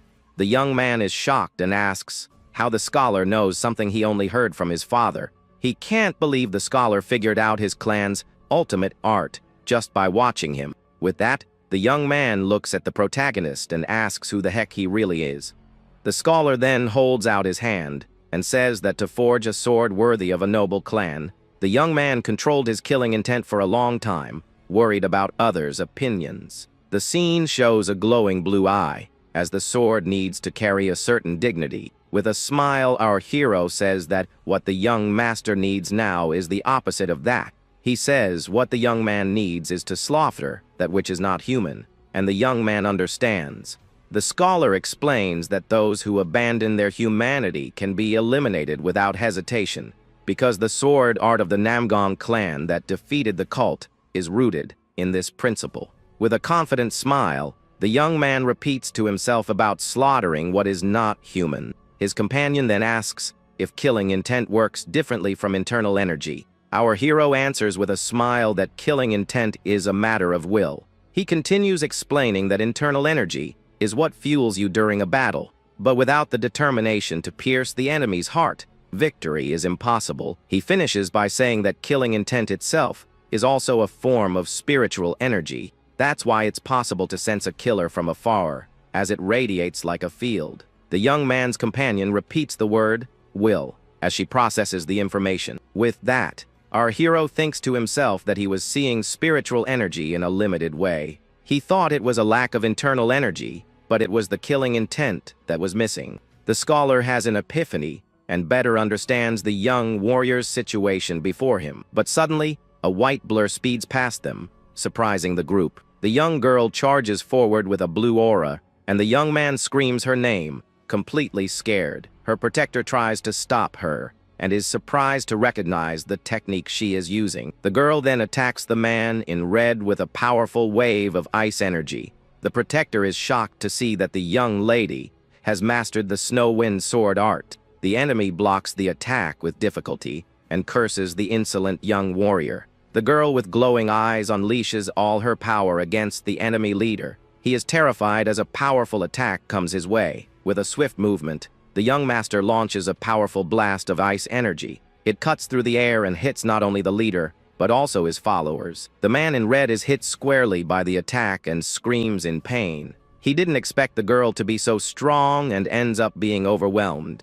Defeated, the enemy falls to the ground without the strength to continue the fight. The young warrior and her protector watch the scene with relief. From afar, our hero observes everything with a satisfied smile on his face. He seems to already know that the girl was capable of such a feat, but the young woman's protector turns to the scholar and says that the squad leader is in danger. She seems very worried about his situation. The scene then shows us a powerful demon with red eyes and an evil smile. She seems to be responsible for cornering the leader. The squad leader is completely wounded, but remains standing. He is facing the mistress of the demonic cult pavilion alone. On the battlefield, the squad leader faces the fiend in a fierce battle, but with a swift attack, the woman lands a direct hit on the warrior's chest. Seeing her strike connect, the enemy gives a very satisfied, wicked smile. However, the man retaliates with his own energy, slashing at his adversary. He takes advantage of the opening and manages to cause a serious injury to the woman. With a smile of satisfaction, the squad leader seems to have achieved his goal. The fiend is furious about the injury and glares at the man with pure hatred. She then readies her claws, which glow with a red aura of power, and without hesitation, the woman launches a devastating attack against the warrior. The leader cries out in pain as he's struck directly by the enemy's blow. With no strength left to stand, he falls to his knees on the ground, completely exhausted. The warrior lowers his head, seeming to have accepted his imminent defeat. The fiend then slowly approaches to end the fight once and for all. Her red claws glow intensely, ready for the final blow. She positions herself in front of the man like a grim shadow, about to strike. In a mocking tone, the woman asks if he really thought he could win. But the squad leader reveals that he never intended to win the fight. The enemy is surprised by this revelation, and the warrior continues to speak. He says that trading his life for one of her arms is a trade well worth making. The woman finds the man's courage excellent and seems to like his determination. So, she decides she will honor the bravery of the warrior before her. She promises to send him to the other side with a single, quick strike. Her red eyes gleam with deadly intent as she prepares the attack. But suddenly, a bluish light appears on the scene, surprising the woman. A massive blue energy dragon is summoned and charges toward the fiend. She is caught by surprise and raises her hands, trying to block the powerful attack.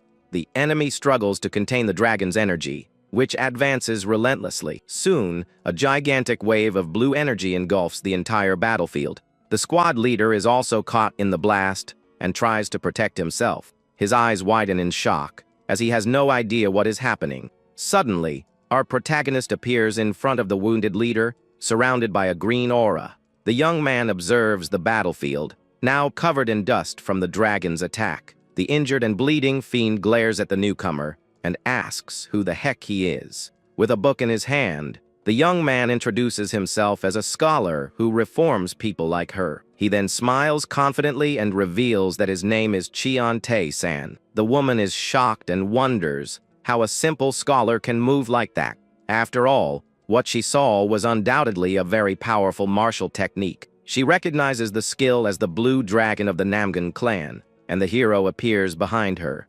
Enraged, the enemy yells at him, asking how he dares to attack her from behind. With a threatening look, she says he clearly hasn't learned his lesson yet, but the scholar calmly replies that there is no direction when it comes to learning. Completely irritated, the woman calls him a brat and lunges forward to attack with all her might. Our hero then easily dodges her red strikes with agility. She continues her sequence of attacks, but he moves fluidly, avoiding everything. At this moment, the two become a blur of green and red energy, trading blows. The fiend gets annoyed with his dodging and asks how long he plans to run. The young man then identifies her technique as the blood jade claws. With that in mind, the young man decides he will fight fire with fire. Then, a large amount of green energy begins to gather around him. He prepares his own claw technique, making several hand signs, and he reveals his technique, the 9 claws of the netherworld, and his enemy is shocked. The scholar charges forward and clashes his green energy claws against the fiend's. She can hardly believe that her ultimate technique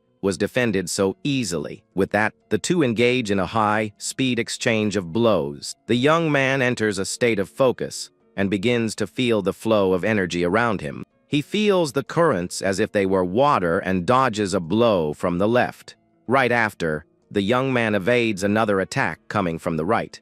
The protagonist then concentrates a large amount of green energy in his hand, and he fires a powerful energy blast directly at the woman in front of him. The enemy cries out in pain as she is hit square in the chest by the scholar's blow, but the woman manages to trap the scholar with her red hair, and he is surprised. With that, she seizes the chance and launches a powerful attack to escape the area. The fiend manages to get away from the battlefield and starts to run. Realizing her defeat, she yells for all her men to retreat immediately. Her followers then obey and also begin to flee the battle site.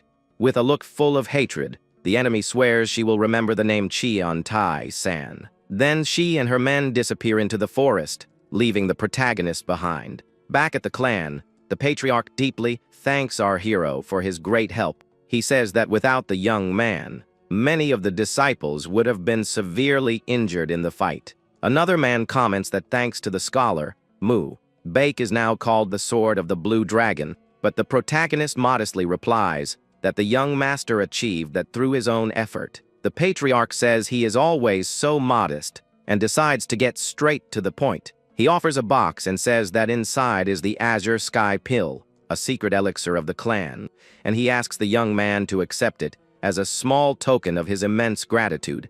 The man also says that he has made the clan's cultivation room available for the scholar to use as he wishes. Alone, the protagonist holds the pill and thinks that he needs to get stronger for Seal. Without wasting any time, he places the elixir in his mouth to begin his new training.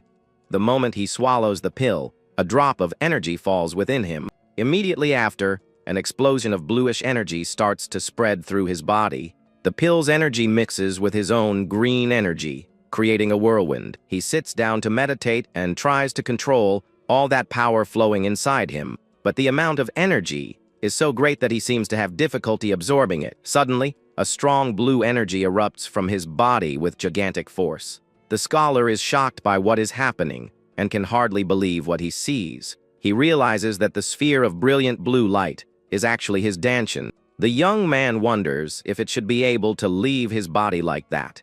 Curious and a little scared, he reaches out his hand to try and touch the energy sphere. The moment his finger touches the sphere of light, it reacts to his touch. It begins to spin rapidly, creating a vortex of energy around it. Our hero is speechless, watching the strange phenomenon right in front of him. Suddenly, the energy sphere shoots back into our hero's body with force, but it immediately comes out again, like a projectile of bluish light. The scholar is very surprised by the unexpected behavior of his danchan. The sphere then begins to fly at high speed around the training room. It moves erratically, as if it has a will of its own, and the young man watches it. With a hand gesture, he tries to control the energy sphere, which continues to fly. The sphere of light then flies out of the room, and the protagonist is shocked. Outside, the energy sphere crashes into a tree with force. The young man goes after it, and finds it stuck in the tree trunk. Carefully, he approaches and takes his danchan back in his hand. Our hero sighs in relief that it didn't go too far, but seeing the damage to the tree, he realizes how powerful and dangerous it is. The young man holds the sphere and becomes thoughtful about what just happened. He reflects that after a few battles, this is the first thing that comes to his mind. Suddenly, the energy sphere shoots out of his hand once more without warning. The scholar shouts, asking where it's going, and runs after it. He chases the blue light as it flies quickly over the rooftops of the buildings. The protagonist then follows the energy sphere throughout the clan's courtyard. He realizes that it's heading in the direction where the Namgung warriors are staying. In the room, we see several warriors sleeping peacefully in their beds. The energy sphere then enters the room, and the young man peeks through the window. From the window, he watches the danchan and thinks that it moves as if it were alive. Then, the sphere approaches one of the sleeping warriors, and the hero wonders what it will do. To his complete shock, the energy sphere enters through the sleeping man's mouth. The protagonist is totally stunned by the scene and wonders why that happened. He can't understand why his danchan is entering someone else's body. In a panic, the young man pulls his hair and says this is driving him crazy, complains that no Buddhist text ever mentioned anything like this, and that it makes no sense. Suddenly, he stops when he hears a noise coming from inside the room.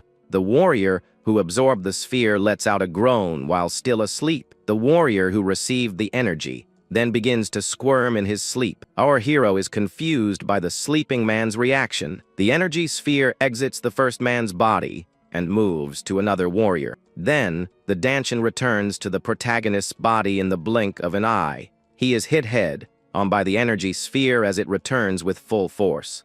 The young man gets a big shock upon receiving his danchan back. He feels a strange sensation and a very bad taste in his mouth. He stands up and complains about how unpleasant that feeling was. But suddenly, he notices something different about his body. The young man realizes that the internal energy in his danchan has increased greatly. He then wonders if his danchan just stole someone's cultivation. The next day, we see our hero sitting outside, reflecting. His 5-year-old danchan gained 10 years of energy in a single night. He feels a little bad and thinks he has become a cultivation thief. But he admits that a danchan that moves outside the body is quite useful. Even so, the young man decides he needs to be careful with this ability. Just then, a voice suddenly calls out to him. A young woman appears and says the patriarch is calling for him. The protagonist is surprised by the sudden summons from the clan leader. The young man then goes to the patriarch's room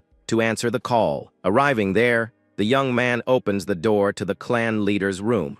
He enters and asks if the patriarch sent for him. Upon entering, he notices that the patriarch is with a guest. The clan leader then asks if the scholar recognizes the man beside him. Our hero observes the man's clothes and says he must be from the Hyanchian sect. It's explained that they are the lords of Jiangxi and are well known.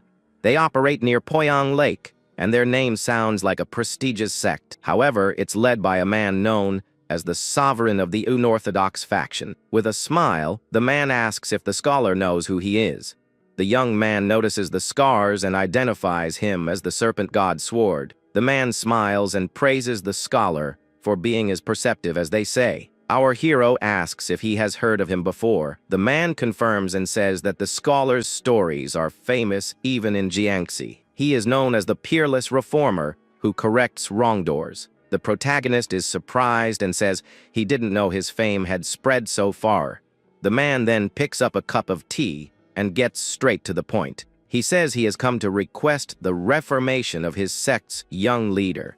Our hero is shocked to hear the unexpected request. He can't believe they want him form the son of the sovereign of the unorthodox faction. The young man asks if there aren't other scholars available for a job like this. The man replies that there are, but none are as qualified as the protagonist. The scholar then declines, saying he is from the Murim Alliance and cannot get involved. The man interrupts and says this isn't just a matter for the unorthodox faction. He explains that the young leader is so quarrelsome that he will annex the neighboring sects when he takes power. This means the same will apply to Enhui, the territory of the Namgong clan. The patriarch becomes furious and asks if he is threatening to go to war. The man says it's just a hypothetical situation and that his leader does not want that. Our hero then becomes thoughtful and calmly analyzes the whole situation. He thinks it's a good justification, but the situation doesn't seem favorable. After all, he will have to go to an enemy stronghold without knowing